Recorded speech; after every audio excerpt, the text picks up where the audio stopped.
Chapter 811.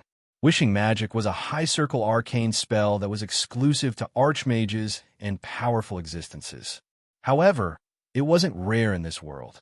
It would often appear in stories, dramas, and myths, but it would either be used as an antagonist, or the result would always be bad.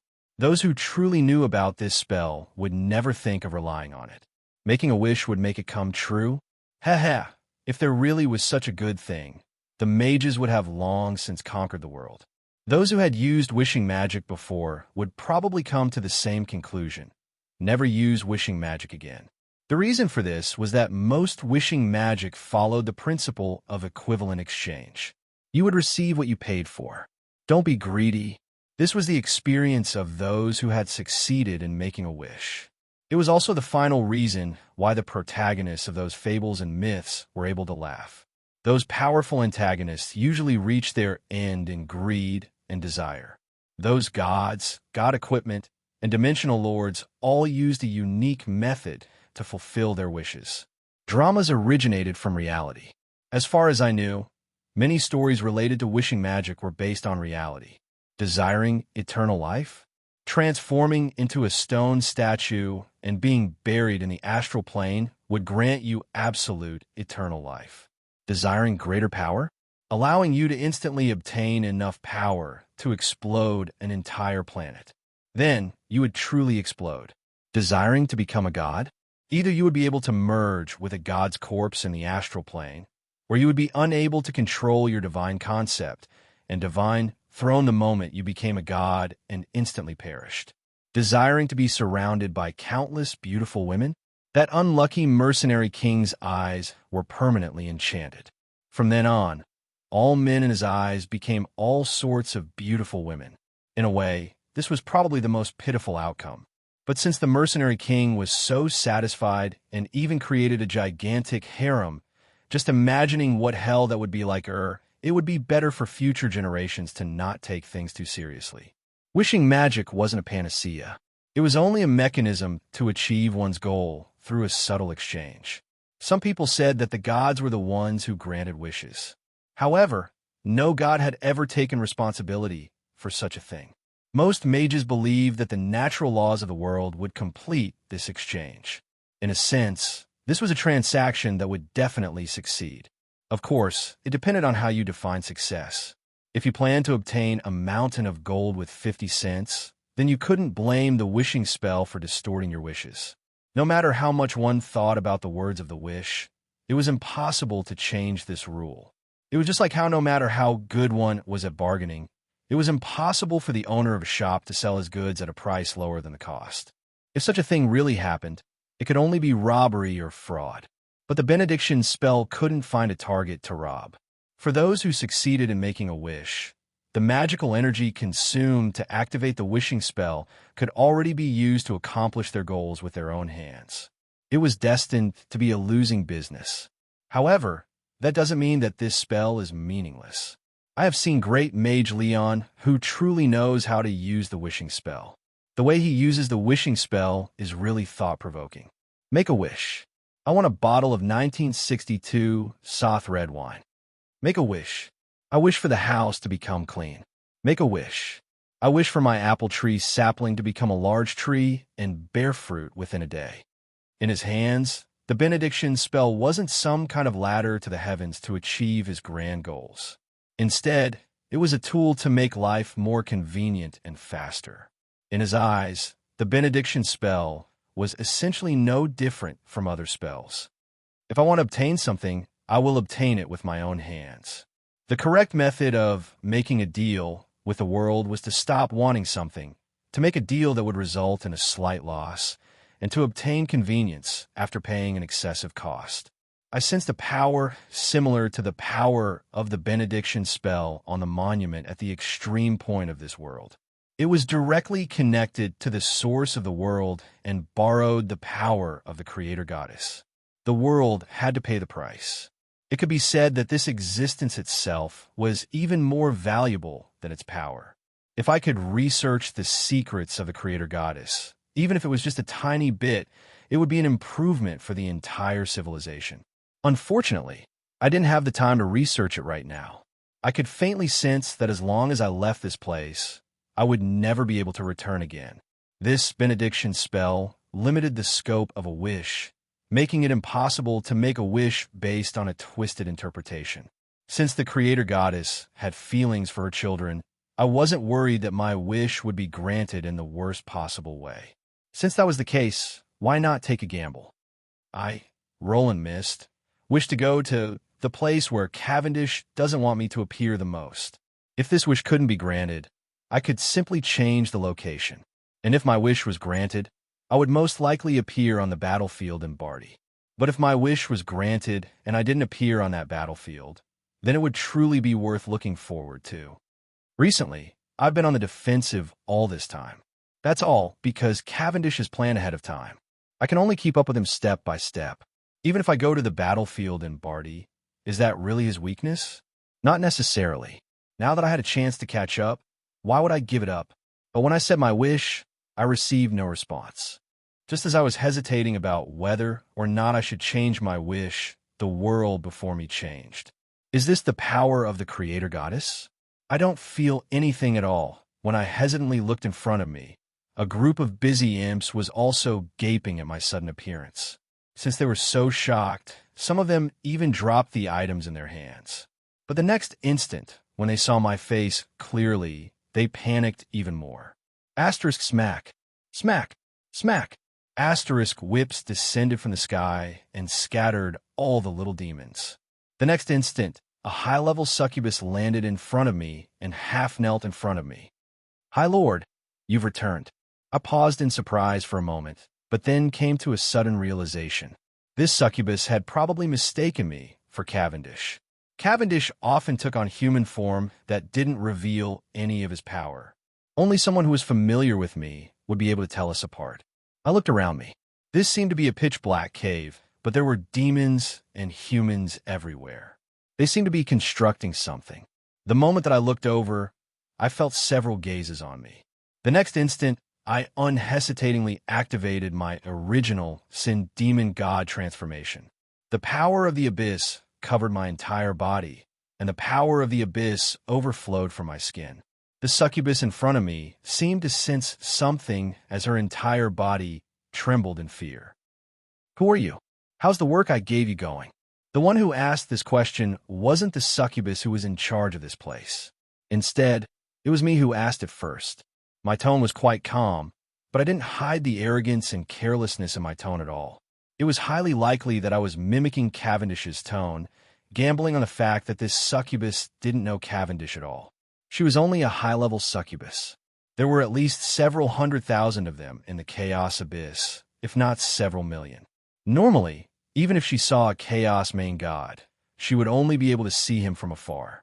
She would only be able to remember his face from his portrait. Since she had already admitted that she was wrong, then this method of mine would have a high chance of succeeding.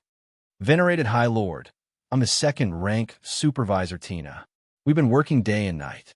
Lady Dedina personally whipped 37 lazy cowards to death. But that venerated mission is far too difficult. We still need some more time." The succubus knelt on the ground and lowered her head while trembling all over. She didn't even dare to look at me, as if she was afraid that the Chaos main god would tear her to shreds if the project wasn't progressing well enough. I smiled as I looked at the succubus Tina before me.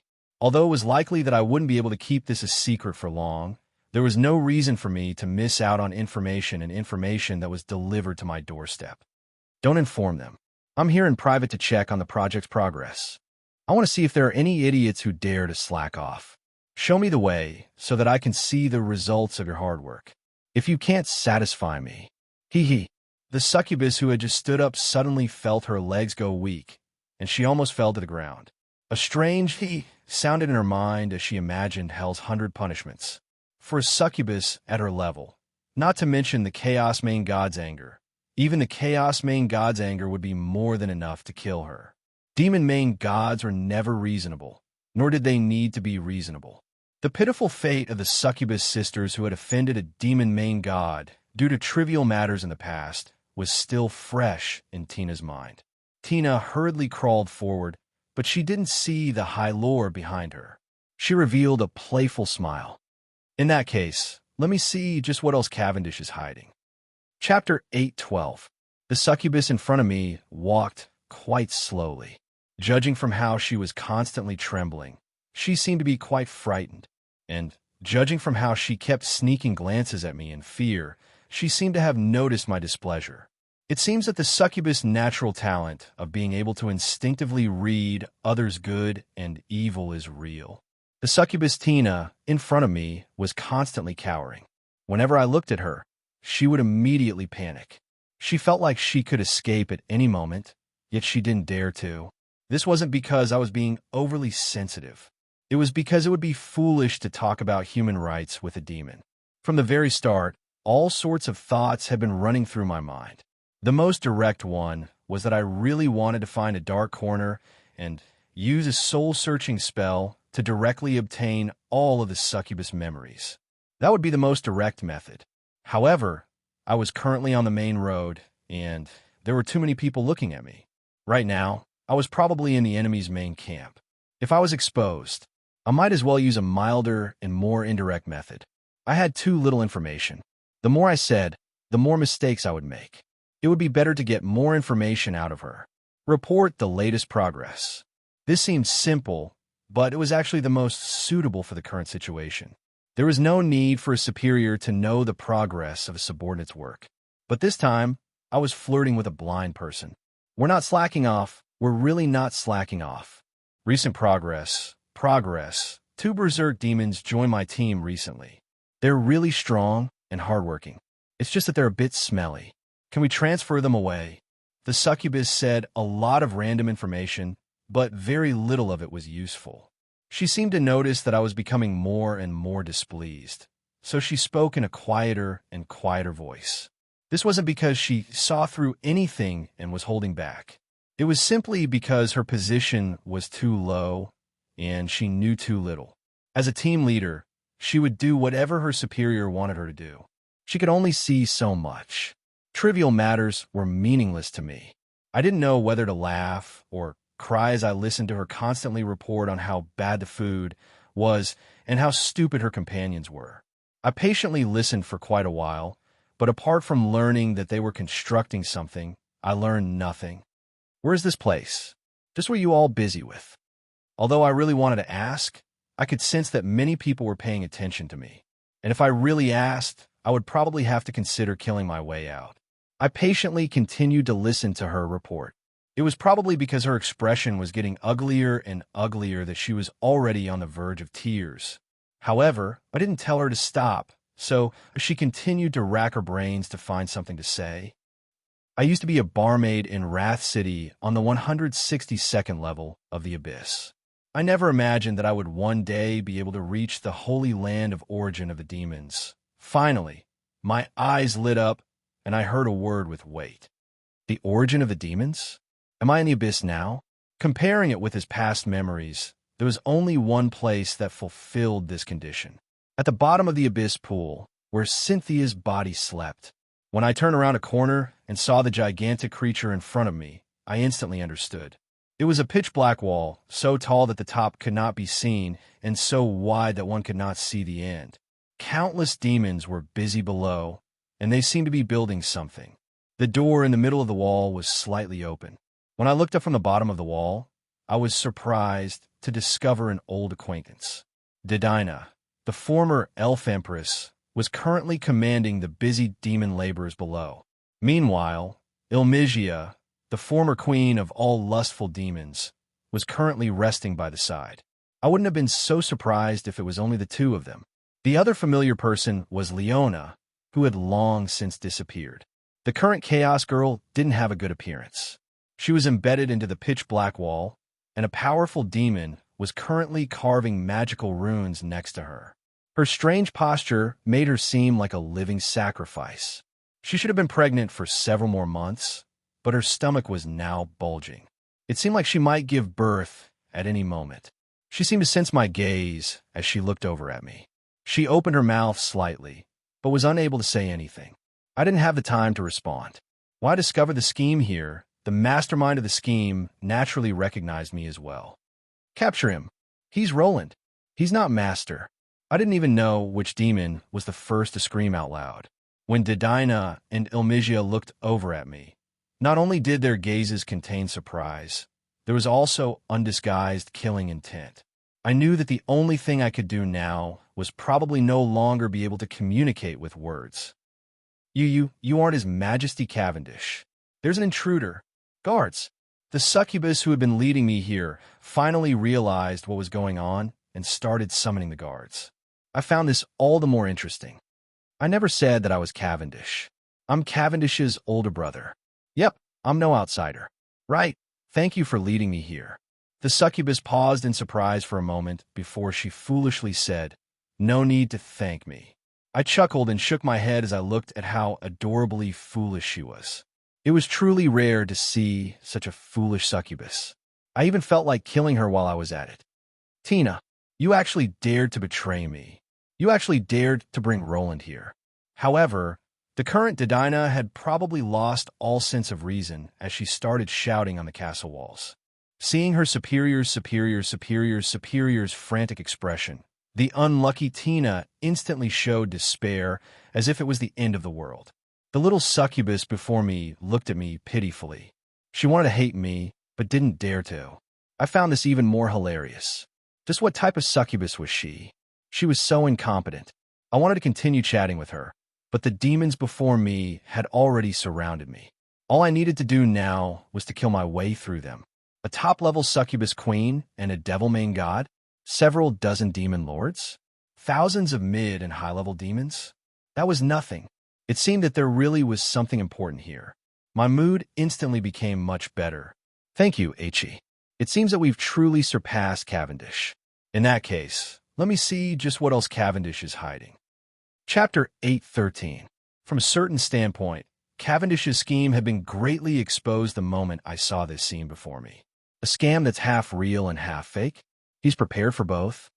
The demons before me were currently constructing a gigantic divine statue just like the one in the Chaos Dimension. I had read battle reports from the front lines. 2 female goddesses were guarding a large door on both sides. This was an altar that was identical to the one in the Chaos Dimension. I instantly felt a chill down my spine from the bottom of my heart. If my inference was correct, this was most likely another dimensional door that was currently being activated. This technique is so familiar. I didn't receive any retort as I exclaimed. It felt rather strange without the silly cat by my side. Isn't this the technique you're most skilled at? No matter how your opponent responds, you'll still be the one to win in the end. Thank you for temporarily acting as my retort slave. I nodded as I slowly unsheathed my sword. The demons had already surrounded me. At this moment, many schemes had been laid out before me. This dimensional door that was constructed at the bottom of the Chaos Abyss was obviously also capable of being activated. In that case, even if Cavendish lost the battle in the Chaos Dimension, he would still be the one to win as long as this dimensional door could be successfully activated. This was double insurance and double the investment. On the surface, the Chaos Dimension was something that the entire world knew about, as if that was the core of Cavendish's scheme. However, it was actually nothing more than bait. No matter how the Order faction responded, the dimensional door would still be opened in the end. As for how Cavendish would achieve the conditions to open the dimensional door, since he had already done so much, he would likely have long since made preparations. However, man proposes, God disposes.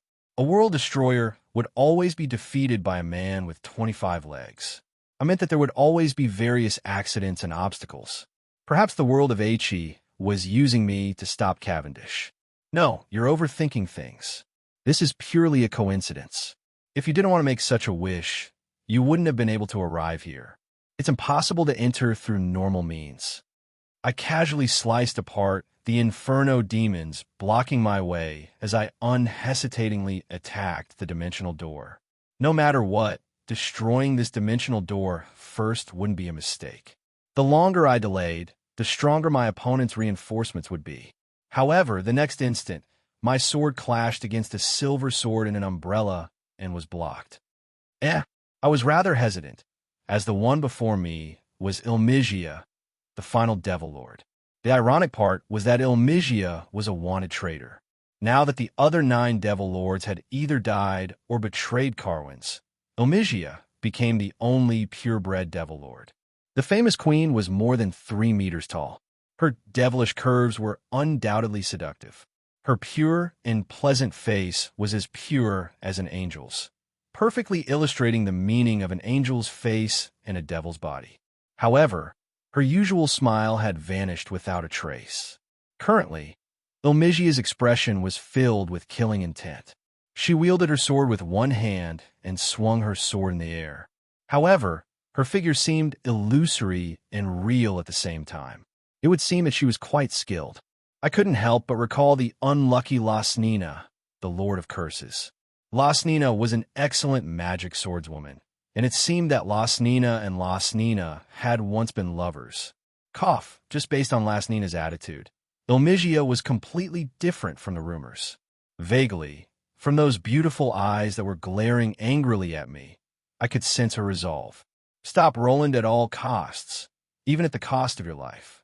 I rubbed my head, feeling a slight headache. It wasn't that Ilmigia's power level was enough to threaten me, as I had already directly defeated more than 1 or 2 Devil Lords. Ilmigia definitely wasn't the strongest of them all. No matter what, Ilmigia was Cavendish's woman. This shouldn't have been able to stop me. However, Eliza had also blocked Cavendish's path like this back in the Hades. Judging from what happened afterwards, Cavendish had indeed gone easy on her. If I killed Ilmigia now, it would be obvious you'll go easy on her? Or do you think that you'll owe her a favor? That's not your style. Think about it. If Cavendish succeeds, that means, hey, at least let me hesitate for 1 second. At the very least, that'll be more like a human. I rudely interrupted my systems, nagging as mana gathered around my sword. I closed my eyes, and when I opened them again, I didn't even try to conceal my killing intent. I wouldn't say anything unnecessary, nor would I think anything unnecessary. No matter what the reason was, no matter what favor I owed, there was no reason for me to stop here. Awaken, light of dawn. When the entire world was illuminated, it was time for the slaughter. However, the demon's furious and fearful expressions were illuminated. Ilmigia, I'll seriously go easy on you. Please don't die. While everything was shrouded in shadows, the chaotic dimension also descended into a storm. The Order gods, who could only be seen in statues and shrines in the past, all appeared in reality. They roared, charged, slaughtered, and then collapsed on the battlefield. The will of the Chaos Abyss urged all the demon lords to enter the battlefield. They were either forced to helplessly or excitedly respond to the summons. Their fates were exactly the same as their old enemies. In fact, they were even more pitiful. That was because the furious god of holy light was impossible to stop. Nobody would stop him. In this dimension, not a single person could remain idle. That was because there would always be someone who would become their enemy. The holy war between Order and the Chaos Abyss was forcefully carried out in this narrow dimension. The venerated gods and the evil demon lords were no different. They could only fight for a chance at survival. The nature gods encountered the corruption and poison god systems. The giant dragons and the inferno dragons fought fiercely against each other. The ancient snake god had already been killed by the dwarf gods. The evil god of the abyss that everyone feared was nothing more than cannon fodder on this battlefield. The most eye-catching battle of all was probably the battle between Donades and the god of holy light. This chaotic battlefield was like a vacuum. It was impossible to see through it. Senses were also useless. The only thing that could be detected by the outside world was the faintly discernible, gigantic figure burning on top of the ball of light. The undead Emperor Sandro also met his match. Sandro felt rather conflicted as he looked at Conservation, who had a face filled with hatred. The Tark Republic was already lacking in power to begin with. Sandro would never be happy if he had to fight amongst himself. When he thought about how the Tark Republic was expanding its territory in the far north, as well as the living hidden in the Northlands, the ancient undead Emperor Sandro finally made up his mind. Do your best to breathe. This will be your final chance. Everything shall return to the undying. The undead Emperor Sandro tossed away his own flesh as if he was tearing off a robe. He transformed into a grayish-brown tornado that instantly spread out. Everything he touched, no matter if it was the living or the dead, would instantly wither up and become desiccated corpses. The only difference was that the speed at which the undead were instantly eroded was even faster. At the same time, Conservation also activated her own personal domain, a world of ice and snow. Meanwhile, the other undead emperor, the undead marshal, was furiously slaughtering the undead on the battlefield. The magic sword he wielded wasn't the usual bone greatsword. This black short sword was quite inconspicuous. It wasn't as sharp as normal swords. However, anyone who touched this sword would instantly collapse. No matter if they were evil gods, demons, or even true gods or angels, they would all voluntarily avoid the undead marshal's area. This magic sword was currently devouring all the undead on the battlefield. It was furiously evolving and growing. Right now, even the undead marshal himself was rather afraid of this magic sword's power. He could faintly sense that this magic sword was currently devouring his own soul. However, he didn't dare to abandon this magic sword at all. After all, this was part of the deal. Not only that, this was an important task that Sandro had personally entrusted to him. Using countless gods and demons as sacrifices for this sword, you've once again reached the peak of undead. Junior, you're far more amazing than any of your seniors. Chapter 814. Actually, I have a personal matter that I'd like to ask of you. A few days ago at the Cloud Tower, after Sandro and Roland reached a private agreement, Roland asked Sandro for a favor. Actually, I have an undead magic sword that needs to absorb living and undead souls in order to evolve. The main battlefield in the Chaos Dimension will likely become the best meat grinder for me, as well as the final opportunity for me to complete my magic sword. But, as you know, my identity is rather special. Sometimes, it was enough to say half of something. Sandro now completely understood. Right now, I had many identities. I was the Prince of the Northlands and the representative of Hell. But if I looked at it from the perspective of the entire mortal plane, the most important and most accepted identity was still Estrada's successor, the strongest holy knight in the world. Perhaps the representative of the Hades was important enough in the world of high-level existences. Perhaps the royalty and nobles of the various countries felt that the newly risen Mist Alliance in the Northlands was suppressing them, but it was likely that most ordinary people in this world didn't even know what this represented. The ordinary people of the major countries in the mortal plane wouldn't care about the Hades. What were those? I'd never even heard of them. The Prince of the Northlands, a countryside royalty? But for the commoners, none of these titles were as important and stable as the strongest holy knight in the world. Roland's other identity was also becoming more and more important. The creator of the Southern Sect, the discoverer of the teachings of pure holy light. From a certain standpoint, Roland's relationship with the Southern Sect was similar to Jesus' relationship with the Cross Church, or Buddha's relationship with Buddhism. Of course, for the current church members, the revival of the Southern Sect would definitely be a calamity, which was why both Roland and the Southern Sect chose to forget about this relationship. Some things couldn't be erased. Just like how Roland had brought holy light to the world, Roland was the discoverer of the teachings of pure holy light. He would definitely be recorded in history as well. Originally, Roland did not pay much attention to this point. He did not pursue fame, but some things could not be decided by individual will. For the time being, let's not consider who the final victor of the Holy War would be. If everything went smoothly, after the threat of the Chaos faction and Cavendish was eliminated, the Holy Light faction and the Hades faction would definitely have an in-depth exchange. The Holy Church's greatest reliance was naturally the belief in the Holy Light among the entire human world. In order to shake the Holy Church's authority, one would naturally have to shake its belief. At that time, the conflict between the Southern Sect and the Holy Church would be the most important breakthrough point. The Hades would definitely support the Southern Sect and fight the Holy Church to the bitter end. In that case, I, as the forgotten founder of the pure holy light religion, would naturally become the center of attention and become the focus of public opinion. Since ancient times, the simplest and most practical way to discredit a religion or a force was to prove that its founder was a liar, a bastard, or a scumbag with a bad character. Then, the doctrine that he advocated would naturally become a joke. This method was widely used even in the modern era.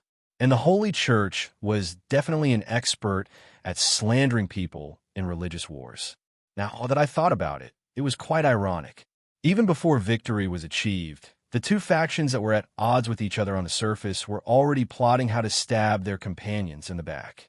However, working together for a common goal while having internal strife seemed to have become an unchanging rule in human society for thousands of years. As the bridge between the Hades and the Southern sect, Roland had a special and important status. If his reputation was damaged, not only would it be his reputation that would be damaged, it would also affect the legitimacy of the entire Southern sect. There were some things that everyone knew in private, but they could pretend not to know. There were also some things that, once exposed, might not only hurt the parties involved. For example, the Holy Church clearly knew that Roland was Emperor Yongye, but they definitely wouldn't use this information to attack Roland. That was because they would have to explain why the Holy Church didn't kill Roland, even though he was in public. Perhaps, after thousands of years, the Southern sect's founder would become a true saint due to the gods and Undying's willful forgetfulness. Things like Emperor Yongye would naturally disappear in the annals of history. Since Roland was currently trying his best to wash his reputation clean, it didn't matter what he did in private. However, it would definitely be a major taboo to openly summon souls. Some residents of Immortal Plane were already able to accept that undead magic wasn't evil. The evil ones were the ones using it. However, most people believed that forcefully absorbing the soul power of the dead was the most evil of all evils. They didn't care that undead magic was also part of the cycle of reincarnation. Everything would eventually return to the Gui Ming River and the cycle of reincarnation. In their eyes, undead mages' actions of causing the souls of the dead to scatter was no different from digging up the graves of their ancestors. It might even be worse. In order to complete the strongest original Sin Sword, Roland would need a large number of souls. It could be predicted that a large number of demons, angels, and even gods would die here in the chaotic battlefield. Such an advantageous material would be something that could only be discovered by luck. An ancient battlefield where gods had died would be a once-in-a-lifetime opportunity for an undead mage. However, it was likely that all the gods and powerful individuals would appear on this battlefield. If he absorbed souls to complete the magic sword, not only would his reputation be damaged, he would also be in a disadvantageous position politically. That was why Roland racked his brains and came up with an alternative method, which was to have someone else help him complete the soul absorption process. But when he came up with this method, there was actually a very limited number of people to choose from. First of all, the undead mage needed to be skilled in undead magic in order to be able to absorb souls. Secondly, the undead mage needed to be incredibly powerful, at least semi-god level. Otherwise, the undead mage would be instantly devoured by the magic sword. Also, the undead mage needed to be brave enough to absorb souls in front of the gods. Not only would the undead mage be shameless, but the undead mage needed to be skilled in undead magic as well. Roland found Sandro and used him as a bargaining chip to revive the Tark Republic, forcing Sandro to take the blame for Roland. As for the undead emperors, since the blame was already irreparable, it didn't matter if they took the blame a little more. Currently, the undead marshal wielded his pitch-black shortsword and went on a killing spree on the battlefield. Countless souls and divine soul shards were being absorbed by the sword, filling the entire area with countless vengeful souls and divine souls. Meanwhile, the altar that was currently opening was also furiously absorbing the life, force, and souls of the sacrifices. Life, force, and flesh were being sacrificed to the altar, while soul shards were being absorbed by the magic sword. Both sides had a clear division of labor. The entire battlefield, which was a super dangerous battlefield where gods and demons perished, had now become nothing more than sacrifices for a pair of brothers to achieve their goals. And finally, as the gods perished, the short sword that represented the 7 deadly sins finally matured. Chapter 8:15. The god of holy light, Ka Roland, was the most glorious existence in the world. He stood at the very top of the Order gods and was the god king of the Holy Light faction. He was publicly acknowledged as the strongest main god and undefeatable. From the moment that Ka Roland appeared on the battlefield, he naturally became the focus of the entire battlefield. Boundless light spread out with Ka Roland as the center. Holy light cleansed everything before it, just as existence alone was enough to deal a painful blow to the undead and demons. The venerated god of holy light illuminates everything. Demons in the darkness have nowhere to hide from him. Look at how powerful he is. Even the strongest demon can't withstand a single spear strike from him. Even the most sly devil can't escape from his divine eyes. Within the sun, one could faintly see a figure wielding a spear sitting atop a giant dragon. Every time he charged, everything in front of him would be purified. Even the most powerful abyssal lord would instantly be reduced to dust by him. The scene before me made my praise seem so real. It would have been even better if the person saying this wasn't Cavendish, who was smiling and watching the show. Donati's. 10 minutes ago, the furious chaos war god faced the sun. Now, the pile of dust on the ground was probably the last trace of him. Even a chaos evil god would be cleansed by the tremendous amount of holy light. Up until the very last moment, the war god didn't make a single sound, even though he was pierced by a spear of holy light and burned by the holy light. However, his roars of pain and hatred never stopped. Foolish Ka Roland, let go of me, cowardly Cavendish. Against me, a warrior should die for the honor of challenging a stronger existence, rather than foolishly committing suicide. The target of his hatred wasn't just the venerated god of holy light. It was likely that up until the very last moment, he hated the Chaos Prince who had forced him to his death. Unfortunately for him, the god of holy light still didn't give him a chance to take revenge even after he was reduced to ashes. In the god of holy light's mechanical logic, cleansing a powerful prey that had delivered itself to him was obviously the most important choice. Donati's has been cleansed. A glorious victory. Next. Then, Roland searched for his next target, and Cavendish naturally sent another unlucky guy to him. Snake God Voka, look at how well Donati's has done. Aren't you going to express your gratitude? I definitely didn't choose you because of your relationship with that person and your stance isn't firm. Snake God Voka was so angry that his entire body was trembling. However, there was nothing he could do.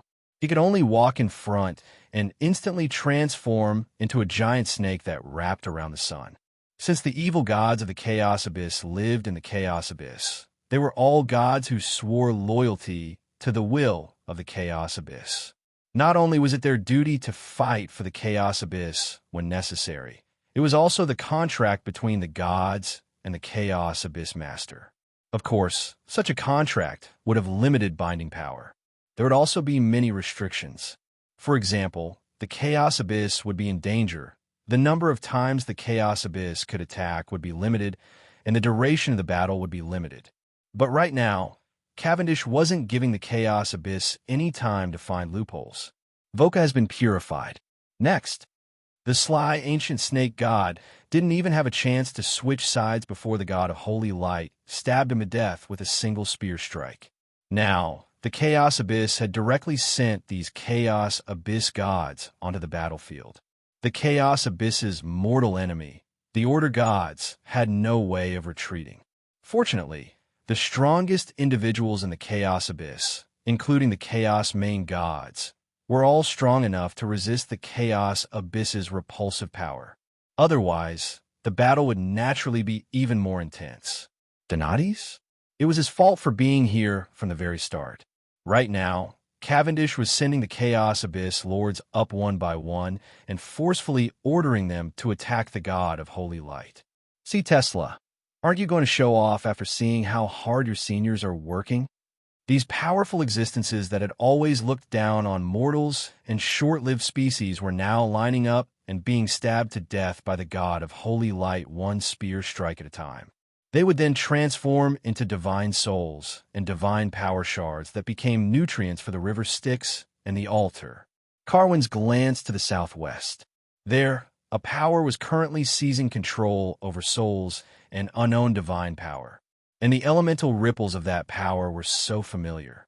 It was strengthening and maturing. Although it was quite far away, Cavendish instinctively felt threatened. This was a power that could destroy all souls. This is going to be fun. Even though Cavendish clearly had enough chess pieces and felt threatened, he didn't intend to stop it at all. It was the opposite. His interest had been piqued, and he was now annoyed by the toys before him. Next, forget it. Your remaining nutrients are too lousy. Come with me together.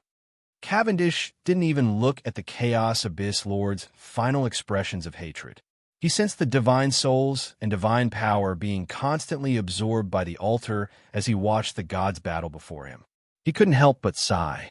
Mortals worship the gods, and the gods protect mortals? How laughable. Mortals are clearly afraid, cowardly, and too weak, so they entrust everything to the gods. Those useless cowards even gave themselves away to the gods. No wonder the gods look down on their own worshippers so much. So ugly, so ugly, so ugly, so weak, so ugly. Their cowardly selves are so disgusting. On the distant altar, the goddesses of chaos and chaos were staring at each other. Wherever they looked, a black light was tearing through space as a dimensional door was opening. Venerated goddesses? They're just two foolish women who've been scared witless. A shepherd and a flock of sheep? It's clearly a big bad wolf and a flock of sheep. But what's interesting is that no matter if they were wolves or sheep when they were alive, they would eventually become fertilizer for the earth, nourishing the new plains, and becoming fodder for the sheep. The cycle of reincarnation. How grand, how grand. Damn, the grand cycle of reincarnation. Isn't this just AF * King Giant Cage? Why make it sound so pleasant? I'm so moved that I'm crying. Cavendish even wiped the corners of his eyes, as if he really were crying. Now that all the cannon fodder had become sacrifices, the god of holy light, who had become much dimmer, had finally locked onto the mastermind behind the scenes. Meanwhile, Cavendish smiled as he welcomed the undefeatable strongest main god. Then, he transformed into a powerful torrent that could destroy everything. The Abyss Prince, Cavendish, unhesitatingly chose the most spectacular outcome. The final move of a god, self-destruction. After the terrifying tempest passed, the god of holy light's figure finally became clear. He was still incredibly powerful despite being covered in wounds, but he was no longer undefeatable. As for Carwin's final words in the mortal plane, nobody understood them at all. "Brother, I'm going out to play. Brother, I'm going out to play." At the same time, somewhere else, there was a body that had just awakened from its slumber. This was a mortal body, and it also said the same thing. However, this murmur received an unexpected response. What made Cavendish unable to believe was that a familiar voice was right in front of him. "You're not allowed to." Chapter 8:16. After returning from death, Cavendish's vision was still completely pale, and his ears were ringing. Due to certain reasons, that unfamiliar and intense feeling of vomiting made him feel incredibly nauseous. It was to be expected that his vision hadn't recovered. Since he had just started using his eyes, they still needed time to warm up. This physical body of his had been prepared for this for almost a month already. He hadn't had a single drop of food or water for an entire month. Plus, his body's special condition meant that his mortal body had reached its limit. If it wasn't for the fact that this physical body of his was an excellent swordsman with excellent foundations to begin with, perhaps the first thing he would do right now would be to rest and recover for half a year. "Brother, I'm going out to play."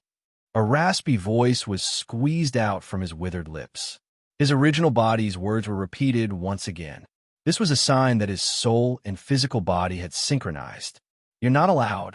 When Cavendish woke up from his deep sleep, before he could get used to the changes in his two physical bodies, what greeted him was a low roar filled with denial.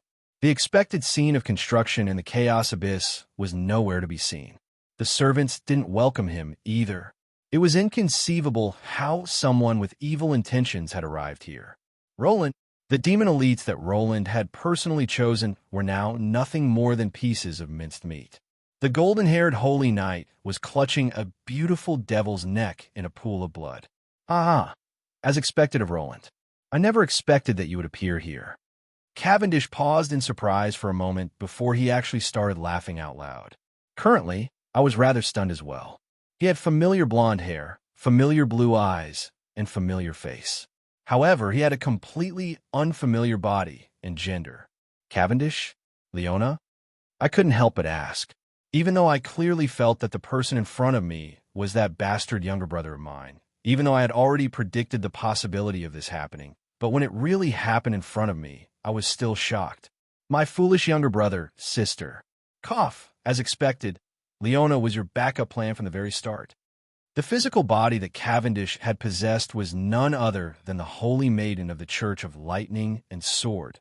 Leona, this chaos girl who had managed to escape the slaughter, was now embedded in the dimensional altar like a sacrificial offering. All of this was for this very moment. The golden-haired woman looked at me in disbelief. She was so weak that she couldn't even stand properly. Her bulging belly was quite eye-catching, but in a way this was indeed the reason why things had developed to such a state.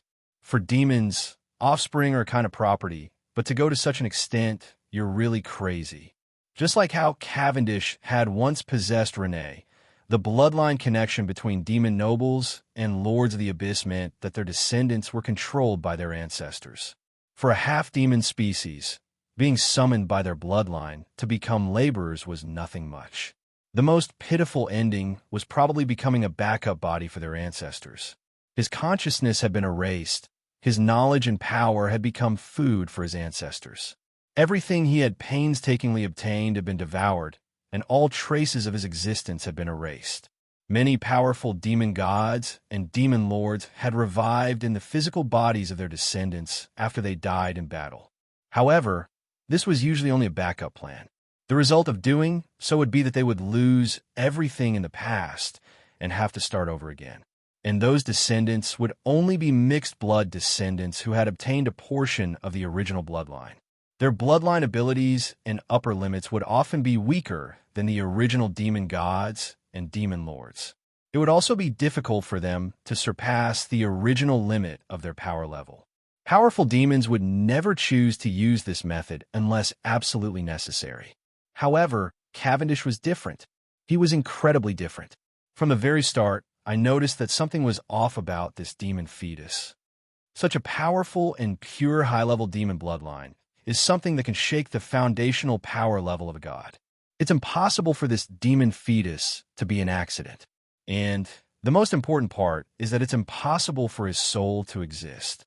After secretly performing a series of dissection experiments on Leona, after examining her, I discovered to my astonishment that my future nephew was actually a dead fetus without a soul. This fetus was the crystallization of the power of chaos.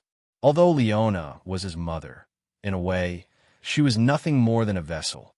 The true creator of this fetus was Cavendish, who had split off a small portion of himself. Once this fetus matured, even if it was impossible for him to swiftly reach Cavendish's level of power, it would only be a matter of time before he became a powerful god.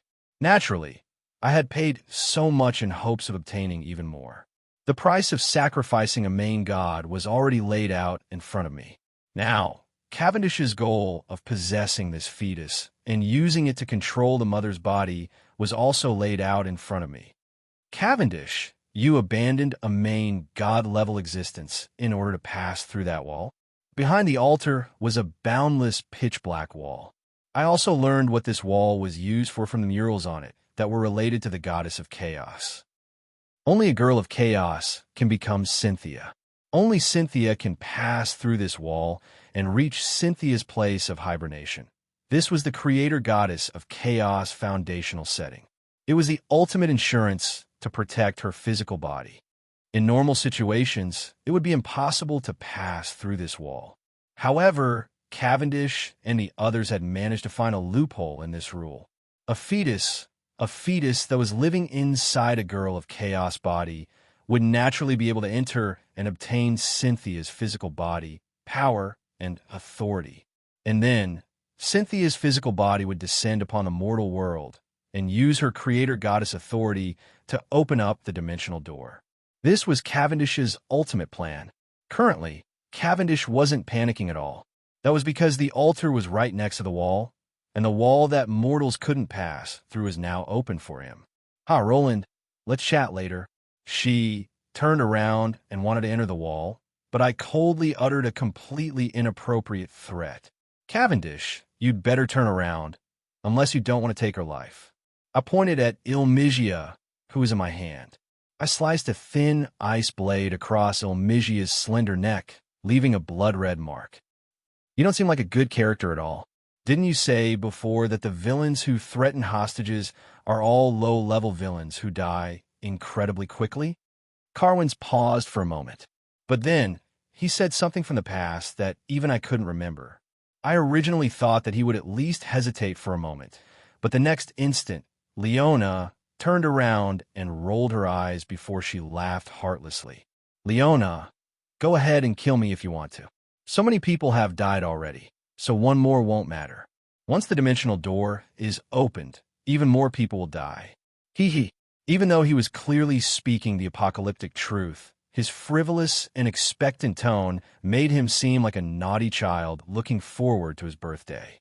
The final elimination, after the dimensional door was opened, was a festival that he had desired for a very long time.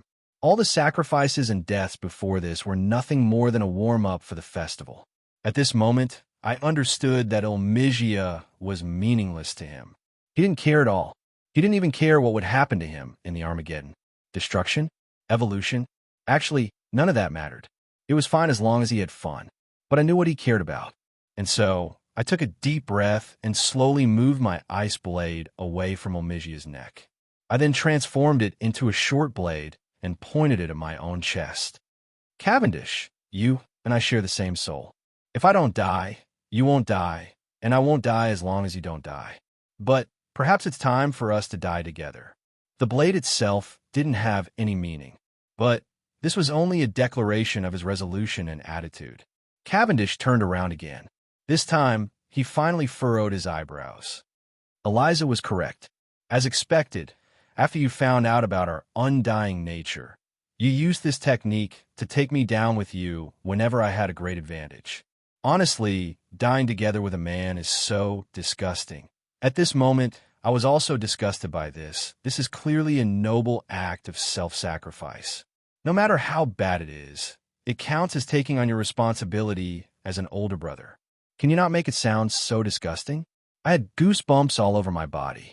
This was clearly a battlefield that concerned the survival of the entire world. Couldn't he be slightly more serious? Sacrifice? For the sake of the mortals who betrayed us? Or the holy church that destroyed our families and countries? Hey, can you stop being such a saint? Such a person won't have a good ending. He'll definitely die. At this moment, I paused again. What he said made so much sense that I actually didn't know what to say. How should I deal with this? I'm waiting online, it's urgent. Chapter 817. Cavendish is a bug. I wasn't praising or belittling him. I was simply stating that the existence named Cavendish was an error of the world. With my understanding of the natural laws of order, of the four elements that created the world, only time and space were the most order powers. They were the X and Y axes of the world, the coordinates of the entire world. And these two powers would forever stand at the very bottom of the natural laws of order. That's right, the very bottom. They were the cornerstone that created everything. Many dimensional existences used the relative stability of time and space as their foundation. The power of time and space was the cornerstone, as well as the peak and source. The two major elements corresponding to chaos were the soul and life, but I won't talk about them for now. When time and space were combined together, they formed the power of space and time. And the most amazing application of the power of space and time wasn't the high-level ability to stop time, nor was it the mysterious and unfathomable spatial teleportation. Rather, it was the incomprehensible and abnormal true prophecy. Unlike ordinary prophecies, this wasn't something that could be controlled by the river of fate, nor was it some random prophecy. Rather, it was the use of the power of space and time to create a data model of reality, and then extrapolate it, extending the x and y axes to obtain new coordinates and what the future would look like. For example, an existence with such an ability would be able to view the world as if it were an anime. She would only need to drag the progress bar, and the data would be decoded into an image, allowing her to directly see the plot. This kind of ability was clearly beyond the comprehension of mortals. It was just like how the 2D world could not understand the 3D world. How could the person in the video have the authority to pull the progress bar? This kind of GM-like ability could only be held by the GM of this world. Astria, the goddess of order, was the only existence who had this authority. And this authority obviously had a weakness. When this woman felt that the video's plot wasn't as she wanted, she personally changed the plot. This meant that she had given up her identity as a 3D existence and entered the 2D world. In that case, she naturally lost the authority to continue dragging the progress bar. And her very existence and all her actions had already changed the plot's development, causing everything to go out of control. She only had one chance to change the plot, so she naturally had to grasp the critical point. Cavendish is a bug. Cavendish shouldn't have existed in this world. The Abyss Prince, Fate's child, was Cynthia's most precious, illegitimate child.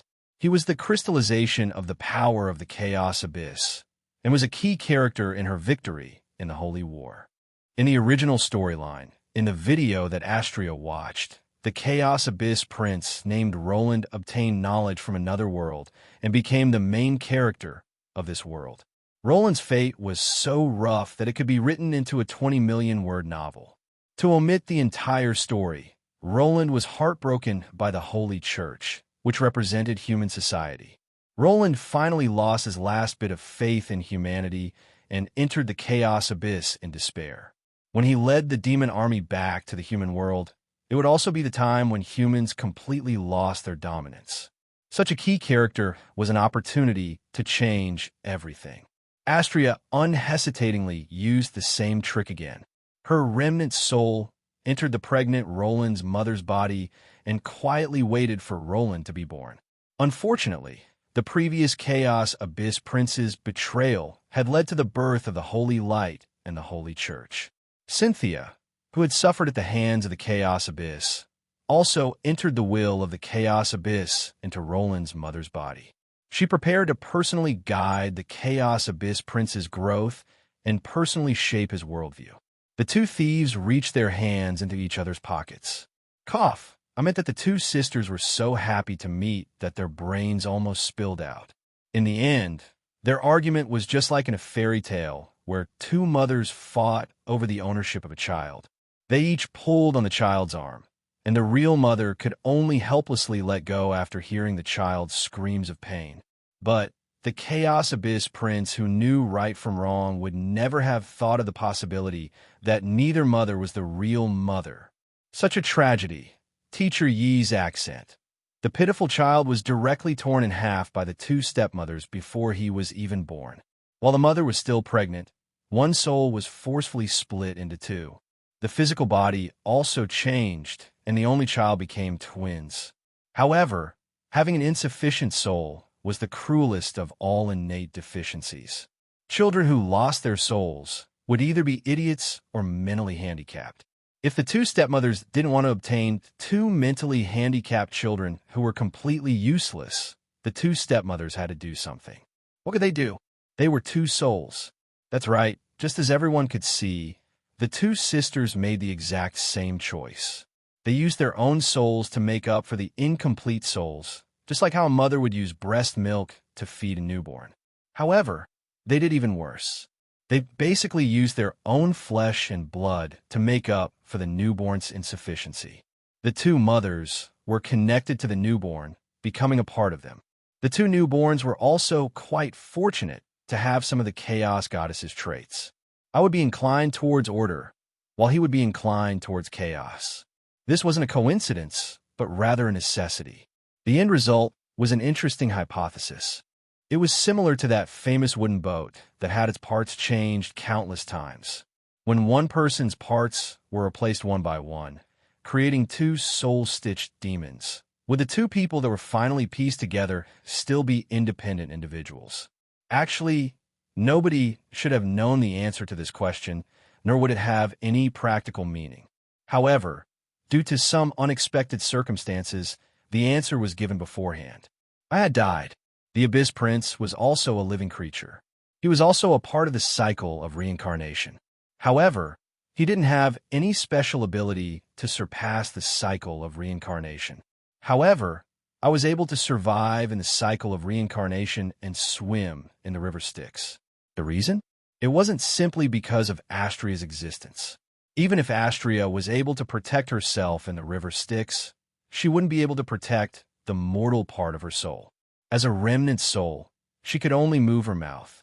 The river Styx is unable to devour me because I'm still alive. That's right, this world still treated Cavendish and Roland as the same person. Only a part of Roland had fallen into the river Styx. Roland hadn't died yet, so he hadn't transformed into an undead yet. His soul was still complete, and the river Styx was unable to enter him. Naturally, he wouldn't be able to return to the cycle of reincarnation. The reason for this bug? It was likely directly related to the Chaos Goddess's GM powers. This was the unimaginable truth of the existence known as Undying Roland, and the undying nature of his existence. Has Cavendish ever died before? Perhaps only he knows. But since he knows the truth behind undying nature, he should have died before. He's an Abyss Prince who isn't afraid of death or failure. It's no wonder that he grew up so quickly. Astria understood this better than anyone else. However, she never told me the truth. In fact, it was the opposite. She even actively tried to make me think about the unique nature of a transmigrator's soul. Actually, if I thought about it more carefully, wouldn't transmigrators still have to go to hell if they stayed in their own world? There wouldn't be any difference. As for the reason why she never told me the truth, you're afraid that if the situation becomes bad for me, I'll choose to die together with you in order to stop Cavendish? Wouldn't you? After thinking about it, I answered her in an abnormally honest manner. Yes, I would. As long as I can stop Cavendish from opening the dimensional door, I'll use all my resources and use all my methods. Since we have such a connection, I'll naturally use it. Astria had seen through me and lied. Cavendish had also seen through me and told the truth. That was why he successfully convinced Eliza to stop me, because Eliza had also seen through me. This is truly so subtle that it makes me feel rather annoyed. Currently, I didn't know whether to laugh or cry as I looked at my younger sister and sensed her familiar soul wavelengths. Fortunately, the current situation was within my expectations. Cavendish wasn't undefeatable. Perhaps I wouldn't even need to use that technique to stop Cavendish. There's a magic sword that can destroy all souls. Chapter 8:18. As I looked at the pregnant Cavendish in front of me, even though I knew that he was currently possessing a demon fetus, I still mysteriously felt that it was rather comical. That's what you get for always making other people pregnant. How do you feel now? Do you really want to vomit? TSK. You're the only male who can experience what it's like to be pregnant. Don't be ridiculous. How can it be always? Oh, Roland, you're truly sly. You're still trying to get information out of me at a time like this. It seemed that Cavendish's anger wasn't fake. I nodded slightly as this was doubtlessly good news. Although a powerful demon's direct descendant would be a demon's property and backup physical body, the birth of such a descendant would also truly weaken a demon's power. There would definitely be a limited number of such descendants. And since Cavendish didn't have any other backup, then, although I'm quite sorry about Leona, explode reality. With a snap of my fingers, the Cavendish before me exploded. His face was filled with shock and disbelief as he instantly exploded. Leona's head fell to the ground. Her eyes were still staring blankly at the sky, even though she had died with a grievance. "Your Highness!" Next to me, Ilmigia screamed pitifully as she furiously crawled over to Leona's corpse. It seemed that what just happened had destroyed everything for her. Fisk, as expected, he didn't die. "Hey, stop pretending. I'm not dead yet." So Cavendish isn't dead yet. At most, he'll return to the river Styx to take a bath. I don't think that you don't even know this. Although I said such cold-blooded words, I was still on guard. Indeed, since I already knew the nature of a demon's bloodline, and since I already knew how special the demon fetus was through dissecting it, how could I not make preparations beforehand when I had the chance to dissect it? I considered the fact that Carwin's would be able to possess her the moment that this backup physical body was activated. Carwin's also had plenty of magical power on hand, so it would be impossible to fool these demons with my usual methods. So what I did was a goblin bomb. Among necromancy spells, there was a bone-type spell. It was actually manipulating bones to attack with bone spears or defend with bone walls. The basics were extracting bones and adjusting the shape of the bones. An undead bone mage could suck out a person's complete skeleton just by touching them. Although I didn't specialize in the bone element, I still had the basics. Through surgery and necromancy, I replaced a few of Leona's bones with a few metal tubes wrapped around the bones. Buried within the metal tube were several small jars of special goblin engineering creations. The power of these jars was undeniable. Since they were pure products of physics, it would be impossible to discover them without dissecting them. This is just a convenient backup plan. If it can't be used, I will dissect it again after the matter is settled and change the bones again. What a pity.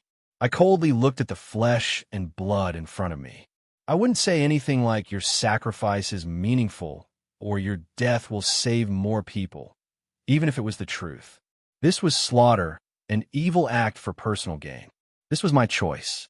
Ilmigia was hugging Leona's head and crying loudly like a child. But no matter how good their relationship is, Ilmigia, as the Devil Lord, wouldn't be so weak, nor would she expose herself to me. And so, I coldly drew my sword again. "Ilmigia, are you pregnant as well? Let me check." I didn't need to say anything else. Ilmigia unhesitatingly tossed away Leona's head and started crawling towards the wall of the Chaos Abyss. TSK, how sly. When I said sly, I wasn't referring to Ilmigia. I was referring to Cavendish, who pretended to be tricked by me.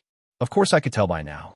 Since Ilmigia was also trying to pass through the wall of the Chaos Abyss, that meant that Ilmigia, who had always been by Cavendish's side, was also a Chaos Girl, and was also pregnant with a demon child. How unpleasant. Although this job was quite unpleasant, I couldn't possibly stop moving. My wings gave me explosive power, and I instantly rushed in front of Ilmigia, who had both her legs broken. It would seem that breaking her legs ahead of time was the correct preparation. I silently looked at her as I gathered the power of holy light in front of my sword. "Roland, you bastard, you'll die a horrible death." It would seem that even the Devil Lord was acting like a woman at a time like this. Her curses were as boring as ever. Speaking of which, killing one's own sister-in-law and nephew, and then hunting down the other, was indeed the behavior of a villain. As for whether I would die a horrible death, I'd died so many times already, but I'd never died of old age even once. I'd also been to the Inferno more than once, so it wouldn't be bad to go to the Inferno of Hades for a vacation. My ending? At the very least, you won't have the chance to see it. Holy light gathered into a blade of light that sliced down at high speed. Even the Devil Lord would be reduced to ash by this blade. Asterisk clang. Asterisk, but this time, the blade of light was blocked by a grayish-black magic sword. Ilmigia glared at me. Then, a smile appeared in her beautiful eyes as her mouth arced upwards. That familiar smile? Cavendish. Yes. Brother, that's exactly what I've been looking forward to. Let's have a good fight. Ilmigia's face flushed red as she laughed out loud. She revealed an incomprehensible maniacal expression. I knew that this was a sign that Cavendish was being serious. Unlike Leona's weak physical body, Omigia was a devil lord. Although she wasn't a main god, she was still a top-level existence in this world. Even I would find it difficult to defeat her. I had only been able to win because of my Dawn Holy Light sword, which countered her.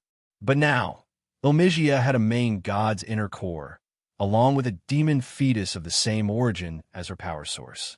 It was likely that the current Omigia was no longer the same as before. At the very least, it didn't make sense that she would be weaker than me. Come, brother, it's about time for us to have a good fight. Chapter 819. This person isn't any weaker than me. I casually uttered the most vicious curse I could as I took a deep breath and gathered my magic sword. However, I didn't let my attention wander at all. I couldn't afford to be distracted in the slightest against my opponent. Haha, brother, do you know how long I've been waiting for this day? 1 year, 10 years, 100 years? The dimensional laws of the mortal plane? There's no reason to fight? Today, all those random reasons won't be able to stop us anymore. Today, there's nothing that can stop me. Let's have a proper fight to the death. Cavendish was laughing maniacally as his limbs visibly thickened. Magical spikes popped out his back, and all sorts of magical runes lit up on his arms and legs. His muscles were trembling and expanding, causing the alluring beauty to instantly lose her original form. Perhaps Omigia's physical body would be quite tempting, but it definitely wouldn't be suitable for direct combat. Demons and devils were all experts at modifying their own physical bodies. I didn't know if the transformation before me was Omigia's combat form, or if Cavendish was doing this on his own, but judging from his outer appearance, it was quite frightening that he could instantly grow more than 4 meters in size. He had a single wing, a long tail, sharp claws, and thick scales. This was the standard demon form. Hey. Don't you know that evil bosses who transform usually die very quickly? Also, you only call me Big Brother when you want to kill me? Although I was saying such nonsense, I was still on guard against any changes in Omigia. In combat, the larger the size, the greater the strength. This would be an obvious advantage. It might seem cool to have a small body with great strength, but that was usually just an illusion caused by the huge difference in strength between the two sides. Only bulging muscles and a sturdy body would have greater explosive power. Speed and strength were often twins, but you're too weak. I gathered a glorious holy light sword in my hand and viciously slashed down. Not only was there a sword light that could sweep away everything, there was also a pillar of light that was as fierce as a dragon's breath. Yep, he was too weak. I had already fought against Sophocles before, so I could easily crush a demon lord of his level. Asterisk clang. Asterisk the sword light was blocked by the increasingly pitch-black demon sword. Cavendish revealed a smile, but in the next instant, the smile disappeared. Omigia's pitch-black magic sword was instantly reduced to dust by the sudden explosion of Dawn's holy sword. Omigia's existence was currently vanishing. Her magic sword was also rapidly weakening, and she no longer had the confidence to directly clash against Dawn's holy sword. No matter how strong a warrior was, there would always be a moment of confusion and weakness the moment they lost their weapons. How could I possibly miss such a good opportunity? Cavendish, have a good sleep. The holy sword in his left arm flashed, but the true killing blow was in his right hand, for balls of light intertwined in his palm. The silver ball was law, the gold ball was holy light, the black ball was death, and the white ball was ice. Golden light wrapped around his index finger, black light on his middle finger, white light on his ring finger, and silver light on his little finger. With a flick of his fingers, 4 colored mage weds were drawn in the air. In the blink of an eye, all 37 mage weds had been drawn.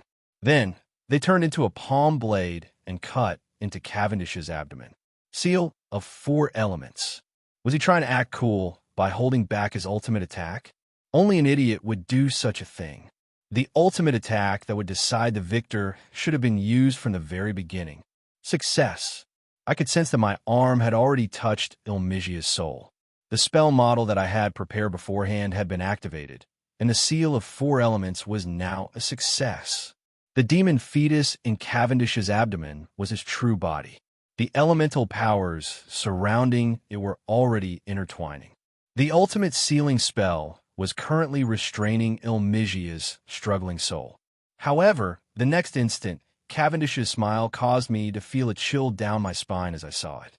My instincts for danger caused me to unhesitatingly pull out my hand blade and retreat. Asterisk boom. Asterisk as expected, the next instant, a pitch-black scythe sliced down, slicing apart the entire area. The wind blades caused by the scythe cut my face.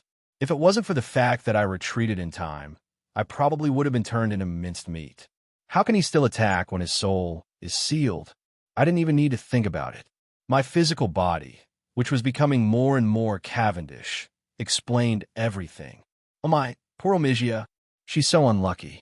I'm going to take good care of her after I undo the seal. As expected, I had just sealed Ilmigia's soul. The reason why she was in that position was doubtlessly because Cavendish had changed the structure of his physical body and switched places with her, using her as a meat shield. I clenched my hand and stored the Devil Lord's black statue in my dimensional storage bag.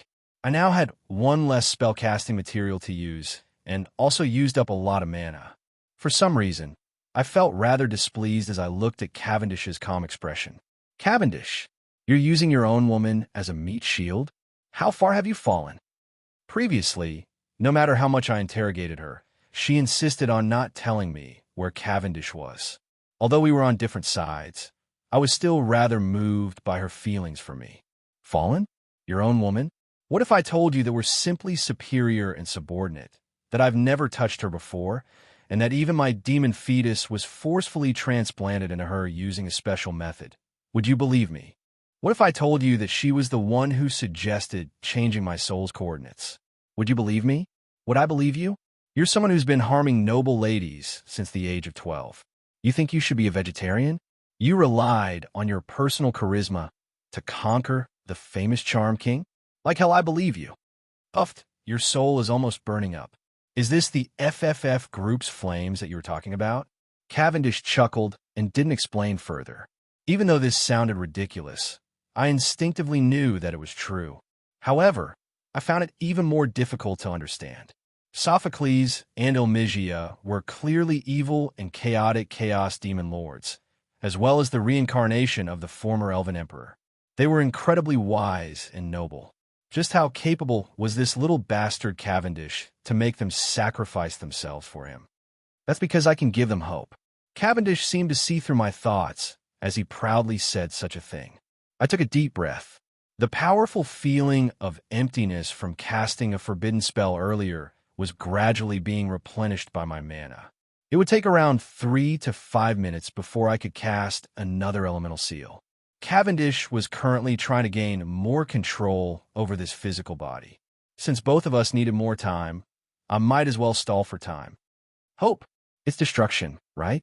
Do you know what will happen in the outside world? Do you know what opening the dimensional door represents? Your wooden brain probably hasn't even thought about it before. Yes, I just want to leave this boring world and have some fun. As for what will happen to this world, that's none of my business. What's the point of thinking about all this? I had originally thought that Cavendish would try to defend himself, but he directly nodded and admitted to it. His overly calm attitude made me even angrier. Such a person actually had people following him. There were actually people giving him their trust and everything. How foolish, how selfish. I didn't think about it that much, but they indeed considered it. Yep, they repeatedly considered it. Cavendish next words seemed to contain some sincerity, which was rare for him, as if he had been holding it in for a long time. They probably felt that rather than continuously fighting against each other in the eternal holy war, it would be better to open up the dimensional walls and allow the entire mortal plane to evolve or be destroyed. That's not necessary. I became even angrier. What was this supposed to mean? Dawn was clearly right before us. The goddesses of order and chaos were clearly unable to awaken. As magical engineering technology improved and wars decreased, the future would only get better and better. Yet you bastards actually wanted to gamble the entire mortal plane's fate at such a time? How selfish and willful is this? It's completely incomprehensible. It's necessary. Cavendish's tone was quite calm, abnormally calm. It was as if he was stating common knowledge, such as rain will fall or fish can swim. Do you have a place for demons and devils in your blueprint for a beautiful future? Do you have a place for chaos evil gods? Do you have a place for chaos lords? Do you have a place for chaos lords? Of course I fell silent. How could I possibly consider the demon's position? This was impossible from the very start.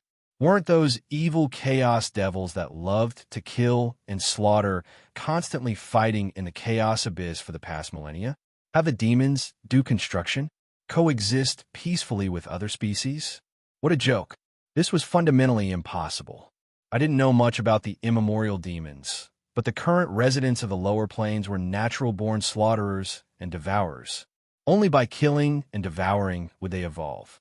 Fighting and killing were their lifelines. Souls were their food. Was it even possible to make vicious beasts become vegetarians? Besides, can you guarantee that after the Holy War ends and the ruler of the mortal plane becomes powerful enough, they won't try to conquer all the other planes and eradicate the evil chaos abyss from the lower planes? I couldn't. Lies would be meaningless. If the mortal plane truly became powerful enough, it would definitely be able to completely eradicate the chaos abyss. Magical engineering technology's advancement would definitely decrease the difference in talent between species. The greatest beneficiaries would obviously be humans, who had their own culture and social structure. The greatest victims would probably be the demons, who relied on their natural talents to survive. Perhaps it would be a better choice for the demons, who believed in evolution, to face the unknown outside the dimensional wall. The tall abyss prince was almost done with his final transformation. He shrugged with an expression of indifference. See, you've forgotten about us from the very start. They chose me. Perhaps even evil people need their own savior. Myself? It's fine as long as I'm having fun. But brother, Cavendish revealed a proud smile as he glanced at the demon corpses. What sort of abnormal pride was that? There's no reason for me to lose. I fell silent as four-colored energy waves reignited in my palm. The next instant, everything was reignited as we continued fighting. Right. Roland, that's exactly what I want. We're the only ones who've learned in the past 300 years. In this world, what can powerless words change? Only the strongest after fighting is the true existence. Shut up, idiot. Chapter 820. Were the victors the righteous ones? No, that was because only the victors would be able to survive, and only then would they have the chance to speak of their own righteousness. Were the victors the righteous ones? No, there was no such thing as absolute right or justice in this world. Words and actions that sounded absolutely correct, even if they represented the interests of the great majority, would always be hurt because of them. Strict laws protected ordinary people's daily lives, but criminals who were stripped of their freedom and lives were likely to be eliminated by this order. Was what people saw as good really good? If those ancient heroes were placed in the modern world standards, which one of them wasn't a murderer? They should have long since been punished by the law. In ancient times, crimes such as theft were enough to be hanged. Crimes such as adultery and other moral flaws were even worse than ordinary capital crimes. And if a noble killed a commoner, the most they would need to do was pay some money. Was this normal? At the very least, the people of that generation believed this to be normal. In that case, was so-called good and evil only the standards of an era? An evaluation that could change at any moment? Commoners needed to be saved? Evil people and demons didn't need to be saved? Was killing wolves in order to protect sheep really the right thing to do? If sheep evolved into a powerful and civilized society, those who were hunted or locked up in zoos or specimen museums would likely be those incomparably dangerous hunters of the past. Shut up, idiot! When a world-destroying flood covered the earth, who would have the right to decide the final passengers on Noah's Ark? God? Tossing something that one couldn't decide to the gods? How sly! No, it was arrogance. Who gave you the right to define good and evil? Who decided who could be saved and who had to be kicked off the ark? The interests of the great majority? The choice of the great majority? What a joke. Did the great majority mean justice? Weren't the most foolish decisions in history all the choices made by the great majority? Perhaps Cavendish was correct. He didn't need to make a choice and left everything to the cruel elimination of nature. Shut up, idiot. I was angrily shouting as my holy sword's light illuminated the entire world. However, Cavendish kept smiling and didn't say a single word. I knew that he was trying to use words to mess with my heart. But at this moment, I was incredibly envious of his personality. Sometimes being able to think less was indeed a type of happiness. I knew that he had hidden the truth. He hadn't mentioned it during the negotiation, but he had chosen to tell me now to shake my resolve. But he definitely knows that my mind isn't that weak. Then, there was only one explanation. This guy was just trying to disgust me. Holy light, judge this evil. Even though anger was burning in his chest, the tip of his sword did not tremble in the slightest. Facing the towering giant, he gauged the distance with his eyes, leaped, spread his wings, and stopped in midair for an instant, dodging the giant's slash. He was close enough. Evil shattering slash. The golden brilliance was the blade itself, but the true trump card was the sudden growth of the light blade. But the tip of the sword was predicted in advance, and the killer move was easily dodged by him, only scratching his cheek. As expected, my battle with Sophocles had revealed far too much information about me. Come, slash here. You holy knight always like to talk about judgment, justice, and other such nonsense. What's the point of thinking so much? At any rate, the one who survives to the end is the one who's right. While pointing at his own head, he laughed loudly as he said such hateful words.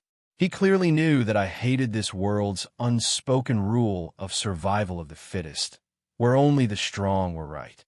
Survival of the fittest, where the victor is king. Then what's the point of having laws and morals? What's the difference between humans and beasts? If you only want to evolve your claws and teeth, wouldn't it be better for humans to revert to their ancestors and become monkeys? Perhaps it was due to the influence of my previous world civilization, but I was unable to accept such primitive laws of the jungle. Yet, this was the mainstream view of this world. As for individuals who were unable to adapt to the world's mainstream views, they were probably the so-called abnormal species. 99% of the time, they would be eliminated. However, there would always be some rare individuals who were insane enough to change the world. And there just happened to be two such individuals in this world. Roland, do you think that even if everything develops according to your future plans, even if your Woomians truly completes the path of law, will he really be able to eliminate world wars? Don't be so naive. As long as intelligent creatures still have their own selfish desires, war will be inevitable. If you forcefully suppress it, the next war will only be even crueler. Shut up.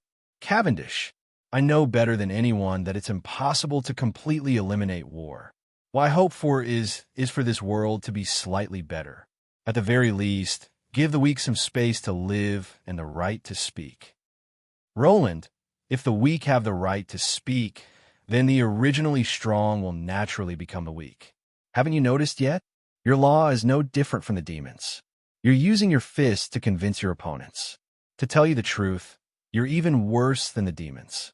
You're forcing wolves to eat grass and sheep to eat meat. At the very least, demons won't force other species to follow their own rules and decide their lifestyles. Our swords clashed, but the battle of words never stopped. Both of us clearly knew that only the victor of this battle would have the right to speak. Both of us clearly knew that our opponents wouldn't be moved by words. Both of us clearly knew that words wouldn't be of any use. Both of us clearly knew that neither of us were wrong.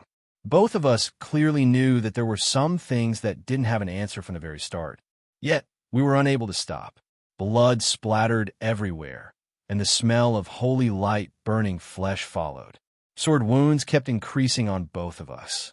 Until we used even more of our trump cards, we were still able to maintain a subtle stalemate. However, I had already achieved my goal. I had finally prepared all the prerequisites for that troublesome ace weapon of mine. Condition number 1. The person involved must have caused actual harm. Cavendish's sword was blocked yet again. However, his sword energy instantly caused my right arm to become a bloody mess. I chanted in praise of holy light, and the next instant, my entire arm returned to normal. In this battle of attrition, the demon's recovery abilities were obviously superior. However, my holy light also had healing effects, so I wasn't afraid of either of us. Cavendish, you bastard. Have you never considered how many people will die if you open the door to the holy light? Does this have anything to do with me? Isn't it only right for the weak to die? At this moment, Cavendish's smile was abnormally infuriating. The second condition was that the perpetrator made a verbal statement about the injury, explaining the crime and motive of the injury. Achieved, I fell silent as I looked towards Dedina. She was currently unable to move due to her broken legs. She was the only survivor in this dimension. Condition 3, Condition 4, eyewitness and neutral spectator jurors met. All conditions have been met. Let's begin the trial. Lost Sword, Vengeance. Chapter 821. The essence of law. It's nothing more than a tool for class rule. It's the embodiment of the will of the ruling class. It's a method for the rulers to regulate all sorts of social behaviors. In a certain country, in a certain world, any law scholar would learn about the essence of law when they first started studying jurisprudence. Perhaps it was because this country was deeply influenced by the ideology of the hammer and the sickle. Their definition of the essence of law was filled with class warfare. Law is the tool of the ruling class. In that country, this was the public opinion, the orthodoxy, the final conclusion. In fact, most law scholars and professionals viewed this as the truth. But this wasn't everything. At the very least, I didn't believe that this was everything. Obviously, this type of conclusion would only become reality after countries and social classes appeared. But if society's structure wasn't complete, such as a primitive society without written or systematic laws, then wouldn't the most basic social principles be considered law? And in this world, where so many species coexisted, the concepts of law from the old generation were constantly being challenged. For example, the silver dwarves strangely achieved equality for all species. They had no officials or tribe leaders, but even stranger was that they abnormally strictly obeyed the tribe's rules. In that case, since there wasn't even a ruling class, the classical concept of law based on class was nothing more than a joke. For example, the ant tribe, which was a minority species, all of them lived for the ant queen and served the ant queen. However, the ant tribe actually didn't have any sense of self. They successfully combined all of their wills into a single entity. Since there was only one ant tribe member, it was difficult to say who ruled who. It was also quite common for the ant queen to be sacrificed. For example, the undead tribe, which was composed entirely of dead people, or the dragons, which had an even stranger social structure. Such situations were quite common.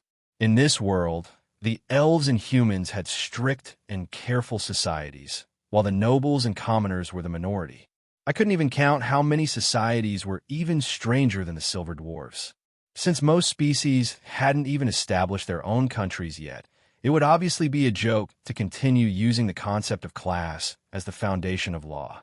If such a foundational law was still used, then the evil laws are also laws argument from my previous world would only become more and more intense, to the point where it would become impossible to resolve.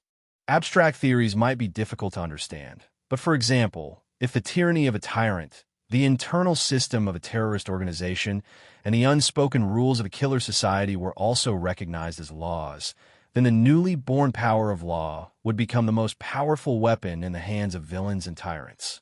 Although this seemed like an abstract theoretical thought, explaining the essence of law was actually giving the concept of law a definition. Law was the source of the power of law's birth and development, just like how holy light was defined as purification. To Aichi, who had the power of willpower, a careless thought was definitely a disaster. If there was a problem with the foundation, even if the superstructure did not collapse, it would grow askew sooner or later. Could it be that the law is only a basis for ruling? Could his social function of leading people to do good and punishing villains be simply explained as a function of maintaining social stability? Perhaps that kindness and social function is its true nature. Finally, when it came to the codex of origins of this world, I gave up on the classical theoretical system that had once been the Bible. Instead, I proposed my own personal understanding of the law based on the unique characteristics of this society. He should lead people to do good. From this moment onward, the HE Codex was completely different from any other country's codex. Evil laws are also laws. Such a dispute would never occur from the very start. The tyrant's evil laws were excluded from the codex from the very start. He should treat every criminal equally. From that moment onward, the power of law would only act based on the criminal's crime. It wouldn't be biased based on the criminal's identity or power level.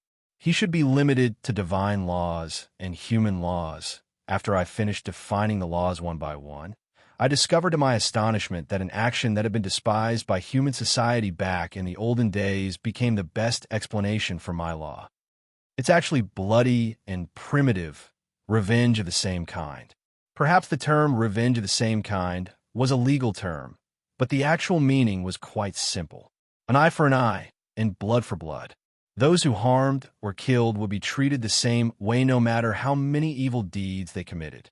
Those who gouged out their eyes would have their eyes gouged out, and those who killed would be killed.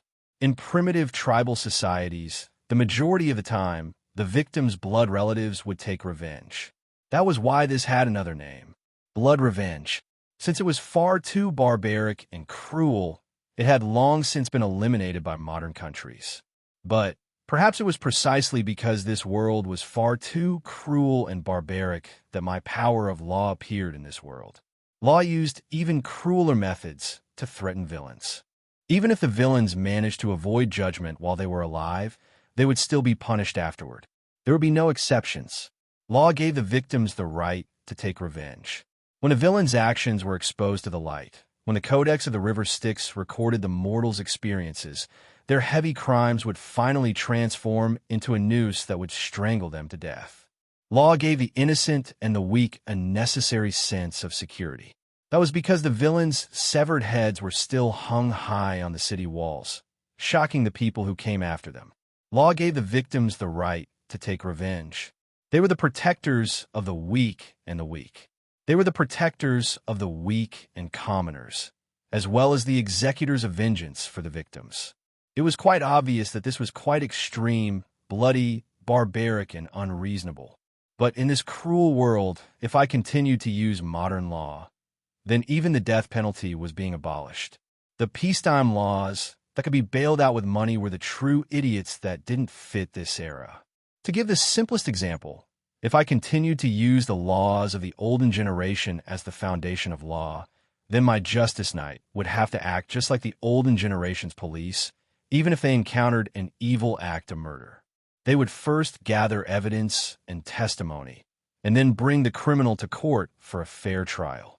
In a way, they would even be inferior to the olden generation's police, because the power of law was far more inflexible and foolish than the current system. It was also worth mentioning that the death penalty was one of the few examples of revenge in the modern era. Murderers must pay with their lives. This was common knowledge in traditional and primitive societies, but it had already been rejected by many countries. The ever more complicated laws actually gave the unforgivable villains a chance to do evil again.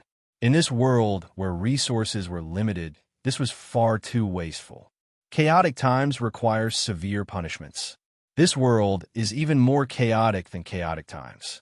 Naturally, severe punishments are boundlessly severe as well. Only after I had determined the core of a law's essence did the series of applications of law incantations come into being. But no matter what, law was still a type of power of order, an elemental power in this world. Not only did law conform to its own characteristics, it also had to conform to the elemental laws. The power of order, the product of extreme order, wasn't just the power of law. Prophecy spells, wishing spells, and other reasonable spells were all used on the level of natural laws. They were quite similar to the power of law, and their characteristics were also the same.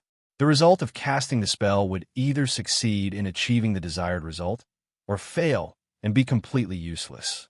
That was why wishes that were difficult to fulfill would be twisted by those with good intentions or evil intentions.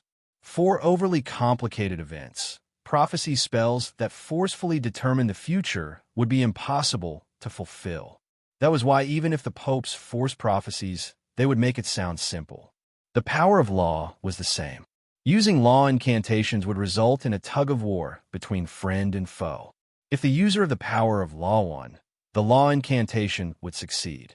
But if the criminal was too powerful, the offensive spells would be weakened, and binding spells would be ineffective. In the end, it would still be a competition of elemental power.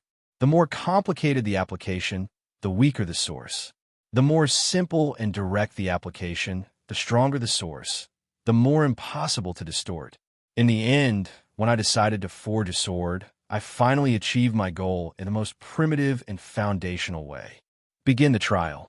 Lost sword, revenge. An eye for an eye, blood for blood, a life for a life. The moment that the double-edged, rune-short sword appeared in midair, Cavendish's physical body directly shattered into pieces under his astonished gaze. I, who was laughing at him, also exploded into pieces. Chapter 8:22. This crimson short sword was decorated with silver runes of light. It had 2 blades, but both blades were so blunt that they couldn't be used to cut anything. In fact, they couldn't even be used as a kitchen knife. On the sword's hilt was the carving of a silver masked figure. This figure held a gavel in one hand, which represented judgment against evil. In the other hand, he held a silver scale, which represented the balance between sin and punishment. A chain hung from his waist was the original codex, which represented the origin of law. Not all of these were God Equipment's actual bodies. However, some of them were objects of dependence. Plus, since this sword was the creator of this sword, this short sword was in a way Wumian's incarnation. Judgment, vengeance. Wumian's figure faintly appeared from the sword. When this god of judgment and law appeared in the mortal plane, all sins would be judged. His expressionless silver eyes locked onto all existences before him. There was no trace of emotion in his eyes. What did it feel like to be stared at by himself? However, it definitely didn't feel good to be judged by himself. Guilty. The moment that the gavel landed on the ground, I felt a sharp pain in my chest. My heart and lungs were in great pain, and I was unable to swallow the blood in my throat. Blood was probably already coming out my mouth. Even if I didn't look, just the pain in my limbs alone was enough for me to know that I was badly injured and that my flesh and blood were flying everywhere. The only reason why I was able to laugh out loud was because Carwin's was even more heavily injured than I was. The tall demon's left hand was already broken. His black magic sword was covered in cracks. It would seem that it was a special weapon that was part of his body. There was nothing below his right knee at all. His entire body was covered in cracks. His flesh and blood were flying everywhere. Any normal person would have died long ago in such a situation. His broken body was barely able to maintain his human form. He was like a broken doll that had been forcefully glued together. If it wasn't for the fact that a Chaos main god was powerful enough, this attack would have been more than enough to kill him. However, this was only the beginning. Law Sword Vengeance slowly floated in midair. Wumian's gaze was constantly locked onto the 2 sinners. He was gradually counting our sins. His next judgment would be even more fatal. This was the first of the dual functions of the Law Sword's Vengeance. When the judge announced that the court was in session, the suspects and the defendant's stand would be gradually counted for their crimes, and then immediately judged and executed. There was no need to doubt that right now, no matter if it was Cavendish or I, our crimes had far surpassed the lower limits of the death penalty. But just as I had expected, the power of law was also a type of dimensional rule. In order for it to be effective, it would naturally have to clash with the target's resistance and abilities. Insta-kill, a sovereign with this attack. I didn't even think about it. Being able to injure Cavendish to such an extent was already beyond my expectations. This was a trial on the soul level. If the soul was injured, the physical body would be injured as well. At this moment, his physical body was torn to pieces, and his soul was naturally torn to pieces as well. Ah, Cavendish. It seems like your crimes are much heavier than mine. The basic rule of the power of law was that the heavier the crime, the more effective the power of law would be. From a certain standpoint, I had to thank Wumian's soul judgment when he ascended to God. The original sin of not being punished for any single crime allowed Wumians to forget about the old grudges from back when I was still young. Otherwise, it would have been difficult to say whose crimes were heavier between me and Cavendish. My current crimes were basically accumulated over the past 10 or so years. A large portion of my crimes were from the massacre just now. Otherwise, my punishment wouldn't have reached the level of the death penalty. As for Cavendish, even without using the judgment spell, I could see that the sins on his soul were so red that they were almost black. If I died in front of Cavendish, this sword would naturally disappear since it was maintained by my power. That would probably make me the greatest joke of the year. It would be more appropriate to change the name of the undying to the suicidal. This is only the beginning. 1 minute passed, but the execution of the criminals on the death penalty had yet to be completed. The next round of punishment had arrived. Wumian's incarnation's eyes flashed with silver light as he brought down his gavel once again. Guilty. This time, fresh blood seeped out of his mouth once more. What made me delighted was that a large wound had appeared on Carwin's neck where blood and flesh had been splattered everywhere. Fresh blood gushed out like ink. The duration of each trial is doubled, but the damage is doubled as well. Cavendish, how many times can you last? However, what happened next was beyond my expectations. The heavily injured Cavendish fell silent for once. He suddenly waved his hand, causing numerous soul fragments to float out of the demon's corpse and be absorbed by him. Damn, a demon's soul-devouring ability. Devouring flesh and blood and souls to heal oneself was a common demon ability. Of course, I wouldn't just watch him heal himself like this. But just as I was about to approach him and kill him, I stepped on nothing. My knees were already badly mangled, and I slipped on some blood, causing me to collapse in a pool of my own blood. Cavendish instantly finished absorbing his soul, and his shattered physical body stabilized. The scene before me caused me to smile as I barely managed to raise my head. Idiot! Absorbing souls is also a serious crime. Your next trial will be even more fatal. You die and I live. His short words indicated that he had seen through everything. As long as he killed me before the next trial, this myth-ranked god equipment would naturally lose its effects. No, there's an even simpler method. But right after that, he turned around and left. This actually gave me the biggest headache. An automatic magic sword was obviously unable to move, nor did it have any ability to restrict a person's movement. As long as I walked out of its range and chose a new battlefield, it would be fine. Cavendish, who had experienced countless battles, instantly saw through the weakness of this ability. Of course, I could have added more restrictions to the user's life when I forged this sword, but the power of the natural laws would be greatly weakened. In order to obtain the powerful ability to kill a main god, this magic sword's only special ability was to reflect damage back to the user who inflicted it. Even though Cavendish had seen through this sword's weakness, how could I not be prepared? From the very start, this magic sword wasn't designed to be used by itself. Return, magic sword Northlands. Even though we were indoors, the scenery here instantly changed. Dark clouds filled the sky, and it was snowing heavily. The accumulated snow was increasing at a visible rate. When the snow started falling, even Cavendish paused in surprise for a moment. Perhaps even he hadn't expected that he would experience the Northland's ice and snow again in this place.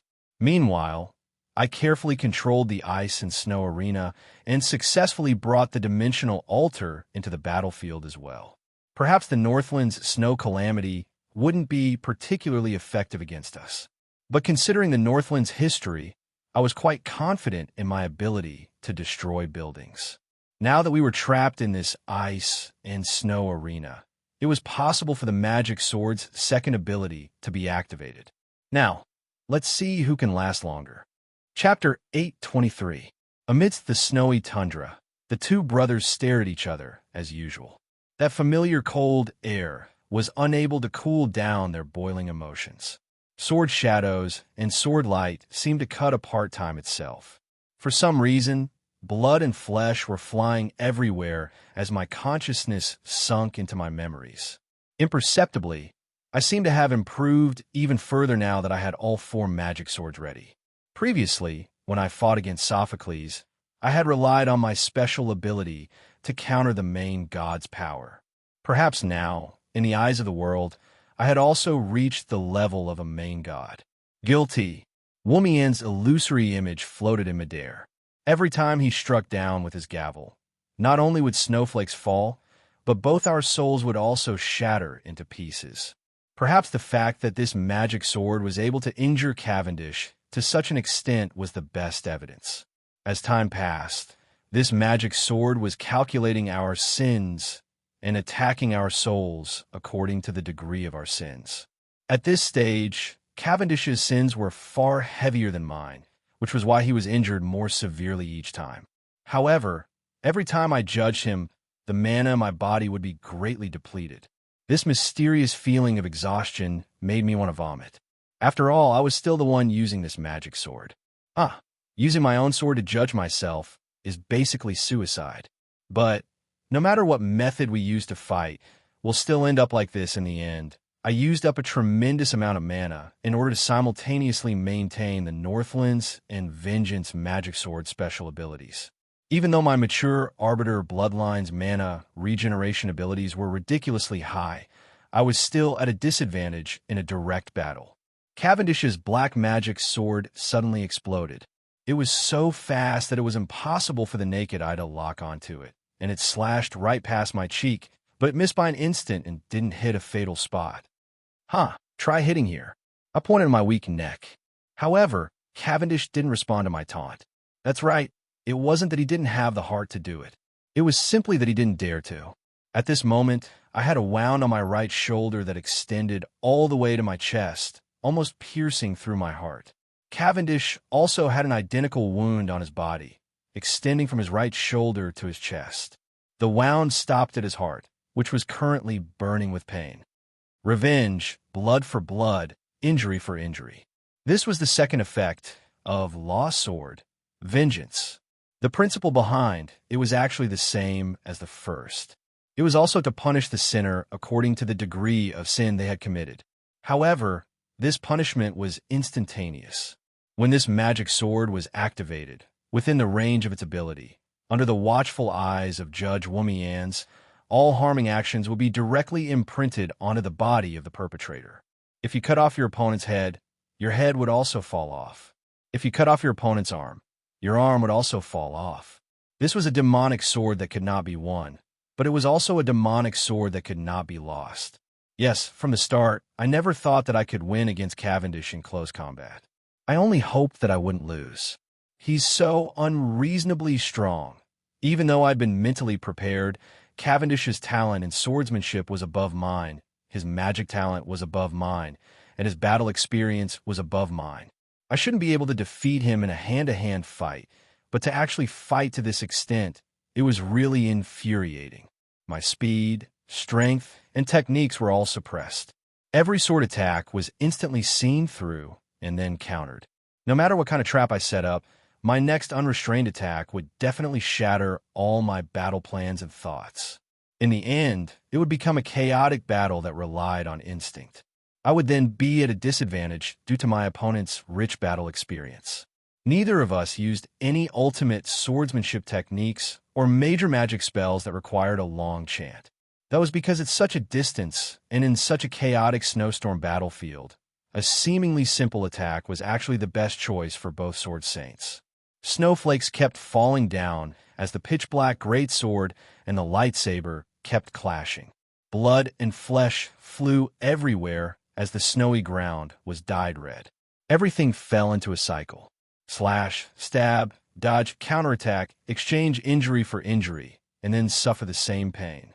The swordsmanship sparring from my childhood was playing out once again. Although both of us were filled with killing intent this time, the results were the same. I was still at a disadvantage. What was even more terrifying was that Carwin's was still growing stronger by the second. That's right. Although my injuries were becoming more and more severe, my strength, speed, techniques, and accuracy were all slowly but steadily increasing. The same technique would be ineffective the first time I used it. My originally effective killing technique would be forcefully countered the next time I used it. This seemingly ordinary, but actually cheat-like combat talent was as shameless as ever. My instinctive combat instincts were truly a headache. Most people would hesitate when faced with my abnormal ability to reflect damage. In fact, they would even consider whether or not they would be able to win if this continued. It was even possible for them to directly stop fighting. That would give me enough time to charge up power for my Dawn Holy Sword and deliver a fatal, suicidal attack. However, the moment that Cavendish discovered my damage reflection, he unhesitatingly exchanged injury for injury the moment I started charging up power and stopped me from charging up power. What was even more troublesome was that I could sense that Lost Sword, Vengeance's damage against him, was already decreasing. He was faintly beginning to resist the power of law. I'm already used to it. Roland, do you have any other aces up your sleeves? Cavendish casually blocked an icicle that suddenly descended from above as he smiled in a way that made me want to beat him up. I knew better than anyone that the power of law wasn't omnipotent. It was only a lower-level concept under the power of order, an existence on the same level as holy light.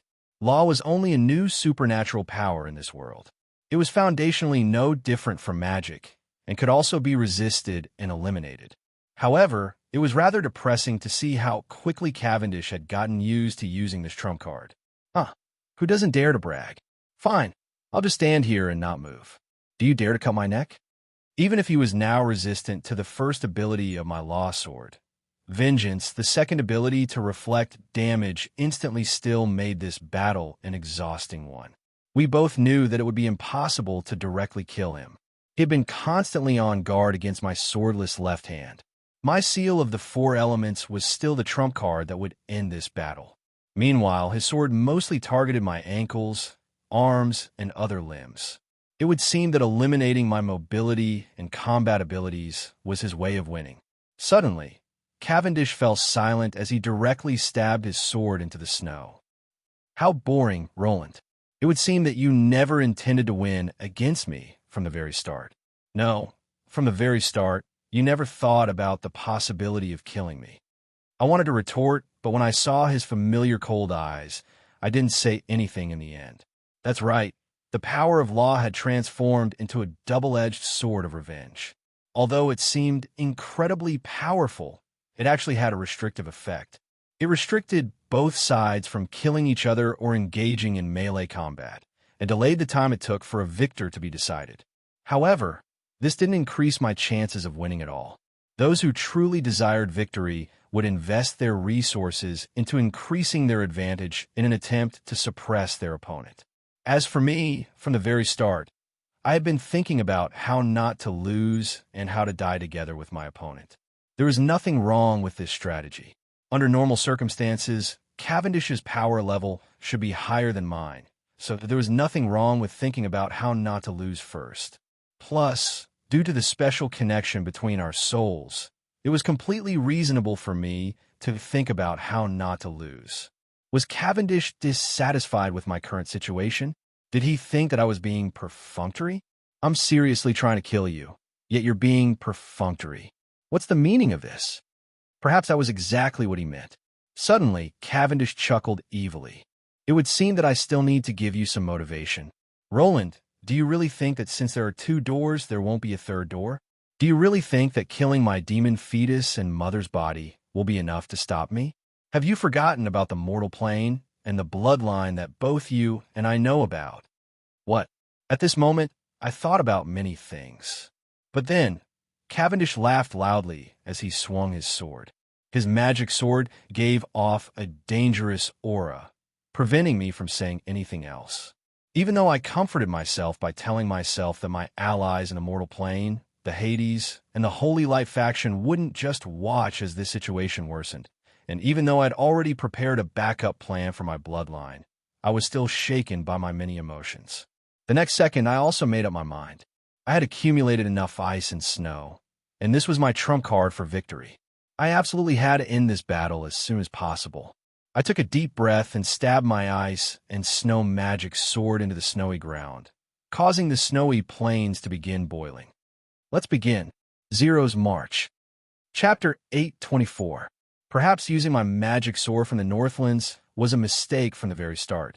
At the very least, when I chose Cavendish as my opponent, I couldn't hope to see how effective this sword of ice and snow would be. It was unimaginable that Northlanders wouldn't be able to adapt to the snow, and professional warriors would have to fight in snowy mountains since they were young. Only newcomers from other lands would be allowed to use the excuse of being hindered by the weather as an excuse. Even though it had been many years since I returned to the Northlands to fight in the snow, I couldn't hope that Cavendish would have forgotten all about fighting in the snow and how to avoid snow disasters. After all, the deepest memories of knowledge and skills were usually from childhood. What one learned from a young age was no longer just knowledge and skills. It was also the foundational knowledge that formed a person's personality and way of thinking. Fishermen by the seaside feared the unknown ocean. Old sailors and ship captains were more or less superstitious when faced with the endless sea that was constantly changing. In the eyes of HE's inland residents, Northlanders were taciturn, reckless, and disobedient. They were as sturdy as the glaciers on the tundra, and lacked even more civilization than the barbarians. Although this was a type of prejudice, in a way, it was a choice for survival. As a Northlander, one would only encounter bad weather after bad weather, and the lack of resources would bring about all sorts of hardships. The incomprehensible tenacity of one's personality would become a necessary requirement for living in the Northlands. One couldn't count on the heavens to be kind, because there would always be more bad weather than good weather. One couldn't rely on luck. The fatal natural conditions would cause everything to rapidly worsen. Little beasts and saplings that were exposed to the elements wouldn't be able to survive more than a single day. Only by constantly thinking and making all preparations would one be able to have a great harvest. A single accident, a sudden snow disaster, would completely ruin one's plan. A year's worth of hard work would go to waste. Hurry up and get up. Winter was coming. If one didn't prepare enough food for the winter, they would freeze to death. The cruel Northlands wouldn't give one the time to sigh and be depressed. Was it very negative to think about the worst of everything? When most situations were worsening beyond expectations, this type of negative thinking was a normal way of thinking.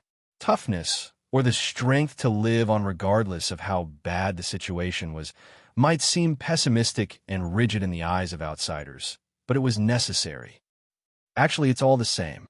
Even if you leave the Northlands, isn't this damned world still cruel and realistic? If you want to live well, no amount of preparation or backup plans will be too much. Only by carefully planning and scheming will you be able to survive. Well, the world is just as unpredictable as the blizzard in the Northlands. Misfortune can descend at any moment, so I should just enjoy myself. At the very least, when I die, I'll be able to loudly announce to the world that I, Cavendish, have lived a more carefree and happy life than all of you, and I've had a lot of fun in my life. The same material, the same environment, and the same location had eventually evolved into two completely different modes of thinking and personalities. Was this a trick of fate? Or was it the choice of the two goddesses? Or was it just a pure coincidence? Roland, your ice and snow are useless against me. Stop, or you will be exhausted to death by this meaningless consumption. Cavendish's words weren't a lie. He was enjoying this battle and didn't want to obtain an easy victory because of this reason. No matter how effective an Earth-type ability was, its consumption would always be the greatest. Rather than opening the door to the dimensional barrier, Roland was probably more interested in a delightful battle, the crueler the better. This single-celled organism, bastard single-celled organism. Others will do anything for the sake of their goal, but you're forgetting your goal for the sake of the means. Others? Are you referring to yourself? Isn't your goal obvious now? Only by killing me will you be able to stop the door to the dimensional barrier. So why are you still hesitating? Bring out all your trump cards. Let me have a good time. I confirmed once again that it wasn't that Cavendish didn't have a brain, but rather that he didn't want to use his brain. His natural desire for excitement and pleasure was placed in front of rationality. His rare and excellent logical thinking was all for the sake of that damned idea of how to have a good time fighting. What's the difference between a human's rationality and an animal's? Amidst the snowstorm that obscured my vision, the snow mountain was collapsing. Amidst the waves of snow, sound waves became the only weapon I could use in combat. You're thinking so much about everything and living in a box. What's the difference between you and a puppet? While stalling for time, my useless verbal cannons were also effective. The effects of my magic sword Northlands were now so bad that I couldn't even look at it directly. The blood-curdling screams came a little later than the pain in his body. While the effects of each trial were doubled, the time between each trial would also be doubled. The next trial should be in 16 minutes. I couldn't wait any longer. I could cast holy light on myself and use my life force, while Roland could use soul devouring to recover from his injuries. This amount of time would be more than enough for us to fully recover our physical bodies. Only using magic swords to determine victory would require us to accumulate enough trials to instantly kill us. That would still take a long time. Judging from the current battle situation, Roland had relied on his intuition rather than his thinking to adapt to the ice and snow elves, as well as his health and the new curriculum changes, much better than me. He easily dodged the hailstones and dug holes to avoid the avalanches. His reactions were quite swift. If this continued, it would be a huge loss for him to use a large amount of mana to maintain this world of ice and snow. Not far away, the altar was now covered in ice and snow. It was unknown whether it was the hailstones or the avalanches, but the goddess statue on the right side of the altar had already been destroyed. The lower half of the altar was now completely buried in the snow. At the very least, it would be impossible to use the altar before it was repaired. But I hadn't worked so hard to maintain this place just to destroy this altar. Otherwise, I would have many more convenient methods to do so. Even though I clearly noticed that my magic sword Northlands was quite ineffective against Cavendish, I still persisted in maintaining it. This wasn't just to limit his movement radius. I'd already achieved my first goal. In that case, let me try out this new trump card that I had just finished developing. This time, I would truly be using the power of a creator goddess. Cavendish, didn't you want to see my abilities? This attack would probably be more than enough to crush any main god. Rise, Zero's army. As I called out in a low voice, the entire frozen land began to tremble. Countless white figures climbed out of the snow. Their bodies were made of ice and snow, but most of them were in the form of ice crystal skeletons. These existences were clearly the crystallization of ice and snow. However, they didn't have any of the sluggishness and coldness that elemental creatures had. They seemed as if they had just been born and were confused as they crawled on the ground on all fours, just like newborn babies. But soon, their appearances began to change. Skin of ice and snow began to grow on their skeletons, and their limbs began to evolve into normal, standing limbs. It was as if they had completed the evolution from infants to adults, or monkeys to humans, in a short period of time. First, the physical body. In H's world, ice and snow were probably the farthest thing from life. But in the Hades plane, ice and snow were the foundation of all undead physical bodies. In H's world, ice and snow were equivalent to life. In my eyes, the Northlands wasn't a forbidden zone for life at all. And now that this magic sword was unsheathed, it meant that my personal domain of life had been opened. The ice and snow that my magic sword had spread throughout the Northlands had transformed into seeds of life. Numerous ice and snow life forms were being born within the seeds. But in order to accomplish this, I had to thank an undead emperor who selflessly gave me all of her research information. Conservation. Back in the day, in my personal bug-like world, Conservation, who possessed limitless mana, had shown me something inconceivable: magical bone transformation. Undead emperors who didn't have undead creations would be greatly weakened in power.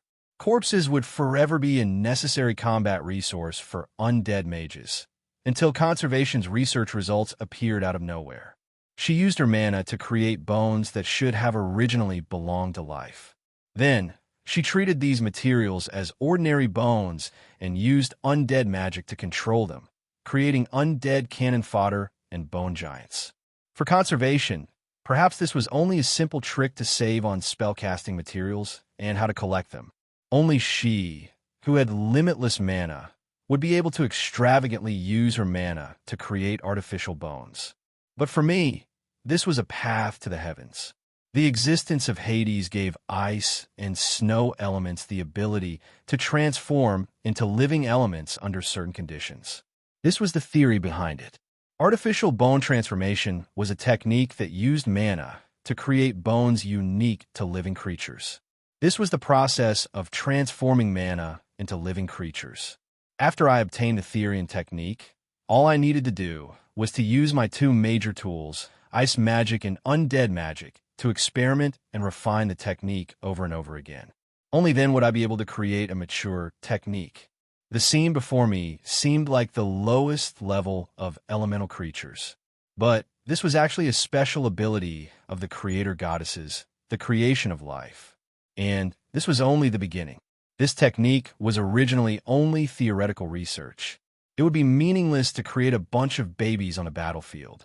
However, due to an unexpected accident, a kind-hearted person gave me a gift of friendship that made up for what I lacked the most in my technical chain. This instantly made my dragon-slaying techniques abnormally useful. No, abnormally scary. Yes, it was likely that some people had already guessed that the kind-hearted person I mentioned was none other than the Sky Tower spirit. His artificial souls and knowledge transfer technique, along with my own soul-splitting technique, finally created an actual creator goddess-level forbidden spell. Roland's 8th Sin. Army-level forbidden spells, city-level forbidden spells, country-level forbidden spells, race-level forbidden spells, and god-level forbidden spells. Forbidden spells had simple divisions based on their destructive power and range. If I had to give this forbidden spell a rank, perhaps only a world-level forbidden spell would be more suitable. Originally, this forbidden spell's intended enemy was multiple main gods and endless chaos abyss armies. Cavendish, it was only natural that you would die to this forbidden spell. Forbidden spell, Roland's 8th Sin. The first part, Zero's March, has ended. The second part, the forbidden fruit of artificial souls, activate. Chapter 825. The Heletum generation could be said to be the standard of civilization in the world of He. If it wasn't for the fact that they had gone too far into the forbidden domain and were destroyed by the gods of the time, the elves, beast men, and future humans wouldn't have been able to survive. The Heletum generation was the three greatest creations of the Heletum generation that they were proud of. They were also the foundational reason for their destruction. The most foundational and core of these three creations was the artificial soul. Creating a soul from scratch wasn't only a creator goddess level of power, it even surpassed the limits of the order and chaos goddesses. Perhaps only He had such a power. The second part of the forbidden spell, the forbidden fruit of creating artificial souls. A pitch-black short sword traversed the distance of space and time as it responded to its master summons. The moment that this short sword that had absorbed countless souls appeared here, the surrounding snow was instantly tainted black by the undead. 7 sins of the demonic sword. It had just harvested countless lives on the battlefield. Right now, its existence here was like the gates of hell had been opened, and countless souls were pouring out. Seeking for endless knowledge and truth and mastering the god's secrets is a taboo even for intelligent creatures to play with fire, even though it's an instinctive desire for knowledge. When humans finally believe that they've surpassed the limits of the creator goddesses, they will naturally try to obtain the creator goddess authority. And in He, this is the equivalent of suicide. My understanding of human nature had long since become a philosophical one. Everyone had their own way of thinking, and there was no right or wrong to begin with. I had always believed that the 7 sins, which were originally viewed as the source of all human evil, were also, in a way, the driving force behind the progress of all living creatures and even society. This eighth sin was the same. Since it involved the source of the soul, the Halettum generation was in danger of the river Styx's cycle of reincarnation. However, the Halettum generation's research results were left behind in this world. Spell model complete. Artificial soul template complete. Although the Halettum generation's technology was amazing and could create artificial souls from living creatures, I had to say that while they were quite good in terms of theory and technology, they were incredibly weak in terms of application. Creating an artificial soul with a certain amount of knowledge and self-awareness just to be used as a labor and computing machine was an incredibly foolish waste of resources. As for me, I immediately discovered the frightening combat potential of transforming magic into living beings and creating artificial souls when I got my hands on these two major technologies. Isn't this a magical version of a clone army? From a certain point of view, when magic and science reach the extreme, they would actually involve the essence of life and the soul. It could be said that they reached the same goal through different means. Because of the overwhelming advantage of the magic civilization and soul studies, such replicas were essentially more similar to the originals. All power originates from a soul. If souls can be customized, can powerhouses be mass-produced? Lack of combat experience and killing techniques? Couldn't she just use necromancy to copy memories? And Harloise was an expert among experts in this field. Her soul book was not only capable of copying memories, it was also capable of copying one's personality and sense of self. Artificial souls have a limited capacity. In that case, the soul-splitting technology used to create the 7 deadly sins would be useful. Cutting the soul fragments of a powerful mother and using them to create the soul seed of a duplicate was a mature technology used to create super undead creatures. In order to maintain the liveliness and completeness of the souls, I even used the method of splitting and duplicating the soul book that I obtained from Harloise. Every single soul was a page of that book. Lack of a corresponding physical body. This was the creator goddess's ability to control the miracle of life. Conservation and I had combined everything together to create a temporary life out of ice and snow. This would break through all limits. Insufficient mana? The super classic version of Olivia's magic box was a super rare item that could supply the defense of an entire city's mage tower. That was 50 mana pools worth of mana. Although it was possible in theory, there were too many accidents that could happen. Too much technology was lacking, and the success rate would be too low. Indeed, it would be nearly impossible to turn these scattered pieces of technology into gears that work together to propel the usage of the entire forbidden spell. However, in this world, there were special weapons that could turn the impossible probability of success into something that was certain. Soul World Northland stabilized. Creation of Roland physical body has been completed, beginning to inject artificial souls. Even in this soul world of ice and snow, each of these artificial souls only had about 60% to 70% of my strength. Every single soul was an artificial soul created out of my soul shards and living soul materials. Perhaps their intelligence wasn't perfect, and they had almost no emotions, but their killing techniques and combat experience were at least 60% to 70% of my own. Numerous skeletons of ice and snow completed their evolution in front of me. These skeletons were covered in flesh and blood, as well as armor made of ice and snow. They even picked up swords made of ice and snow. However, their familiar faces and lifeless eyes made me shiver from the bottom of my heart. 1 Roland, 2 Rolands, 3 Rolands. Find then countless Rolands.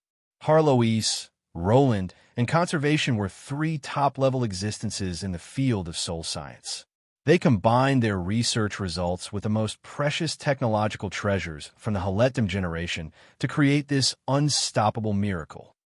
Cavendish, if you can last for 5 minutes against this army of 1342 Rolands, then even if I'll still win. So what if you can last for 5 minutes? You'll still die after 10 minutes. Cavendish didn't even bother to respond to me. The endless army of powerful individuals before him caused him to laugh maniacally while trembling. He had pointlessly started a 1 versus 1 battle.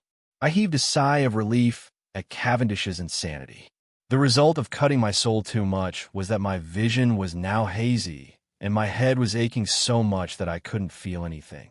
Not only was my mana source being destroyed, but my life force was also being destroyed. This combination forbidden spell had far surpassed the limits of any individual mage. While I obtained unstoppable combat strength, my physical body and soul were also beginning to collapse. That's right, what I had just said to Cavendish was a lie. I had never lied in my entire life precisely so that I could lie to him at a time like this. As expected, Cavendish had fallen for my trap. If he tried to stall for time and run away, I would definitely be the one who couldn't take it anymore. And since I said that, he definitely wouldn't run away. How long could I last? The next second? The next minute? The next judgment? How long could he last? No matter what trump card he had, I felt that it wouldn't be any better than this. Would he die first, or would I kill myself first? This was truly interesting. Chapter 826. What was slaughter? It was probably an operation with the goal of ending the opponent's life. The ones in front of me are probably the purest killing machines in the world. He had a kind smile on his good-looking face, but there wasn't the slightest hint of a smile in his eyes. He clearly didn't have any killing intent, but he was still killing. Seriously, who did he learn this kind of pervert who kills while smiling? Can't you guys be a little more self-aware? Whose clones are they? Who's the one who laughs the more dangerous the situation is? Cavendish. Keep pretending. Perhaps he knew that he didn't have many chances left, so he chatted casually with the goddess who foolishly messed everything up. It was surprisingly a precious moment. Battlefield? It was very smooth, so smooth that there was no need to pay too much attention to it. The current Cavendish was like a giant beast that was being hunted. Even though he was still arrogant, angry, and had a threatening aura, his body was now covered in ice spears and swords. Just the amount of blood he lost would be enough for him to die.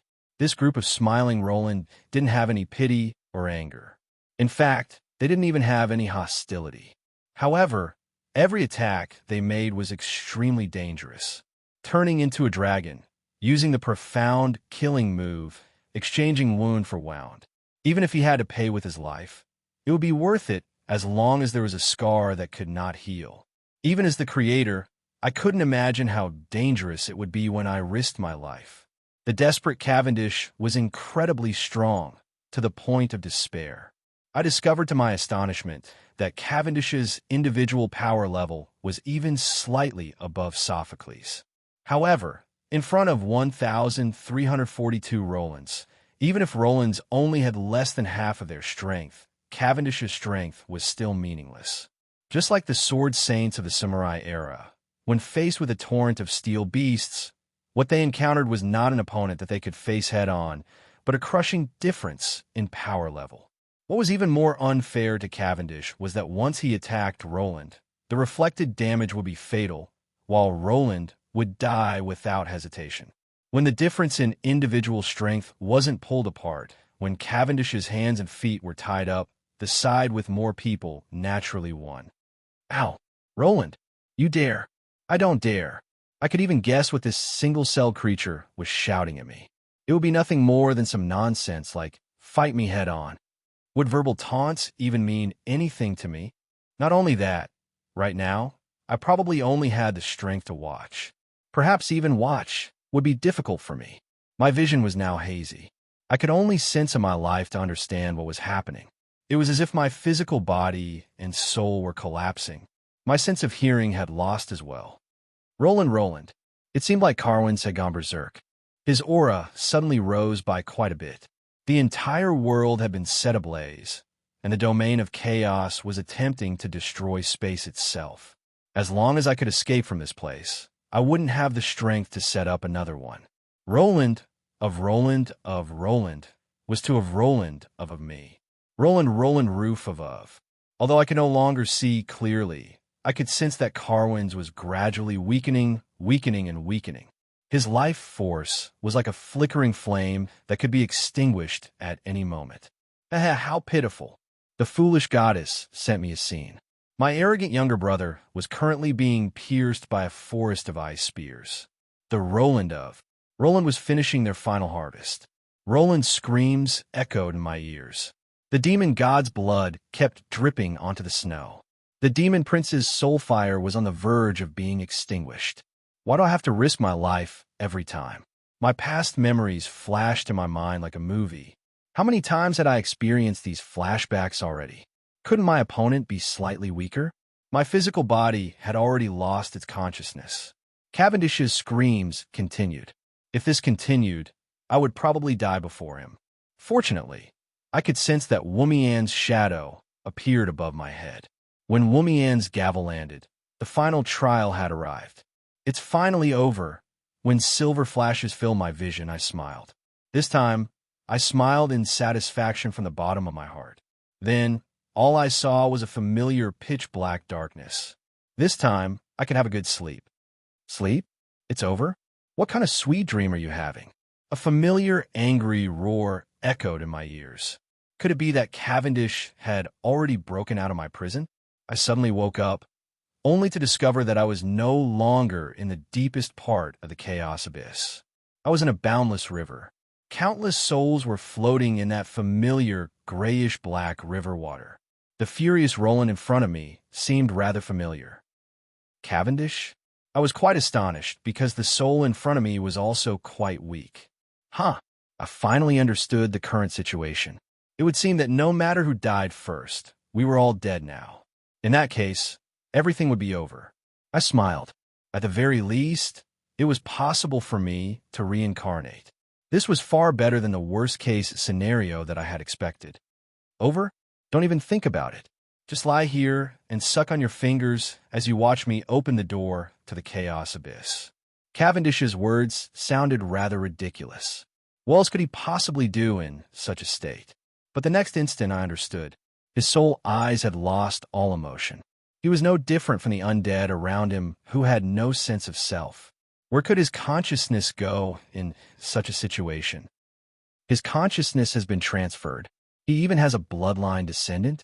I recalled Cavendish's previous threat, a bloodline descendant that we all know about. Damn it, Renee. Chapter 827. The demon bloodline had always been a double-edged sword. In the mortal plane, there was no job class that could grow faster than demon warlocks. They only needed to relax their control over their bloodline and borrow power from their demon ancestors or chaos lords to rapidly grow, as if they were the main character's main character aura. 1 year at gold rank, 2 years at legend rank, and 10 years at saint rank. Other job classes didn't even need to think about it. But if a demon warlock could truly improve like this, he would no longer be himself. Demons weren't kind-hearted people who loved to help others. It was the opposite. Their lone service of getting on the train first, then paying for the ticket, was far more evil than even the most black-hearted loan sharks. There's no such thing as a free lunch in this world. If you think there's an exception, that's because you've already unknowingly paid everything. This was probably the most appropriate way to describe the relationship between demons and mortals. But from a certain standpoint, it was also correct to describe the relationship between mortals and gods. As long as you proved the value of your investment, the demons and gods would generously give you their power. It was just like how loan companies would always greet you with smiles at the beginning, as if they had an excess of money or power and would seize every opportunity to give it away. The gods and gods were even worse than loan companies in that they didn't want your money. They wanted everything you had. No matter if it was the upper planes or the chaos abyss, the most valuable currency would always be an ordinary person's soul.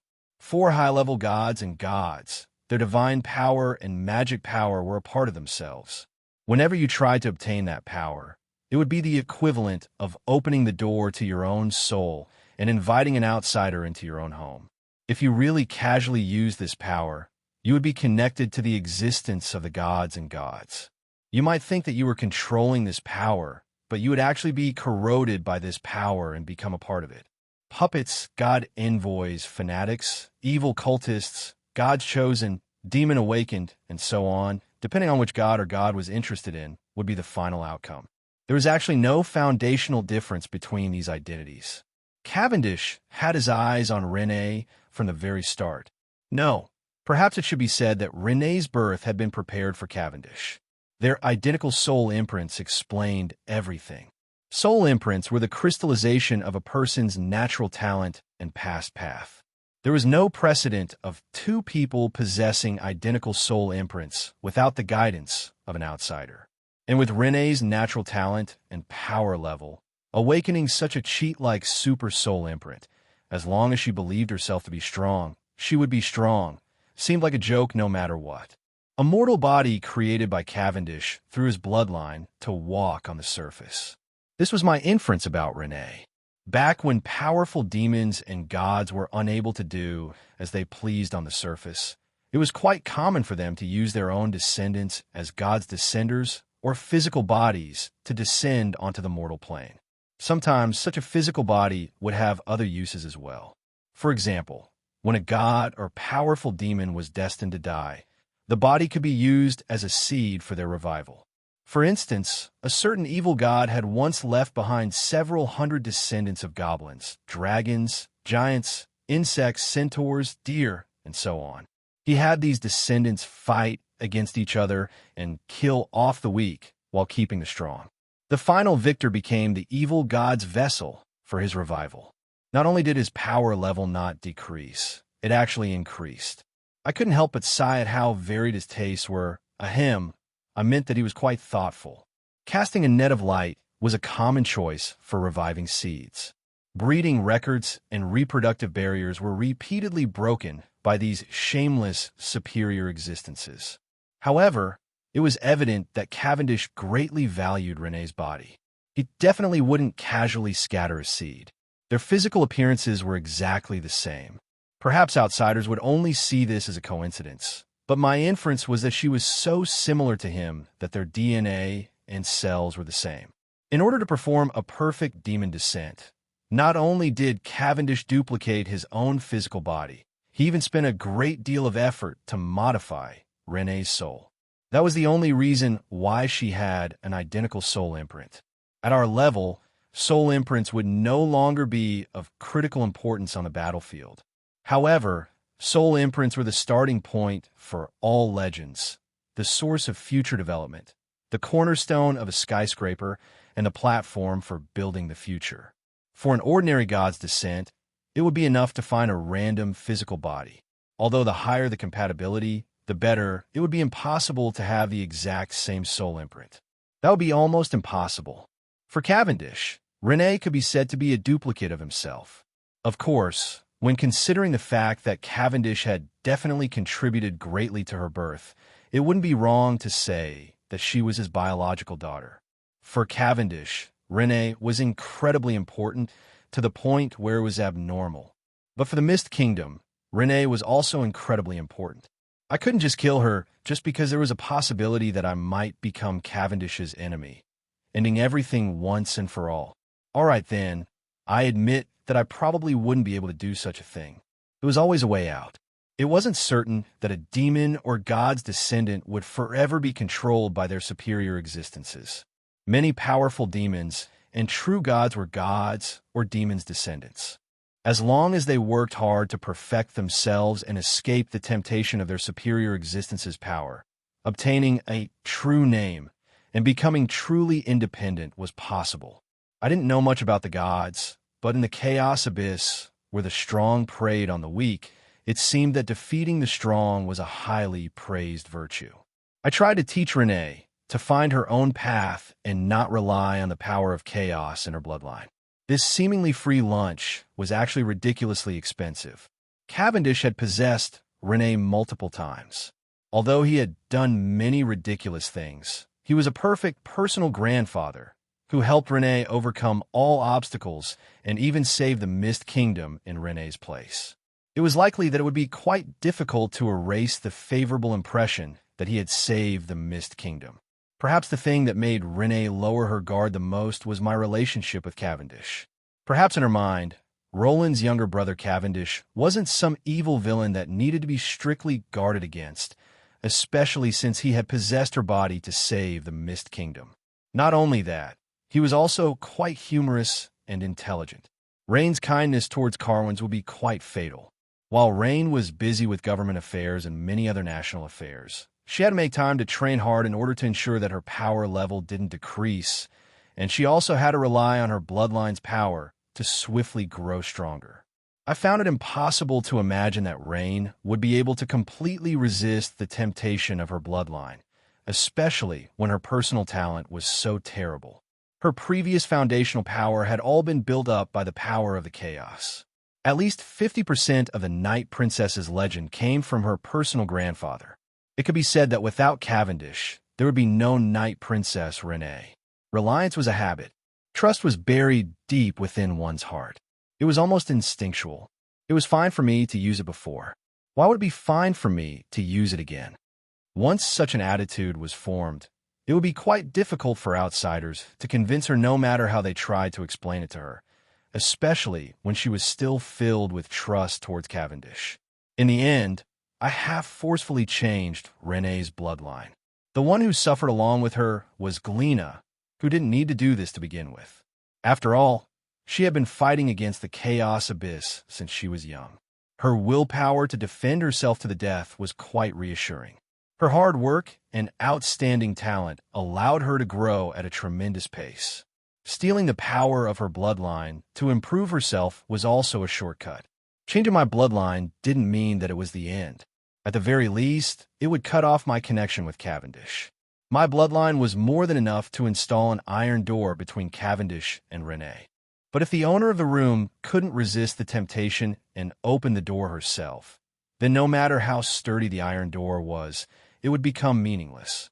As a Chaos Knight, Renee was a powerful job class member who used the power of chaos, similar to a demon warlock.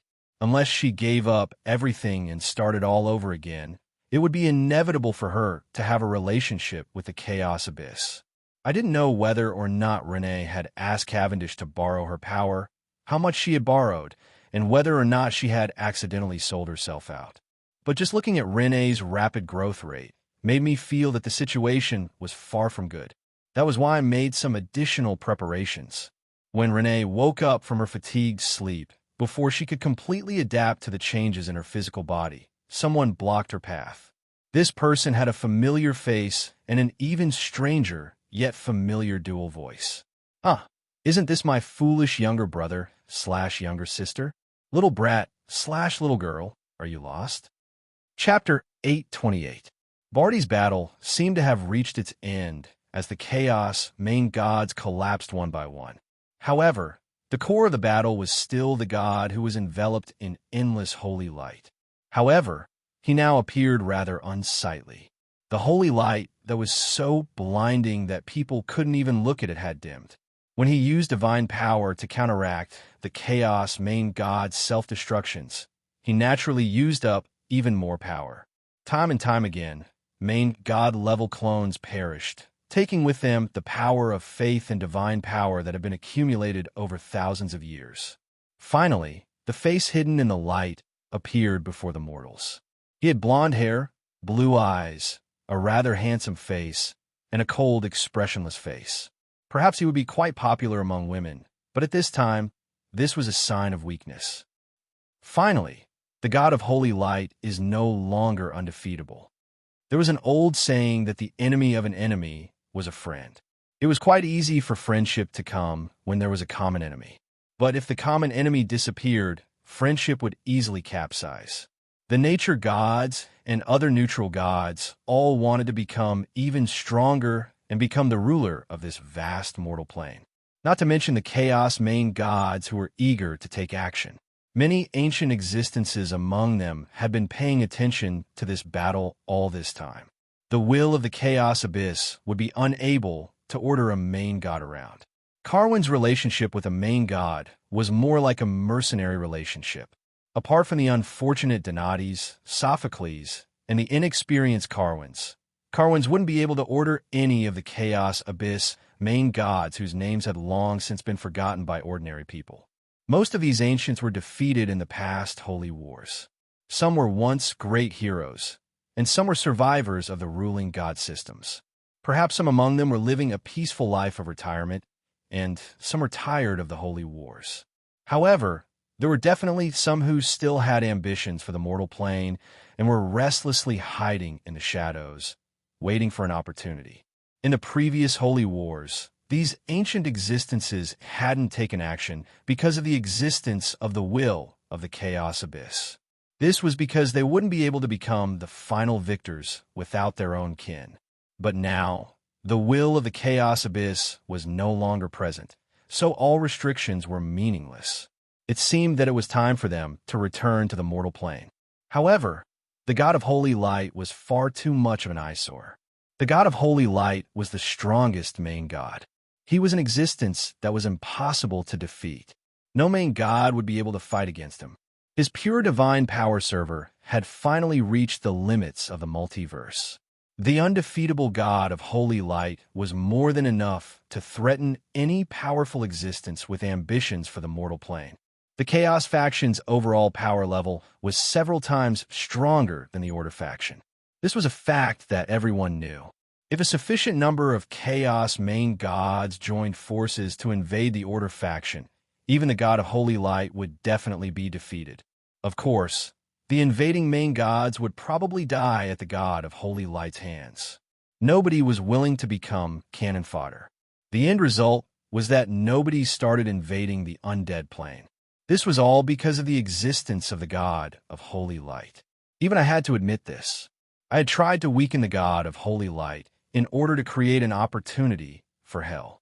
However, I had always controlled the degree of weakening the god of holy light. I had stepped on the brakes at several important decisions.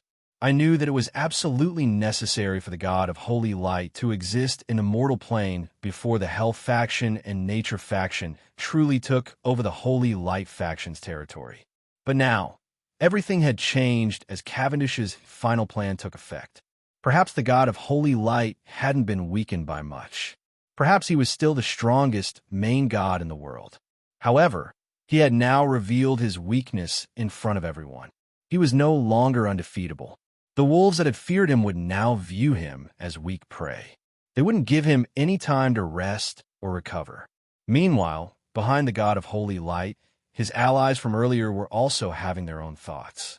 Perhaps now that the external enemy had been eliminated, it was time to settle old scores. In a way, the Chaos faction was much more proactive than the Order faction. Perhaps it would be difficult for them to form a stable alliance, but they would unhesitatingly use all their chips when an opportunity presented itself. 1, 2, 5. I don't usually see them, but they've all appeared now.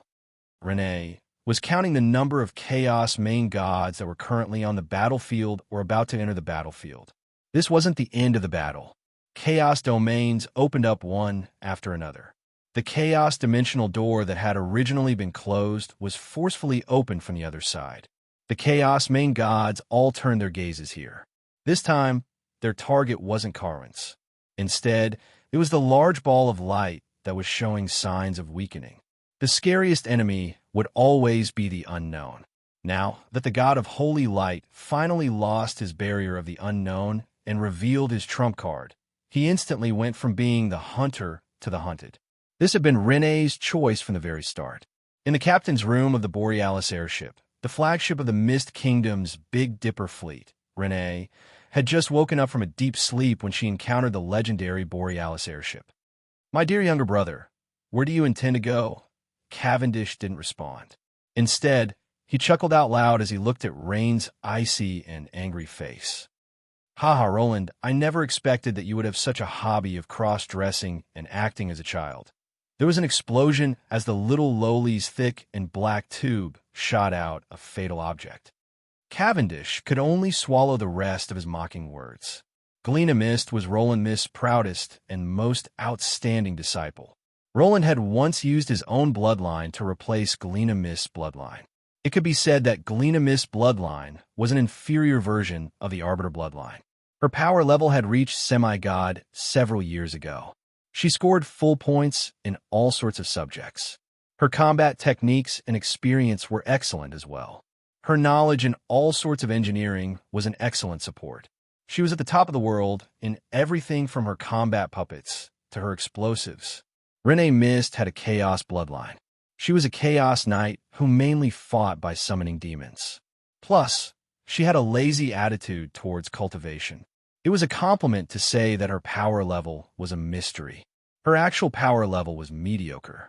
If Roland, who had a god's descent, and Cavendish, who had an ancestral bloodline, were about the same in power level, then in a one-on-one fight, Galena would be able to take care of 10 Renes. And when the pilot's techniques were about the same, the performance of the pilot's body would become the key to victory. Perhaps Rene was far more of an outstanding warrior than Galena. However, the young Galena had fought so hard all along. She had long since stood at the top of the world. The worst part was that Rene was a user of the power of the Chaos Abyss.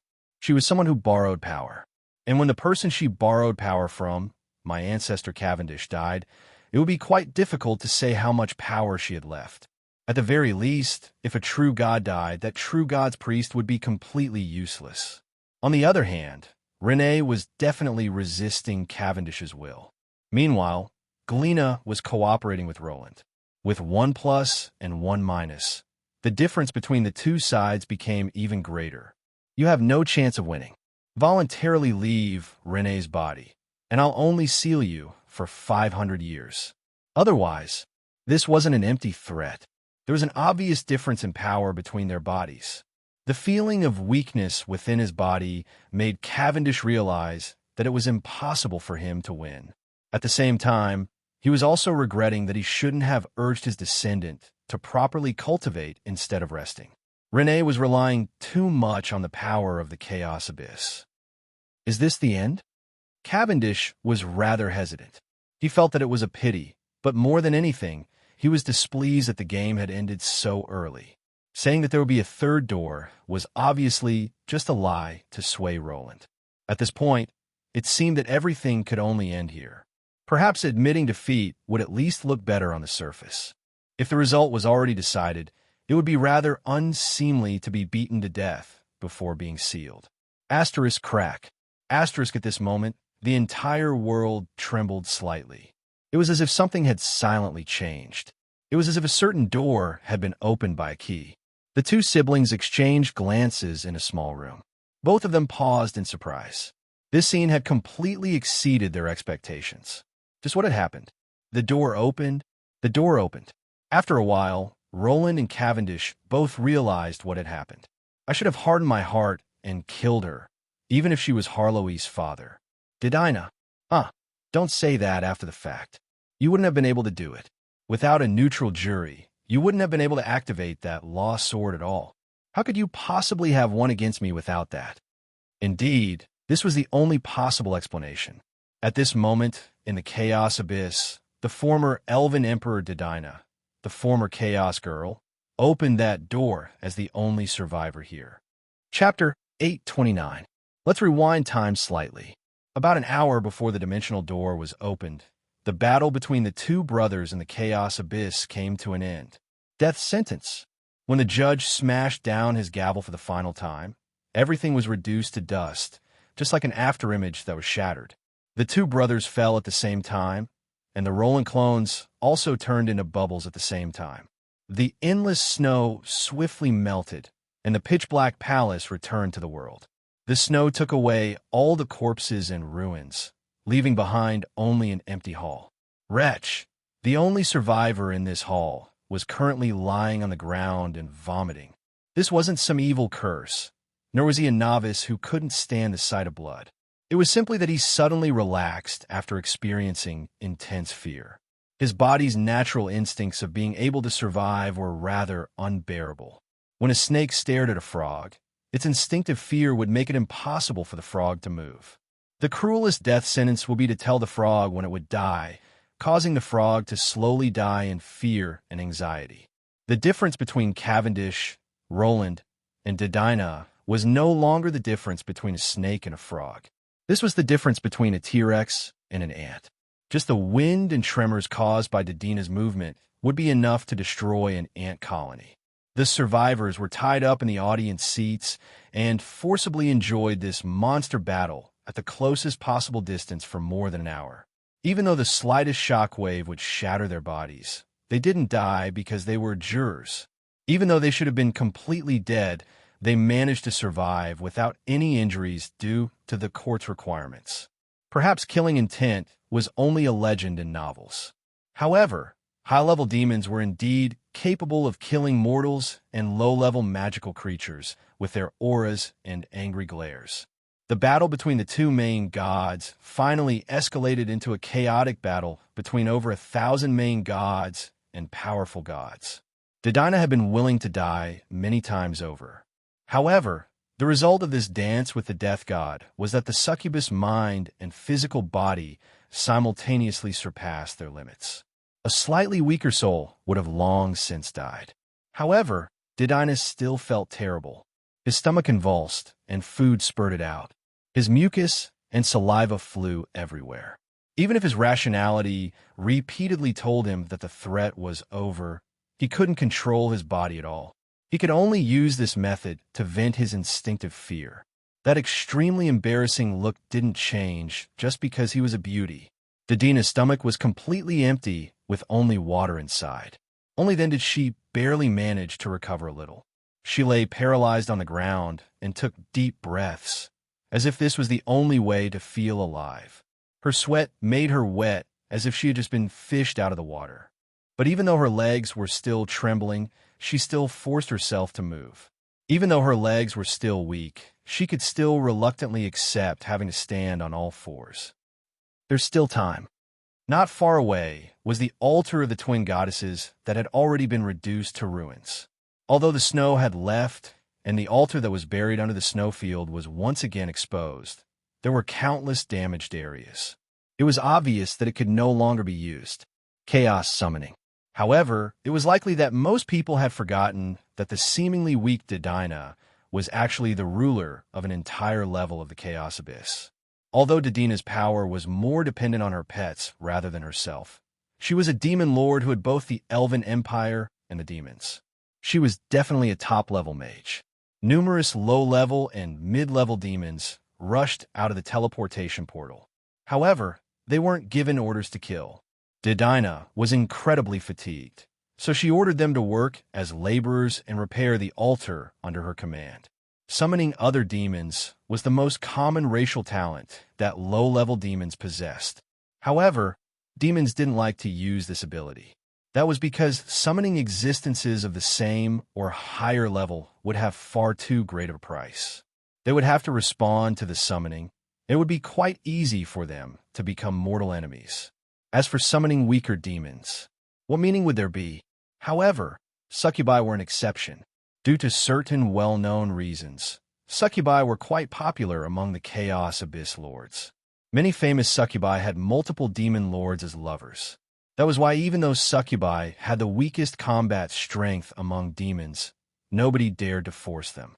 Demon Lord Didina furiously opened a portal to the Chaos Abyss to summon her subordinates and high-level demons. The high-level demons then followed their master's orders to summon high-level and mid-level demons as well. The summoned demons speedily formed a new labor army. The low-level demons unhesitatingly followed their new master's orders when they saw the demon lord. However, the high-level demons had many schemes when they saw the exhausted demon lord, who was also a succubus who wasn't skilled at combat. But before they could do anything, the experienced Didina directly found an excuse to execute two high-level demons who had been slacking off. She successfully made an example out of them and forcefully suppressed the possibility of a rebellion. Perhaps nobody would have expected that the person who designed this altar and the theory behind how to open the door was actually the seemingly inconspicuous Didina. Perhaps nobody would have expected that this nameless, weak succubus was actually the most outstanding spatial magic master in the world. Only Didina, who had obtained the Elven Empire's inheritance and knowledge of the Chaos Abyss, will be able to complete this miraculous project. It's finally going to be completed. Even though the repair work was progressing quite quickly, Didina's anxiety didn't decrease at all. She still couldn't explain Roland's sudden appearance. Didina still didn't feel safe at all. "Get out of my way." Didina whipped away the clumsy temporary laborer. She couldn't wait any longer and directly took action herself, personally acting as the laborer. Finally, I can end everything. This damned holy war and cycle of reincarnation. Didina was finally unable to calm down as she looked at the twin altar before her. Hadn't she waited for tens of thousands of years for this moment? Nobody knew that Didina had been tightly holding onto a golden pendant that contained an old, dim yellow portrait. This was an item that she had retrieved from the ruins of the Elven Empire. This was a smiling, golden-haired elf girl who was weaving a flower garland for her parents. Her innocent appearance was truly cute. However, if Didina herself saw this, she would probably unhesitatingly destroy this dark history. My pitiful Harlois, even to this day, I still don't dare to tell you who I am. Finally, today, everything will end. Our long-cherished wish is right before us. For some reason, this expressionless succubus demon lord seemed just like a middle-aged man who was worried about personal gains and losses.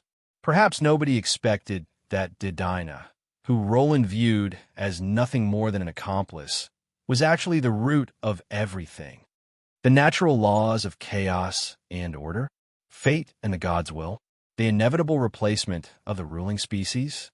From now on, there will be no natural laws. All life in He shall obtain true freedom. Chapter 830. The Light of Sinsar Dub, a wise schemer, the legendary elven emperor Audiobook VII, and now, the succubus Didina. Unlike human dynasties, where the last emperors had abnormally short lifespans, the last emperors of long-lived species had more than enough time for humans to reproduce for several generations. This was more than enough time to judge an emperor's accomplishments and talents. Emperors weren't the rulers of a destroyed country, but they had the fate of a destroyed country. This was always given to the last emperors who tried to change the world. Audiobook was probably one of the most unfortunate ones. When he took over, the Elven Empire was already in a terrible mess.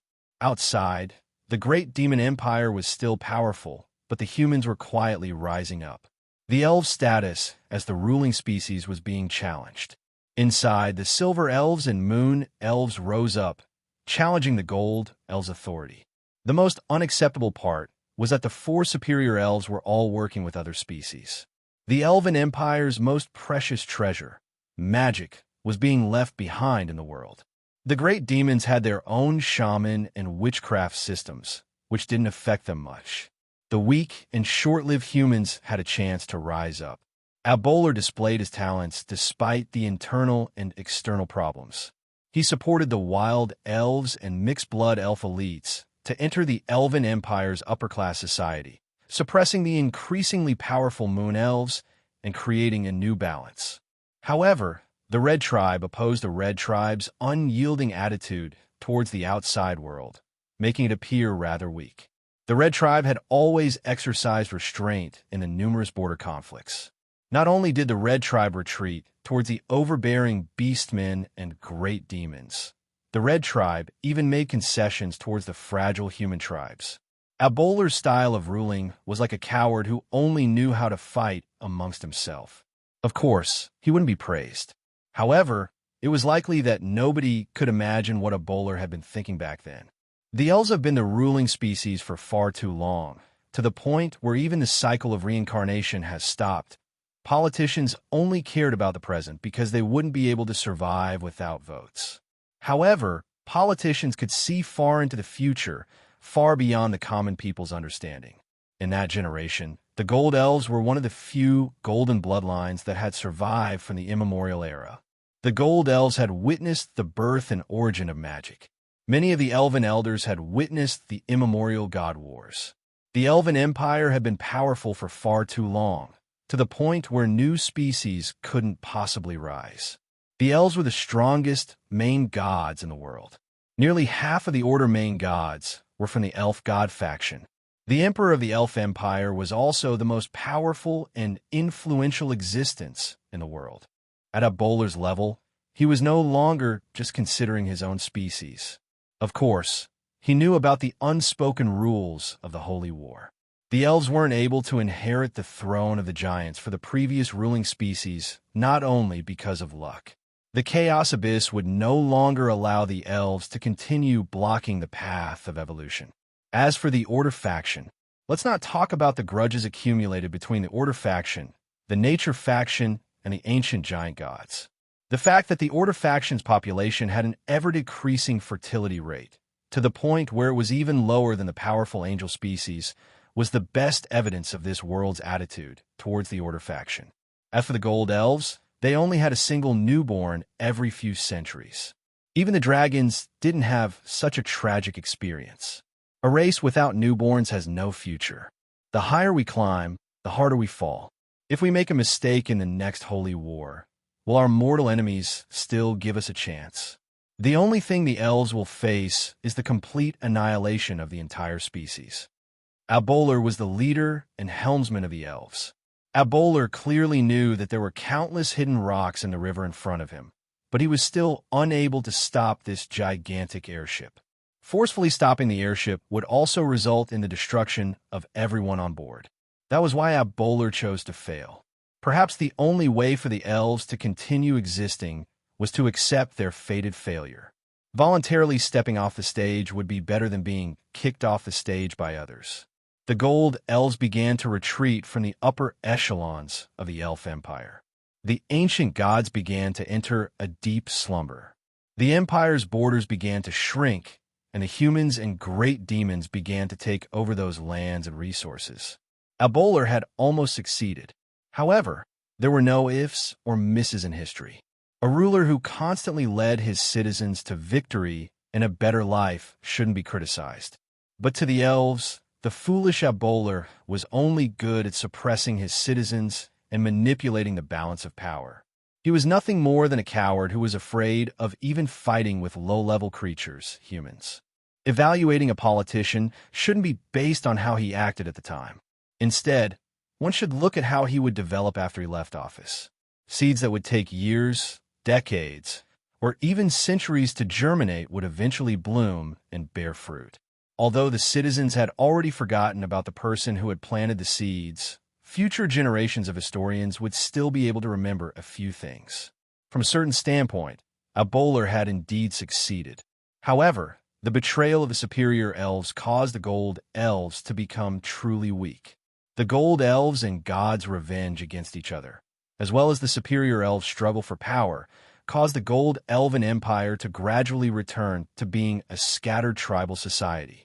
The Gold Elves were forced to voluntarily retreat from the stage of history. But it was likely that this wasn't how Abolar had originally expected. Nobody would be able to resist the corruption of the River Styx, even if Abolar had once been a supreme existence. Only the newborn demon Dedina had managed to reach the surface of the River Styx. But perhaps because her hatred and stubbornness were too deep, or perhaps because she had died too pitifully, the newborn demon Dedina regained her memories from her previous life less than half a month after reaching the surface. As the Gold Elven Emperor, Abolar's knowledge, and experience caused the newborn demon Dedina to be incredibly anxious and frustrated. Half a month's worth of memories was destroyed by tens of thousands of years of memories. The newborn Dedina had many personalities that belonged to Abolar. Just like Eliza and Lisa's relationship, Abolar's resistance against the River Styx allowed the newborn demon Dedina to retain her old habits of thinking. But even though Abolar was incredibly anxious and intelligent, the newborn Dedina was still just an ordinary inferior demon. A militia that had been trained for 3 years would be able to deal with her with a shovel. Abolar would have to follow the rules of the Chaos Abyss and start over from scratch. There was no such thing as luck in the bloodshed of the Chaos Abyss. It would be several hundred years before Abolar truly had the power and opportunity to leave the Chaos Abyss. By the time he returned to the Gold Elf Empire, the palace had already been reduced to rubble. Abolar could only return to the Chaos Abyss with his personal belongings. Nobody knew better than him about the elves' research on divination and prophecy abilities. In order to escape from the newly born elven gods and the superior elves' pursuit, that's right, Abolar had chosen the path of a succubus, choosing to use another form of life form to complete his mission. Abolar was unable to meet with Heloise, even though he knew that his pure and innocent daughter had now become the Banshee Queen. Back then, the Gold Elf gods were all traitors. The Gold Elf gods were barely able to tolerate the existence of a harmless and weak succubus. That was because she hadn't even reached adulthood yet, and she was already dead. Showing some generosity was also a type of behavior. However, the Gold Elf gods were unable to accept a returning emperor. Abolar didn't dare to become too powerful, because too many gazes on him would only reveal his true identity. Then, the traitors would do everything in their power to kill him. In the end, Abolar became Abolar, a harmless succubus lord. Abolar also attempted to take revenge, but before her plan could be carried out, the target of her revenge died first. Far too many things had happened over the long years. The superior elves and their gods all met with misfortune. The Gold Elf Empire transformed into numerous elven tribes. Abolar's enemies all died. In fact, Abolar didn't even know who he should hate. Hate the traitors from back then? Hate the Gold Elf Empire's fated destruction? Abolar was wise and calm, but also pitiful. In the end, he turned his gaze to the cycle of reincarnation that had caused all of this. Even if we voluntarily give up, the cycle of reincarnation still won't let us go. Could it be that we're destined to have nowhere to run to? Who made it so that all of this would happen? The cycle of reincarnation will never end, and misfortune will never end. Perhaps nobody had expected that the person who had suggested this plan to Sophocles, to the god of evolution, to Cavendish, was this seemingly ordinary succubus. Even without her subordinates, Abolar still possessed wisdom and knowledge. This seemingly harmless diplomat was far more dangerous than a million-strong army. Did Abolar want revenge? Did he want all life in the world to die together with the Gold Elf Empire? Did he want to save the world? Did he want to end the cycle of reincarnation? Perhaps even Abolar himself wouldn't be able to answer these questions. Anyways, I don't have anything left to treasure anymore. So let's gamble. Abolar had used Cavendish, and Cavendish had also used Abolar. Finally, the dimensional door was opened. When the sealed door of the crystal wall was opened, this world finally welcomed its destiny. Asterisk crack. Asterisk the entire world didn't change at all. However, anyone with even the slightest bit of power would be able to sense that the dimensional door had been opened to this world. Countless outsiders could still see this world. Chapter 831. From the very beginning, the gate to the crystal wall had surpassed the understanding of mortals. It was not a door that actually existed, but an existence akin to rules and concepts. Even if it was just one step away from stepping out, the natives of this world would never be able to take that step. No, it would be more accurate to say that they simply could not see the way out. This was just like how fish couldn't leave the water and humans had to live on the ground. There was no need for an explanation at all. This was the rule. This was common sense. There were always exceptions to everything. There were always those special existences who found a loophole in the rules and successfully left this plane. But it never came back. After all, compared to preventing people from going out, this invisible door was originally used to stop visitors from the outside world. Outsiders who did not receive an invitation from the master could not enter this world. It was still possible to go out, but not a single one of them came back. The fact that there was no return once again shook the resolve of the fugitives. But was it true that no one had ever entered from the outside world? Not necessarily. Damn it, nothing had changed in the outside world, but the situation on the battlefield had changed in an instant. The chaotic space began to disperse, as if something was beginning to dissipate. Above the pitch-black sky, there seemed to be countless pairs of eyes watching this place. The Chaos Abyss main gods that had just been attempting to surround and kill the god of holy light unhesitatingly turned around and vanished. Even if they were only escaping back to the Chaos Abyss to hide, it was still better than facing the unknown and becoming cannon fodder. The incredibly fatigued god of holy light sensed the faint presence of his will, which was why he stood up again. His mechanical and emotionless gaze swept over the battlefield, filled with broken bodies and corpses. The holy light gods were all trying to avoid the divine king's gaze, and the angels had all been wiped out. Finally, he retracted his gaze and fixed it on the sky. There, countless pupils were looking down. There, countless malice and wills had already solidified. The holy light flashed again, and the god of light flew up again. This time he was still alone. This time he did not look back. Purify, perhaps it was his mechanical thinking that determined his actions. Or perhaps it was simply because this was the most optimal choice for the divine power server. Or perhaps it was destined from the start. Or perhaps he still had a bit of humanity left in him. Protect. The god of light turned into a pillar of light and faced the unknown. Scattered silver feathers fluttered down and covered the land. The god of holy lights, surprised me as well. Perhaps the world still underestimated him. But the next moment, I knew I couldn't just do nothing. Even if we were fighting each other to stop the door from opening, now, the door has been opened, and we have lost the reason to fight. Even though the holy war between order and chaos was at its climax, even though both sides hated each other to the point of wanting to perish together, but now, the door was opened. Both sides were facing the possibility of external enemies. The two major factions no longer had any reason to kill each other. Is this what you want? I didn't receive an answer to my question. At this moment, Cavendish sank into a rare moment of deep thought. Could it be that he finally realized that he had made a huge mistake and was regretting it? Damn it, yes. This body is too weak. How can I go out and have fun? Carwin smiled. His smile was filled with malice, as if he wanted to see my reaction. But me? Instead, he felt like laughing.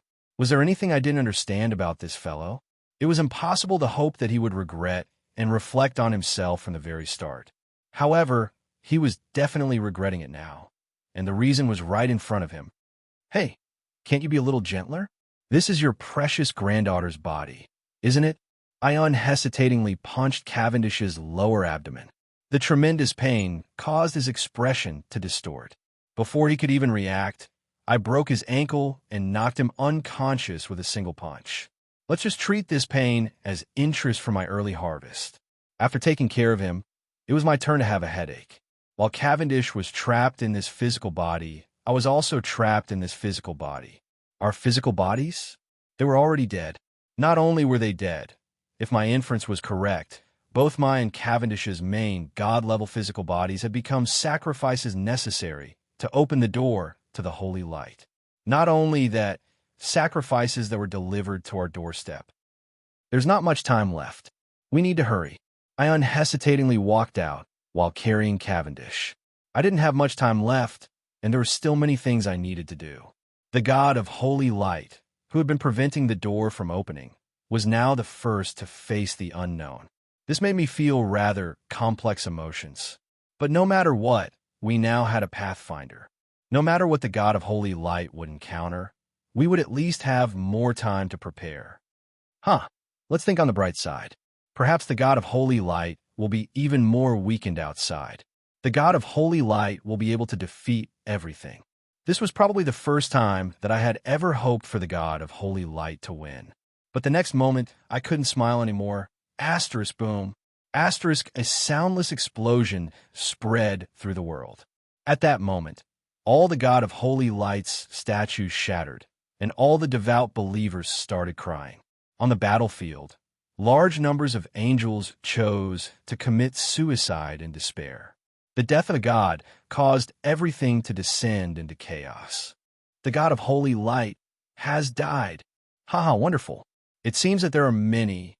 I unhesitatingly stabbed Cavendish in the head.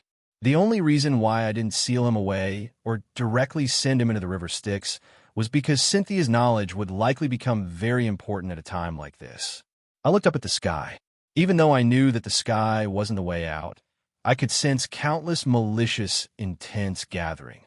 The only reason why they hadn't chosen to enter was that they were gathering and testing the waters. Meanwhile, in the chaos abyss, Didina, who had just been praying, was now half kneeling on the ground with a pained expression. Her gaze pierced through the pitch-black darkness.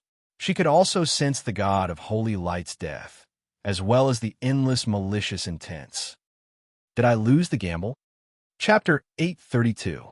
Even though there was clearly nothing in the sky, it would always steal everyone's attention, intentionally or otherwise. Is this the calm before the storm? It was now the 17th day since the dimensional barrier had been opened. The anticipated storm still hadn't arrived. The entire mortal plane was abnormally calm. The unending war that had been going on for more than 10 years had finally stopped. All sorts of information and guesses were spread all over the mortal plane. The ancient gods had reappeared in the mortal plane, and there was a tremendous amount of news every day. However, there was no actual information. The fairies furiously moved about the entire world in search of information about possible enemies. In the Mage Country, the most ancient books had been dug up. However, it was likely that the book's history wasn't enough to record the secrets of the ancient gods' wars ever since they were written in modern languages. The god of holy light's sudden death not only shocked the mortal plane, but also caused panic. In the world where the strongest and undying existences lived, the god of holy light represented the strongest main god. He was an undefeatable existence. Even though he had been weakened by war and the chaos main god, the fact that such an existence had instantly died in the outside world was something that ordinary people couldn't understand. However, for ordinary people, the Holy Light Church's collapse and the death of the supreme god of holy light was a destructive reality. Panic, anxiety, and despair. Even though the fact that the dimensional barrier had been opened hadn't spread among ordinary people yet, just the fact that holy light had been extinguished was more than enough to cause a tidal wave of despair. As a true god died, a large number of true god priests lost their ability to cast spells and their source of power. Divine job class members who borrowed divine power experienced the special feeling of losing their connection to divine power. Some priests went insane, while others chose to commit suicide. Most fell into despair and despair. This was not Earth, where religion was mysterious. In this world, where there was a true God, the church was the representative of the God on earth. The God was also the supporter and the object of worship of the church. When the true God fell, his church would naturally lose its meaning of existence. The Holy Church, which had priests and bishops as its core, was collapsing at an inconceivable speed. Pope Coloma, one of the Holy Church's higher-ups, directly committed suicide. More than 70% of the bishops lost their ability to move. The collapse of faith affected all of human society. If this chaos continued, it was easy to foresee that human society would collapse before any invaders from the outside world arrived. Fortunately, in this world, there was more than one God whose divine domain was holy light. At the critical moment when the holy light was about to be destroyed, the southern sect and the Hades stood up and decided to become idols. I meant that they decided to use the Hades pillar of holy light to become the new main god of holy light. This is only a replacement for the god of holy light. It's just a temporary chaos. The old god of holy light is tired, so he chose the strongest holy knight, Estrada, as his successor. Who would believe such nonsense? No matter if you believe it or not, at least I believe it. Cough. Actually, as long as a lie has value, as long as there are enough benefits, there will naturally be people who will cover their ears and pretend to be deceived. Rather than completely overthrowing a regime, it would be better to change a new leader, which would definitely cause far less panic. As for whether or not we would need to settle old debts, that would be a matter for the future. The core of human society, the Holy Church, had split up. Some chose to ally with us and become members of the new Southern sect. To them, perhaps it was just a new statue with a new face and a new name when praying. Their belief in the God of Holy Light would still allow them to use the God of Holy Light as a divine power server and obtain power. The teachings of pure Holy Light were much easier to follow than the original teachings. As for the other half, no matter if it was because they were unwilling to accept reality or because they had a grudge against the Hades, they chose to self-exile. However, there was no meaning in doing so. After all, they had lost their power. The God they believed and had perished. As believers who refused to accept reality and prayed to an existence of nothingness, they were essentially no different from believers of evil gods. Meanwhile, the Holy Light faction gods had no intentions of accepting a new main god. They returned to the upper planes and didn't bother with the changes happening in a mortal plane. It seemed that they were prepared to wait for future developments before making a decision. Most god factions had made the same decision. The Chaos main gods returned to the depths of the Chaos abyss, while the Nature faction hid in their own subplanes and peacefully became cowards. The Hades faction began taking over the Holy Church's inheritance. Taking over the Holy Church's worldly wealth was the equivalent of taking over the Holy Church's countless roots in human society. The god of Holy Light was only 1/4 of the four-pillar gods Hades faction. The god of Holy Light was also beginning to spread, and it was possible that the god of Holy Light would be able to replace the Holy Light faction. Perhaps, given several hundred years and several generations, the Hades faction's path of law and order would become the new mainstream of society. However, in the eyes of many, the Hades faction's current actions were foolish, short-sighted, and suicidal. They're not only taking over wealth and power, they're also taking over the responsibility of fighting against the outsiders. Now that they have control over the situation, they have no path of retreat. They become the first living targets. But if I had to say, those cowards who hid in their nests and waited for others to become cannon fodder, passively waiting for the situation to develop, were the truly foolish ones. Hide? Where can they hide and wait for others to become cannon fodder? This time, there's really nowhere to hide. Nobody knew better than me just how frightening the outsiders from the outside world were. After all, the goddess of order had recently been constantly feeding me information about how powerful the outsiders were, even if that information was definitely outdated by several dozen or even several million years. The Void Distorter is a gigantic ball of distorted light. He can devour anything, including gods and titans. But his true body isn't even in this world. The crystal-heavy fish isn't a fish at all. He's an incredibly frightening soul devourer. Any life form that gets close to him will have their soul absorbed. And the crystal-heavy fish has innumerable supernatural abilities. I read out all this information to the fairies and then sent them to every corner of the world. But in order to avoid unnecessary panic, I also told them that I would only send this information to the local authorities and organizers if the monsters mentioned in the information truly appeared. This was necessary. Not only were the fairies frightened by this information, even I could somewhat understand what the goddesses of order and chaos had done back in the day after reading this information. Let's do our best and leave it to fate. Although there's a 99% chance that it'll be meaningless, it'll still be better to have an extra chance of victory if we really meet. Soon, I learned that this wasn't an unnecessary action.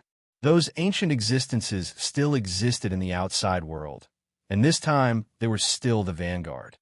A meteor shower has appeared in the Queso Mountains. There are traces of the Void Distorter appearing. Chapter 833. Calamities would always descend from the heavens, and bad news would always follow. Justice would always be shot down from the heavens before it could even descend. Cough, cough. Whenever you heard bad news, even more bad news would always be on the way.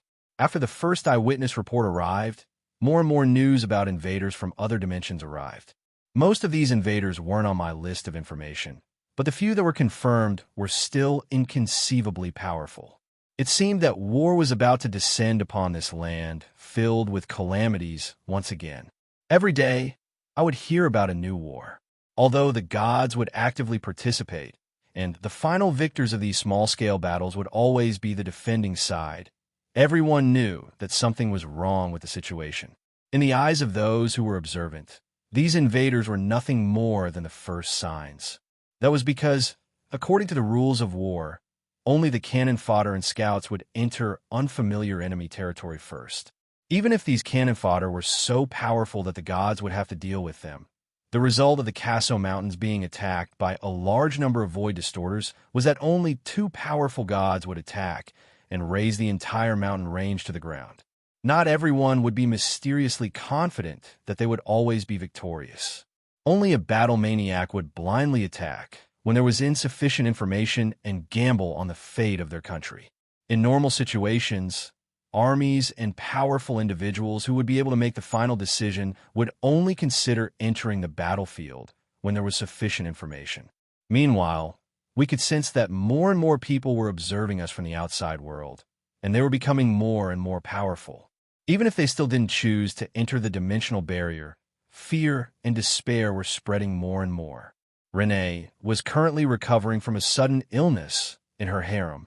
Galena was the only senator left in the Mist Alliance. All I could do was do my best to ensure that the Mist Alliance survived this calamity. The invaders appeared quite casually. It seemed as if they were invading and attacking, but more often than not, they were probing. I personally fought several times. Perhaps it was because even the invaders from other dimensions felt that the Northlands was far too barren, so the invaders weren't particularly strong. The Aurora Knight Squadron and Big Dipper Squadron easily wiped out the invaders. However, everyone knew that this was only a sign that a storm was brewing. How's the plan going? Not so good. Most of the people who won the lottery don't want to leave. They believe that things haven't reached this stage yet. Let's have the volunteers board the Ark first. On the other side, the final Doomsday Ark plan was also forcefully activated. The portal leading to the Land of Spring, the main plane of the Hades, had a daily flow of hundreds of thousands of people, but it was still not enough. If the situation of the war in the future was bad, as long as all the portals were cut off, the Land of Spring and the Hades that were bound to it would have nothing to do with HE. A new crystal wall would isolate all spies. Humans, beastmen, and elves all loved being on ships. HE seed could also sprout on new soil, preserving the last spark of civilization and species. But until the very last step, nobody wanted to leave their own world. It wasn't that I didn't have much confidence in the future battles. It was just that I was used to calculating for failure before calculating for victory. At the very least, I had to leave a path of retreat for myself. Ale and the others also agreed with my judgment. Judging from most recent information, the gods of the Hades, Holy Light, and Nature factions had all appeared. On the other hand, it seemed that the elemental tide had become even more active now that the dimensional door had been opened. Our lives had become much better. But from another perspective, perhaps this was also a necessary condition for the invaders to enter this world. Just like how the main gods and powerful gods have been restricted from entering the mortal plane in the past. How much longer do we have to wait? Soon. The silly cat couldn't take it anymore, so she jumped onto the windowsill and closed her eyes to rest. Amelia took over the rest of the shifts. It was worth mentioning that Harlois actually managed to survive after being taught a good lesson by Eliza. And now that the dimensional door had been opened, Eliza no longer needed to stop me. So she returned to my side. Of course, I welcomed the return of such a powerful combat strength. After all, Eliza was still as unfathomably powerful as ever. However, Harlois and Amelia didn't seem to trust her. They insisted that I needed someone to protect me. So they started taking 2 shifts. Right now, I was sitting on Galena's small stool and dealing with government affairs. Amelia was in the living room drinking tea and reading a book. She also kept an eye on the strongest existence in the world who was wearing maid attire and seriously cleaning the windows. Since there wasn't much time left, I decided to let her do as she pleased. Nobody would be able to defeat her, and since she liked cleaning, I would let her do it. She had a dark expression on her face, which indicated that she hadn't been in a good mood recently. This was because she would occasionally explode her ki and release her aura to gather mana. She would do something that would attract attention, but wouldn't cause any actual damage. She would occasionally cause some trouble. Harlois and Amelia were the ones who were tired and needed to change shifts. I knew that Eliza was looking for an opportunity to vent her anger, while Harlois and Amelia were mysteriously in the wrong. The end result was that we tacitly agreed to let Eliza do whatever she wanted. The atmosphere in my small courtyard was becoming increasingly tense. Semi-gods and main gods were mysteriously fighting against each other, and mortals were the ones suffering when the gods fought. Some people were already fainting for no reason while walking around. I heard that the servants and administrative staff were already starting to shift the responsibility of reporting to me to one another. Eliza, There's a group of uninvited ants in Ice River Town. Go take care of them. At this time, Eliza would be quite convenient. With her help, the Northlands would become the safest place in the world. Her temporary departure also allowed us to heave a sigh of relief. How much longer? Amelia silently closed her book and asked something that came out of nowhere. Wow, what did you say? Oh. Ice River Town is quite far. Even Eliza will need 4 or 5 hours to take care of it. Don't play dumb. You know what I'm asking. I silently sighed. Actually, even I didn't know how to answer this question. A few hours? Tomorrow? A few days? A few months? To be honest, I don't know how much longer I can last, but I'll definitely last longer than that guy. Amelia silently looked at me. She didn't say anything, but her slightly red eyes and calm gaze made me feel like I was unable to endure it. I'm sorry, I had no other choice. I knew that guy would be difficult to deal with, but I didn't expect him to be so difficult. You should know just how dangerous it was back then. I can only go all out. She was such a strong girl. Her silent tears stopped me from explaining anything. I'm sorry. In the end, I could only give a weak explanation. Roland, you're going to die. I was unable to refute the silly cat's words. Yep, I was going to die, or rather, I was already dead. It wasn't that I was interested in staying in Glena's physical body. My physical body and Cavendish's had already perished together. Our souls were probably still soaking in the river Styx. Right now, the only thing that was forcefully staying in the mortal plane was my will. As the river Styx corroded me, it was unknown just how much longer this will of mine would be able to last. Eliza's judgment was correct. My duel with Cavendish would only end in mutual destruction. Her betrayal was only to avoid this possibility. Amelia and Harloise were in the wrong when it came to Eliza. Perhaps this was the final result, which was still unacceptable. This time, when both of our souls fell into the river Styx, the cycle of reincarnation finally caught us as illegal immigrants. There was no longer any reason for me to show mercy. I could sense the river Styx's summoning at all times. I could also sense that my soul was becoming weaker and weaker, but at least for now, Harloise, can't you have some conscience? No matter what, I'm still your master, and I've fed you so much cat food. Meow, of course I remember. I'm your magical pet. If you die, I die. Isn't it just a trial of the Hades and an execution in hell? We agreed long ago that we could just go together. Yep, we can finally have a good rest. We should be happy. Master, thanks to your magical pet contract, even if we reincarnate, we'll still be together. Harloise, your words really moved me. But could you not smile at Amelia while saying that? If you were dissatisfied with your magical pet contract, we could cancel it. Senpai was already smiling dangerously at such an obvious provocation. Amelia seemed to be hesitating. In the end, there were some words that she didn't say out loud. She was the main god of the wood spirits, the true form of the forest of dreams. If she died, the entire wood spirits would die together with her. Amelia was unable to make such a promise.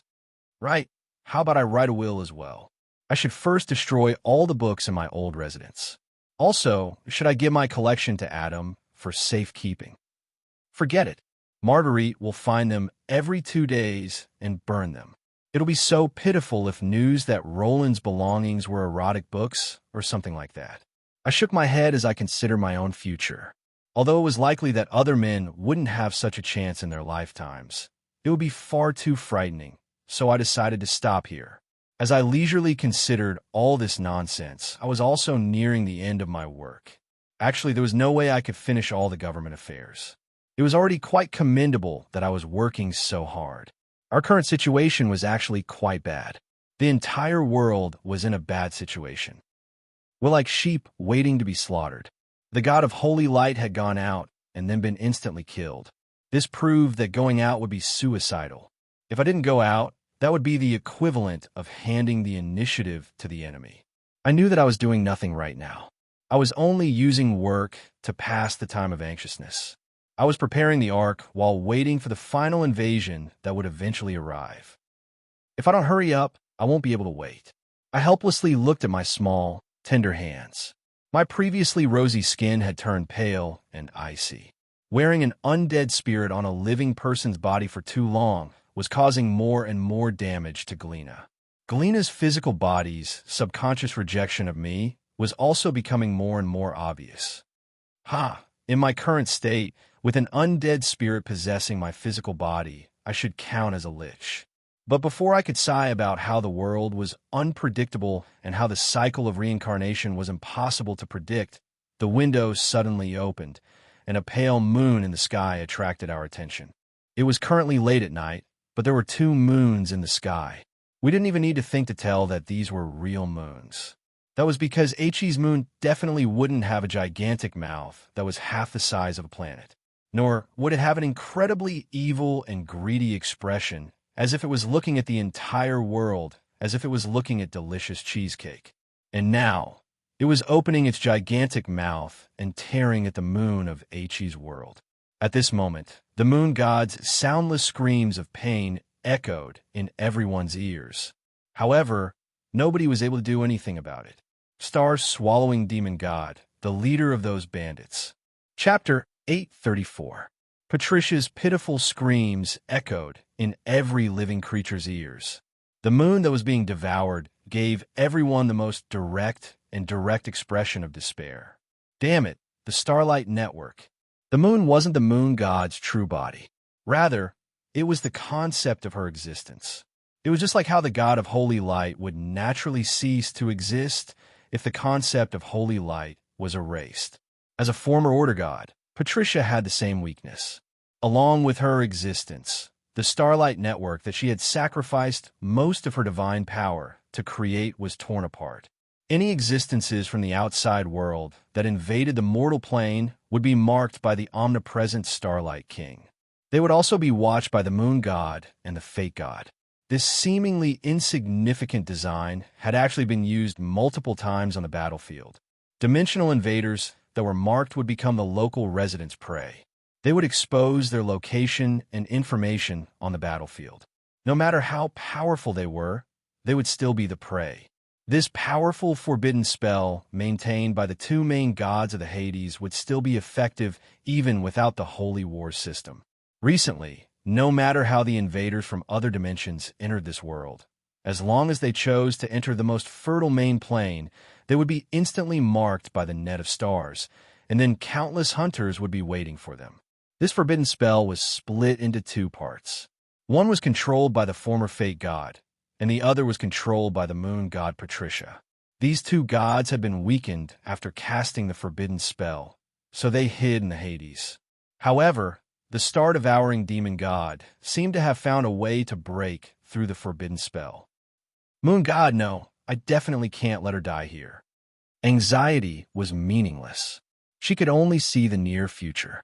If the moon was truly devoured by the mortal plane, then Patricia wouldn't just lose her concept of existence. She would also lose the source of her faith. Since the moon was gone, what meaning would there be in being a moon god? And if the 2 main gods of the Starnet died, the entire Starnet would instantly collapse. The contract heroes system and defense system built upon it would naturally become useless. Even if it wouldn't instantly return to the chaotic era where everyone was fighting for their lives, it would still require a large amount of time and human resources to make up for it. But what if I stopped the star-devouring demon god?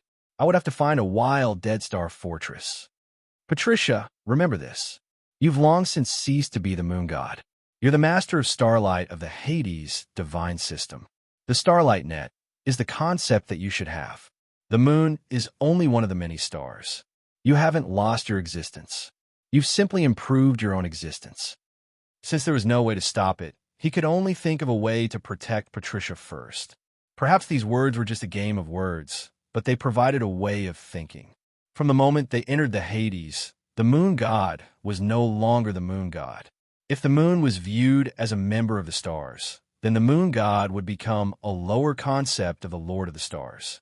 If they only lost a lower concept, although it would still be a heavy loss, at least they wouldn't die on the spot.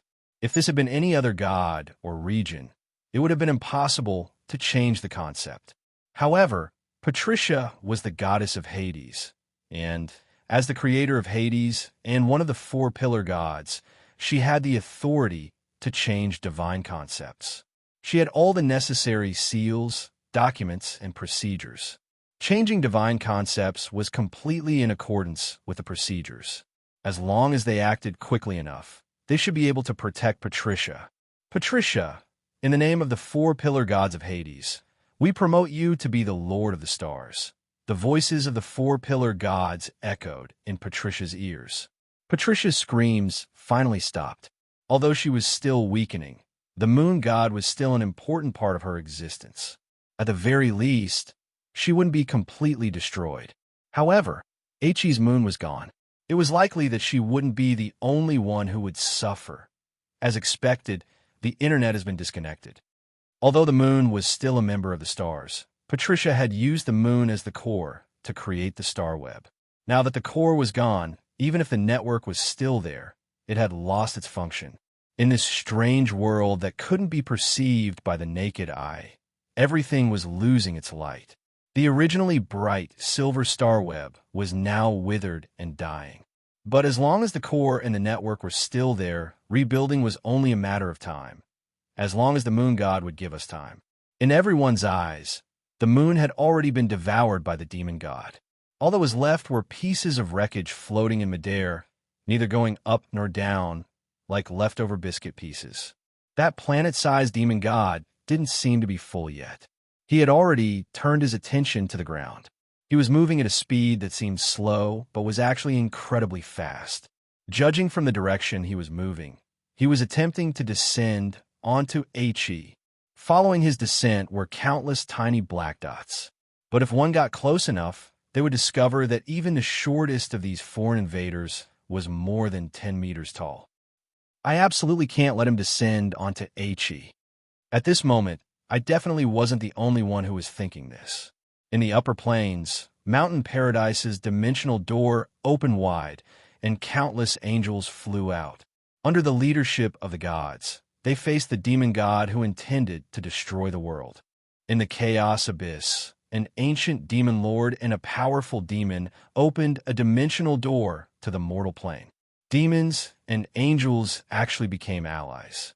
In the nature faction and the elemental planes, powerful existences that had been forgotten by everyone else all jumped out one after another. They were fighting for themselves as well as for the world itself.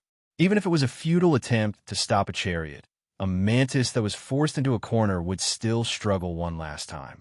I shook my head and got up, preparing to take action. The entire Hades faction started moving as well. Ale and the other four-pillar gods' illusory figures were almost tangible. But just as everyone was about to despair, countless rays of light appeared. A torrent of light engulfed the invaders in midair.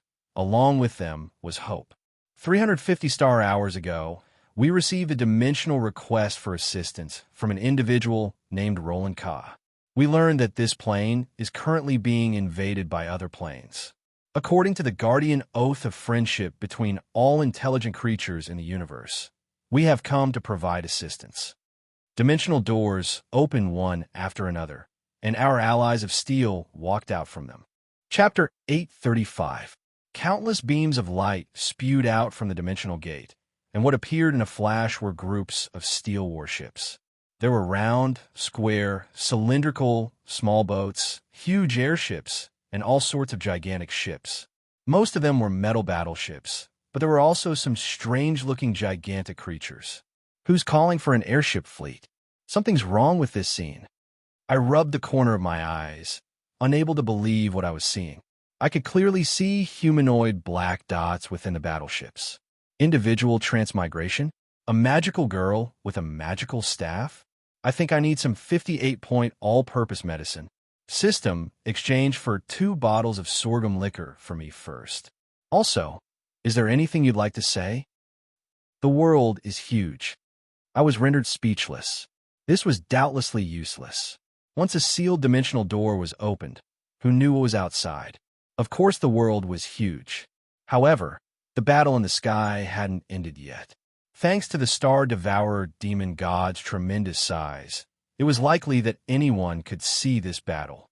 The gigantic planet creature was still unable to directly fight against the torrent of light created by the battleships.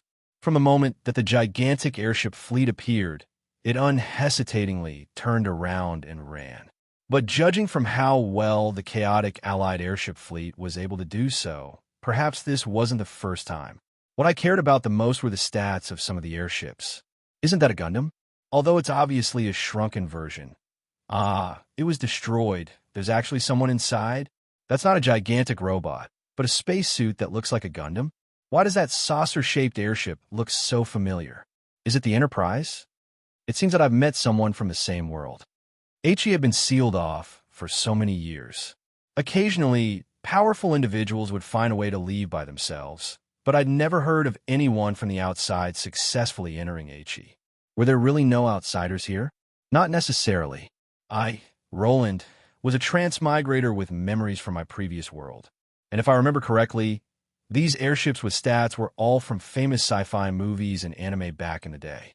Rather than saying that some world just happened to develop from movies and anime, I was more convinced that those nerdy shut-in airship engineers who flew into space used a different method to continue their favorite culture. It was just like playing with plastic figurines until they were one-to-one, or playing with real Gundams that were several buildings tall. If that was the case, there was only one possibility. It hasn't even been 100 years, and Earth has actually developed to such an extent. Now that I think about it, this seems to be unexpected, but reasonable. When I left, I remember that it was the year 201X.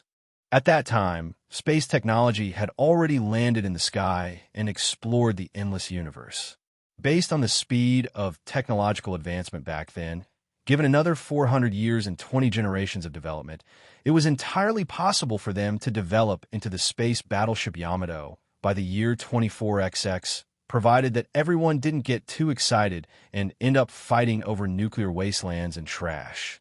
Judging from the fact that more than half of the fleet was designed in the style of my homeworld and was designed in typical human styles, it was highly likely that my homeworld, Earth, wasn't far away from HE.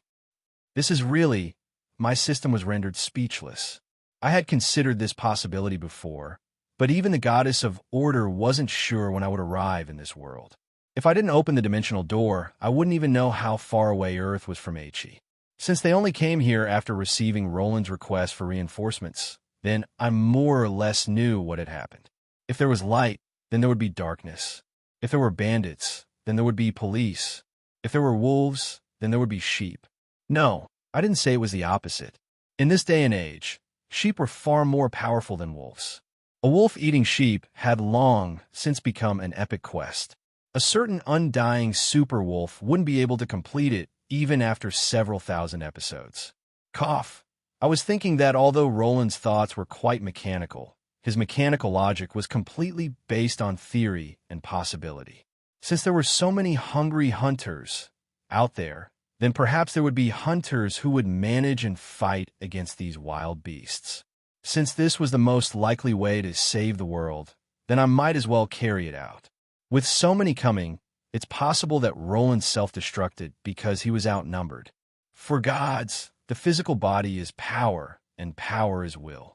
A god shard of light might be the best way to ask for reinforcements in this world. I felt that my guess was correct, but my system rejected it with an abnormally heavy tone. That's impossible. Actually, I already knew how Roland died half a month ago. I didn't tell you because it was rather embarrassing. Embarrassing? He valiantly blocked the dimensional door and faced countless gigantic gods and monsters. He valiantly fought until the very last moment, and even self-destructed to send a distress signal. How could that be embarrassing? Even I had changed my opinion of Roland. No, there shouldn't have been any fighting. You should know that Roland is an order god, a pure god of faith. And the area outside the dimensional door isn't within the service area of the power of faith. I thought about this for a moment before coming to a realization. Roland rushed out, but before he even met any enemies, he discovered that he had no signal. Although there was silence, this was doubtlessly a type of tacit agreement. From a certain standpoint, this was indeed rather foolish. Although Roland was an enemy in the past, I feel that his act of asking for help will leave behind a glorious legacy in history. Perhaps he'll even become a hero who saves the world, becoming the idol of worship for future generations. For the sake of the entire HE's reputation, let's pretend that we don't know anything at this time. I could already imagine how awkward Roland must have been at the time. The gods of faith were inseparable from faith. Roland himself was the accumulation of countless faith origin forces. When Roland rushed out of HE, that meant that he had cut off his own source of faith. He was just like a kite with a broken string, unable to return. A Nokia with no signal could only be used to block bullets. When Roland discovered that he was rapidly weakening to the point of death, then he probably discovered that he wouldn't be able to survive no matter what, so he unhesitatingly chose to self-destruct. No wonder he died so quickly. Since Roland died so quickly, we had a rather high opinion of the outside world's average power level. It seemed that we were being a bit too high. Now it seems that this Star Eater is much smaller than the one we met back in the day. It's likely that it's still in its infancy, so it shouldn't be that difficult to deal with. As long as it descends into HE, it'll have to modify itself according to HE's rules. According to our calculations back in the day, although its descent will definitely cause severe damage, it'll be weakened by the world's natural laws. You two brothers alone should be enough to deal with it. Us two brothers? 2 main gods would be enough? All right then, the Star Eater was weaker than expected. In that case, the chaotic airships that needed to band together in order to deal with the Star Eater weren't as strong as expected. Judging from how disorganized the Star Eater was, it indeed seemed like a temporary organization made up of random troops. I silently calculated that as long as technology and magical engineering had a foundation, it would enter a period of rapid development. Judging from how fast HE's magical engineering technology was progressing, it wouldn't be long before the Star Eater's airships left the atmosphere. Perhaps in less than 300 or 400 years, our airships would also be able to enter outer space, and we would be able to plant the seeds of civilization among the stars, becoming a true interstellar civilization. At this moment, the Star Eater had completely retreated in defeat. However, the Star Eater's airships had no intentions of continuing to chase after it. They stopped in midair, giving the gods and mortals an invisible pressure. Announcement: we have expelled the Silver Star Destroyer, a space pirate with a threat level of 15,623. We have fulfilled our obligation to rescue all intelligent life forms in the Overwatch contract. We first discovered that your civilization has already developed to the point of being able to leave the planet as an individual, which meets the minimum requirements for a B-level world to join the Overwatch contract. According to the 3rd clause of the contract, we, as B-level veterans, invite your civilization to join the Overwatch contract, an agreement to rescue each other. What a familiar routine.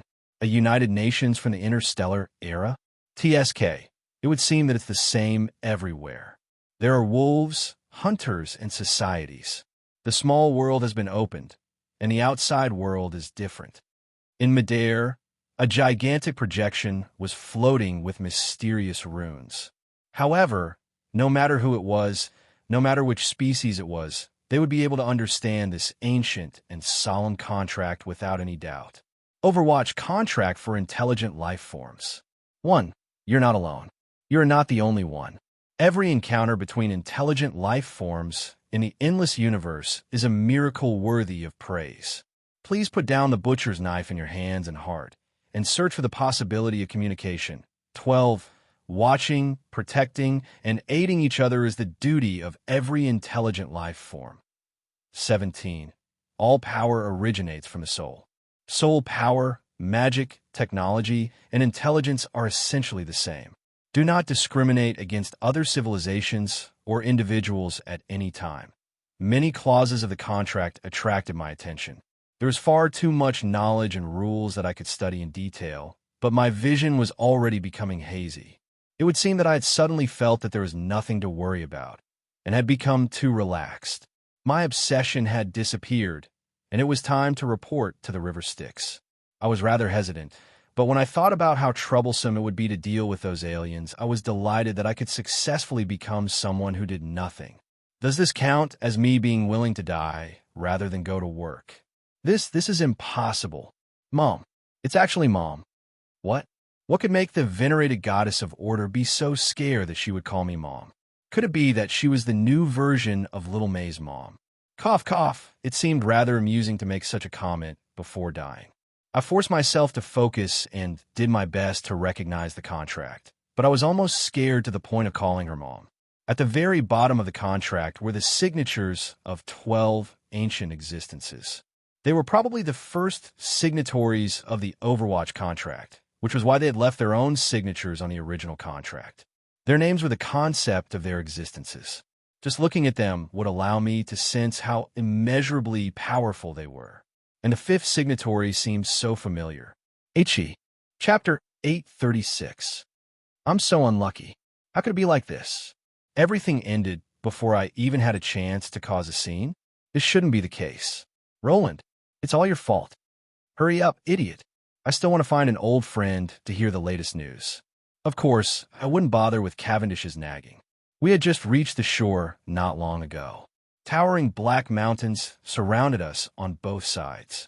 The only silver path led to a distant palace. The familiar black-gray sky before us made me sigh in amazement. The Hades. I never expected to arrive here. Cavendish's sigh was filled with memories. Perhaps it was this battle in the Hades that changed the path of the entire world. For Cavendish, he had broken free from the will of the Chaos Abyss's control here. He had obtained Cynthia's knowledge and memories, and obtained complete freedom. That was why he had the thought of opening the door and causing a scene. As for me, the establishment of the Hades also meant that the cycle of despair had been cut off. We had avoided the worst possible ending in an unstoppable misfortune. It could be said that this battle in the River Styx had changed the fate of the entire world. This change would only have greater and greater effects in the future. The collapse of the Holy Light system was supposed to have been a complete destruction. The resulting chaos in politics, nations, countries, and species, as well as the other ambitious species, was more than enough to instantly reduce the ruling human species to second-rate status.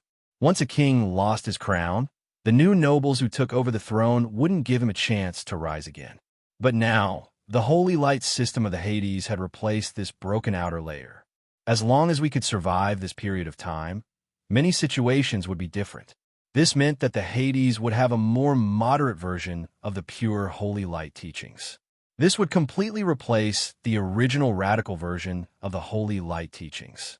Plus, the Hades faction was a temporary government made up of many different species to begin with. Racial discrimination would be greatly reduced. Although it was impossible to completely eliminate racial discrimination, it was now time to stop foolishly killing the children of other species as heroes.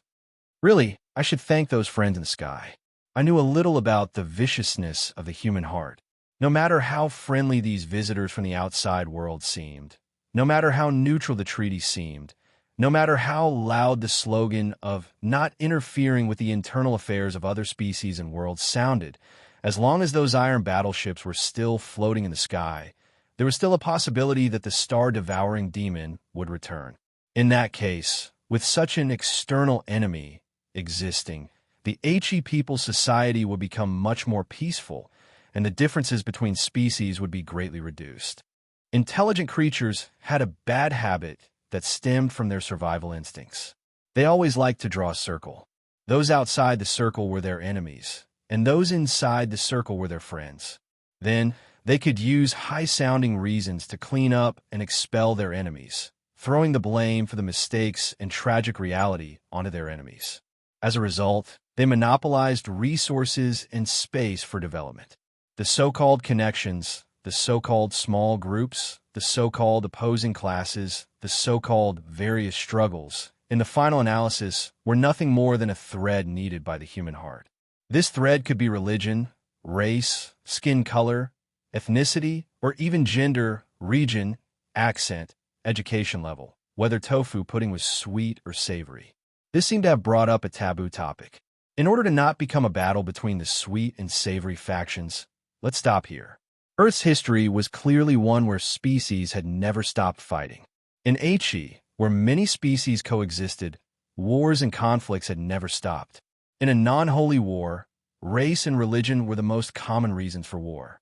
And when it came to fighting between species of the same species, it would be even easier to come up with many reasons.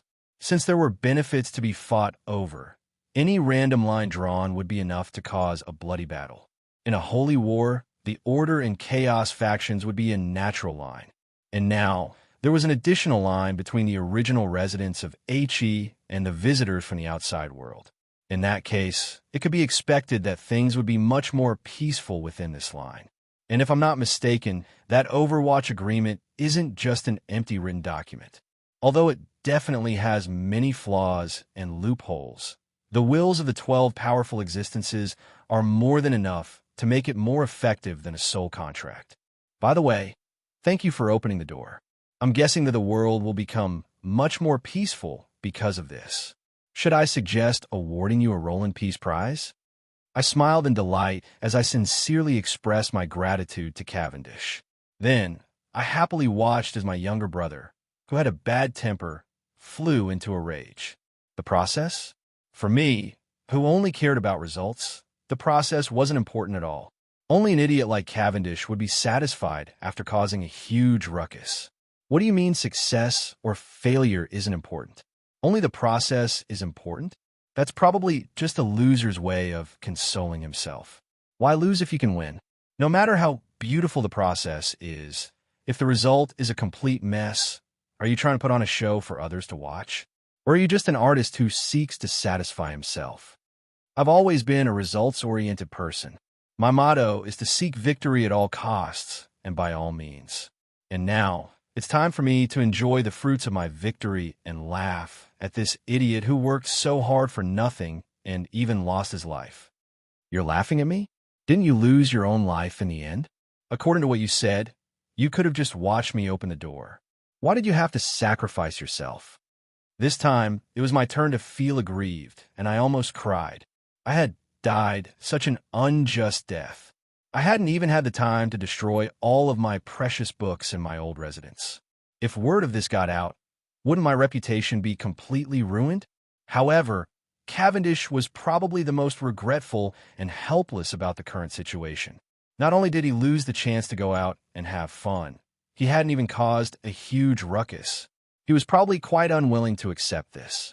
In the end, the result of both of us hurting each other was that neither of us was happy. We both kept our mouths shut and ignored each other, just like before. The one in front of me looks rather familiar. That pitiful female ghost whose stomach had exploded was actually viciously glaring at me. Keep looking at me. Keep looking at me.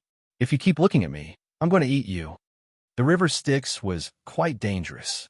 Undead souls would constantly lose their memories and sense of self in the river Styx.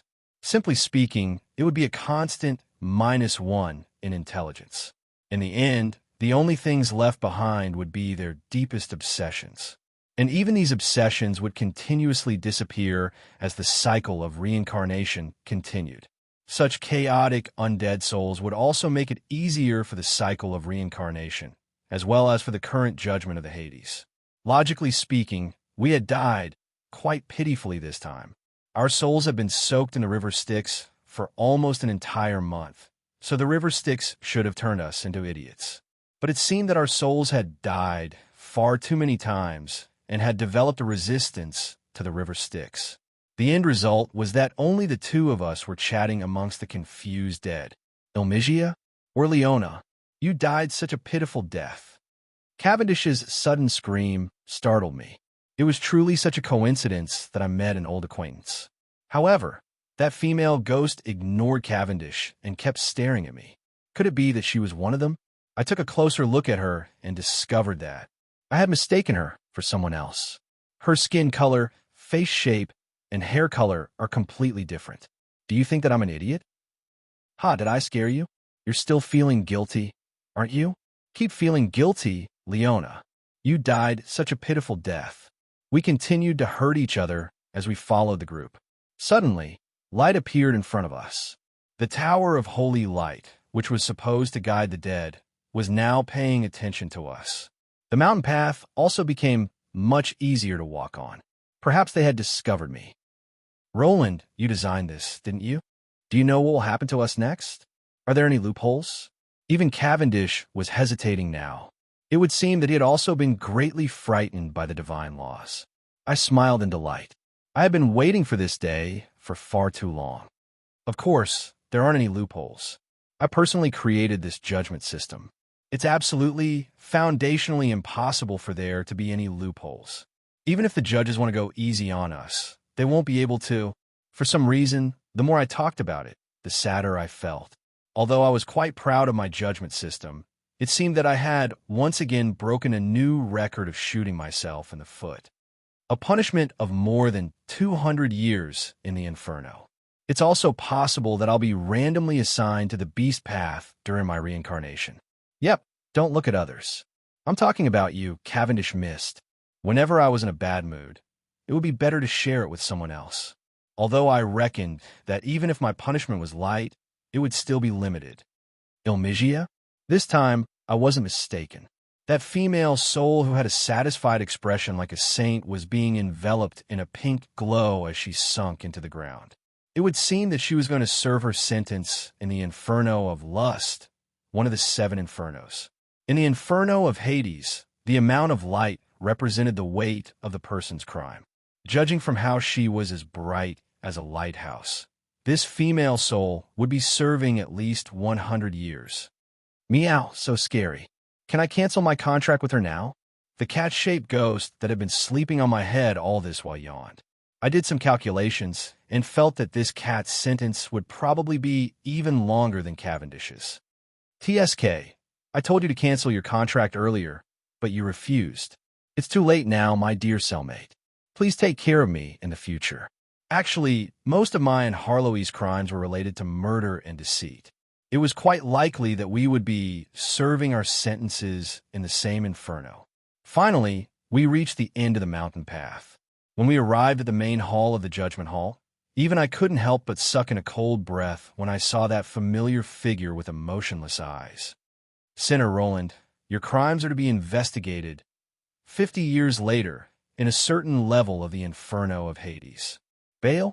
Using meritorious deeds to atone for your crimes? There's no such rule in the laws of the Inferno of Hades that I created. I refuse to accept this. I want to appeal. This is a black-hearted civil servant who can't use public power for private purposes. Stop giving me so much trouble. I'll find an opportunity to let you out. Do you really think it's easy for us? It took so much effort to pass a new law amendment that allows those who have served more than half their sentences to atone for their crimes. Stop making trouble for me. Ale rubbed his forehead. This bastard in front of him really knew how to make trouble for him. Even if he died, there would be so much trouble. Just how many times had those 2 insane women tried to attack the Inferno of Hades to break out of prison? Yet, those 2 insane women had returned from the outside world, becoming even stronger than before. Just one person was in prison, yet he had to worry about the entire prison being blown up into the sky. This was truly too much of a dilemma. Also, that blockhead Womians had no concept of human emotions at all. In the end, it was only because this matter was too important that they passed such a meaningless amendment to the Inferno of Hades. For the sake of the entire world, the Inferno's prison guards could entrust those who had served more than half their sentences to make up for it. Why was it meaningless?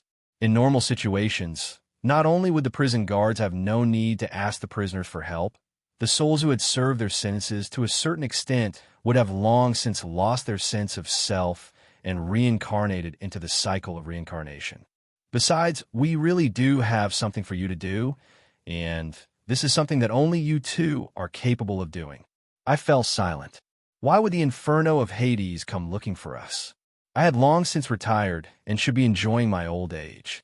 Right now, all I needed to do was wait for my sentence to end so that I could return to the cycle of reincarnation. Aichi. We need to find Aichi. You probably don't know this, but Aichi has also joined the Guardian of Intelligent Life contract. Since the god Aichi has received a lot of attention, he's been viewed as the magical civilization with the greatest potential in the past 1,000 years. After all, he's the original civilization of the 12 pillar gods. In order to have more authority in the Guardian of Intelligent Life, And for the future of He's civilization, we need Mother He. And then, El said a lot. It would seem that he had been under too much pressure recently, causing the originally cold and cool young man to swiftly go through menopause like a naggy uncle. The general gist of what he meant was that the 12 pillar gods had long since vanished from the universe, and the civilizations that had obtained the pillar god support and inheritance were all mega-civilizations that were capable of traversing the entire universe. The current He was still quite young, but the tallest of trees had already attracted the attention of many. That was why we needed a truly powerful ally. In the end, the gods in the Hades had done their research and decided to definitely send out little tadpoles to find their mothers. I meant send out the children of fate to find He. Why me? Of course. You're carrying Her Highness Astria, aren't you? Don't think that we don't know that she's the elven empress, the goddess of creation. Being imprisoned to such an extent is... I'm so envious. Of course, the one who said such a thing wasn't Ale. Instead, it was Cavendish who had an expression of jealousy and envy. Cavendish was probably the most pitiful of all. The Inferno also had additional punishments for playboys. One such punishment included a meeting with his ex-girlfriends. I meant a meeting for revenge. Cavendish's 4-digit lovers were simultaneously transformed into virtual souls by the power of the dimensional laws and revived. That bitter charaba was truly delightful. I didn't know what happened to the people involved, but at the very least, I watched it as a comedy. Yep, it was especially so when they were cut into more than 4,000 pieces by knives and forks, and then each person had a piece to eat. It was truly delightful.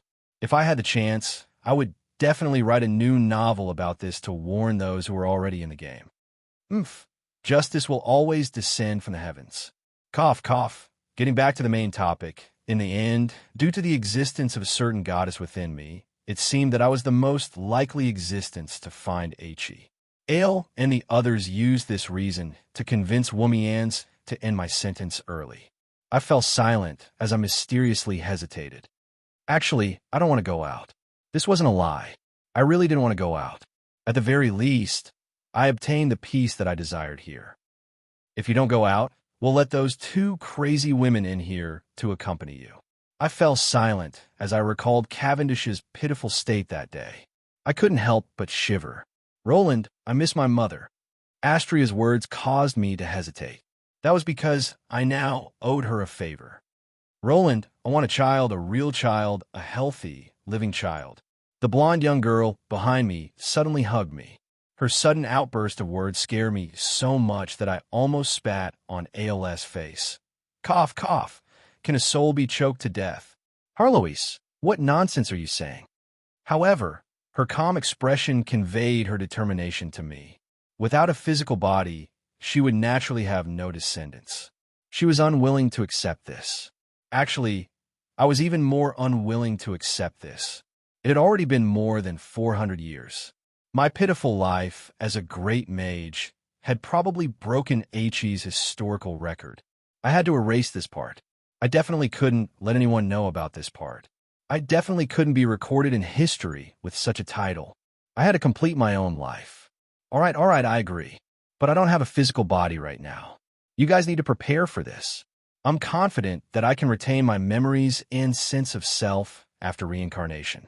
However, my physical body needs to have a sufficiently powerful bloodline. Otherwise, it'll be so tiring to start all over again. Don't worry about this. They've long since prepared for this. I guarantee that you'll be satisfied. They? In the future, what I regretted the most was that I didn't investigate who they were. 1 year later, a certain gynecologist department in a certain hospital on Earth became the focus of many fanatics. The head gynecologist of this hospital hadn't slept for 2 entire days. After all, the child that was about to give birth was the offspring of an alien species, the wood spirits, and the humans of Earth. Let's not mention how many people cursed the lucky man who married with spirit, how many people tried to break his 3rd leg, and how many people tried to change the law to send the person who dared to touch a legal young girl to prison. But as an outstanding species of interstellar diplomats, the cute and intelligent wood spirits easily gained the favor of outsiders. After several decades of interaction, they gained countless fans from Earth. And after this mixed blood child was discovered to be a twin, he received even more blessings and expectations from countless people. And then, the child's father received a hammer and blade that broke all previous records. Although there were precedents of mixed blood children between HE humans and with spirits, and although scientists repeatedly guaranteed that humans from Earth and HE humans were essentially the same genetically, the doctors still didn't dare to let down their guard at all. They took turns to be on duty 24 hours a day, until the child was unexpectedly born ahead of schedule. Where's this place? I woke up from my daze, but my question turned into a loud infant's cry. The familiar yet foreign Chinese from Earth instantly helped me understand where I was. I'm back again. I was in a daze and was now back in my homeland. I sighed emotionally. HE's past was like a dream that had shattered behind me. Everything had to start anew. I've had enough of living without the internet or television. Finally, Roland, the king of games, have returned. Wait a moment. A young body has the intelligence of an adult? Isn't this the traditional story of reincarnation? Can I just copy songs, books, and inventions to date school beauties? Could it be that my misfortune has truly ended, and that someone else has written the script of fate? I laughed even louder as I thought about this. And in the eyes of the mother of the young girl who was lying on the bed, her healthy eldest son was full of energy and had such a pure and cute smile. I could also faintly sense a familiar soul beside me. As expected, that little bastard had followed me here as well. After all, in a way, we were inseparable. It seems that I've won. I'm still the older brother. My foolish younger brother. Watch how I'm going to take care of you. I could sense that my life force was slightly stronger than his. It seemed that I had been born slightly earlier than him. What an excellent pair of twins. You're truly fortunate. I instantly started trembling. She seemed to be a young nurse. I did my best to raise my head in despair and struggled to look at the inside of my legs. However, not only was I unable to move at all, how could an infant who didn't even have the ability to sense light clearly see the outside world? Handsome older brother, you have to properly protect your younger sister in the future. I gently rubbed my cheek with my lips. This old woman was actually trying to take advantage of me, but I wouldn't argue with her. At this moment, I was instantly satisfied and almost cried tears of joy. Meanwhile, on the other side, I could even sense a certain unlucky fellow's despair. She was struggling and wriggling as she hugged the foot of the bed and did her best to raise her head.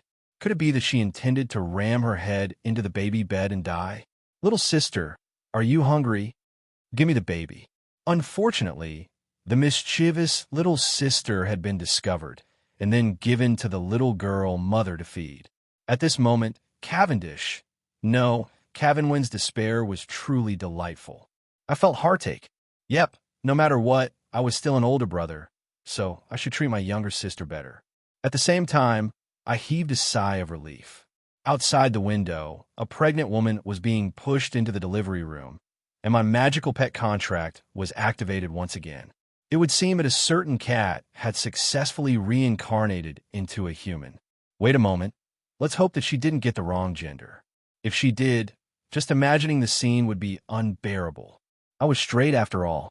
I kept feeling like something was off. Normally, souls would have their own color, and normal people wouldn't get it wrong, even if they reincarnated. Wasn't Cavendish being a bit too unlucky? Have you named them yet? The young nurse hugged me. Her ample breasts seemed rather familiar. Ahem, I was probably rather hungry, but I still needed to have a bottom line. Where was the milk bottle? The older one's name is Roland, and the younger one's name is Cavinci. Not only was I frightened, even Cavinci was so frightened that she forgot to cry. Aren't they going to use their father's surname? I recall that their father's surname is Jiang. Yep, these two children are quite fortunate. They received the blessings of our species' main god. Mother Goddess Amelia even decided to become their godmother. She was the one who came up with their names. The young mother's words were filled with pride. Being able to have the long-retired Goddess Amelia become their godmother was the happiest moment of her life. Wah! As for the two babies, they started crying at the same time. They were so scared. Actually, they weren't crying at all. Rather, they were arguing in baby language. You scammer, Roland. You dragged me down with you. How many times has it been already? How can you blame me for this? This is clearly the world's evil intentions. All right then, the world had been shot once again. However, the two energetic babies caused the young mother to misunderstand. Little babies, are you happy? There's even more to come. Godmother even said that she'll personally come here to bless you. The two babies instantly stopped crying and simultaneously started struggling in an attempt to escape this dangerous area. Unfortunately, the newborns didn't have enough strength. After struggling for a while, they were still unable to move in the nurse's and young mother's arms. The nurse's braided hair fell on my face. It felt itchy, yet strangely familiar. I instinctively reached out to grab it, but what I touched was smooth silver hair. By the way, you can't stay here with two babies, right? Can someone help you take care of them? My internship is about to end, so I probably won't be able to stay in a hospital. Why don't I be your nanny and help you take care of your children for a while? I've learned nursing before. That was strange. Why did this voice sound so familiar? That's wonderful. Thank you. The young mother had been worried that it would be difficult for her to do chores due to her short hands. Now that someone was helping her take care of her children, she was overjoyed. Only now did she remember that she didn't even remember I Ching's name. Eliza Mist. I'm a Russian mixed blood. Please take care of me. At that moment, I felt as if that warm embrace had become the firmest prison. It tightened, it really tightened. At this moment, I didn't know where to run. At this moment, a familiar voice came from outside the door. Where's my little son? Bring him over so that Godmother can kiss him. Little Roland, you're so cute. Come, call me Mommy. My vision instantly darkened. Where's the crib? Just let me bang myself to death.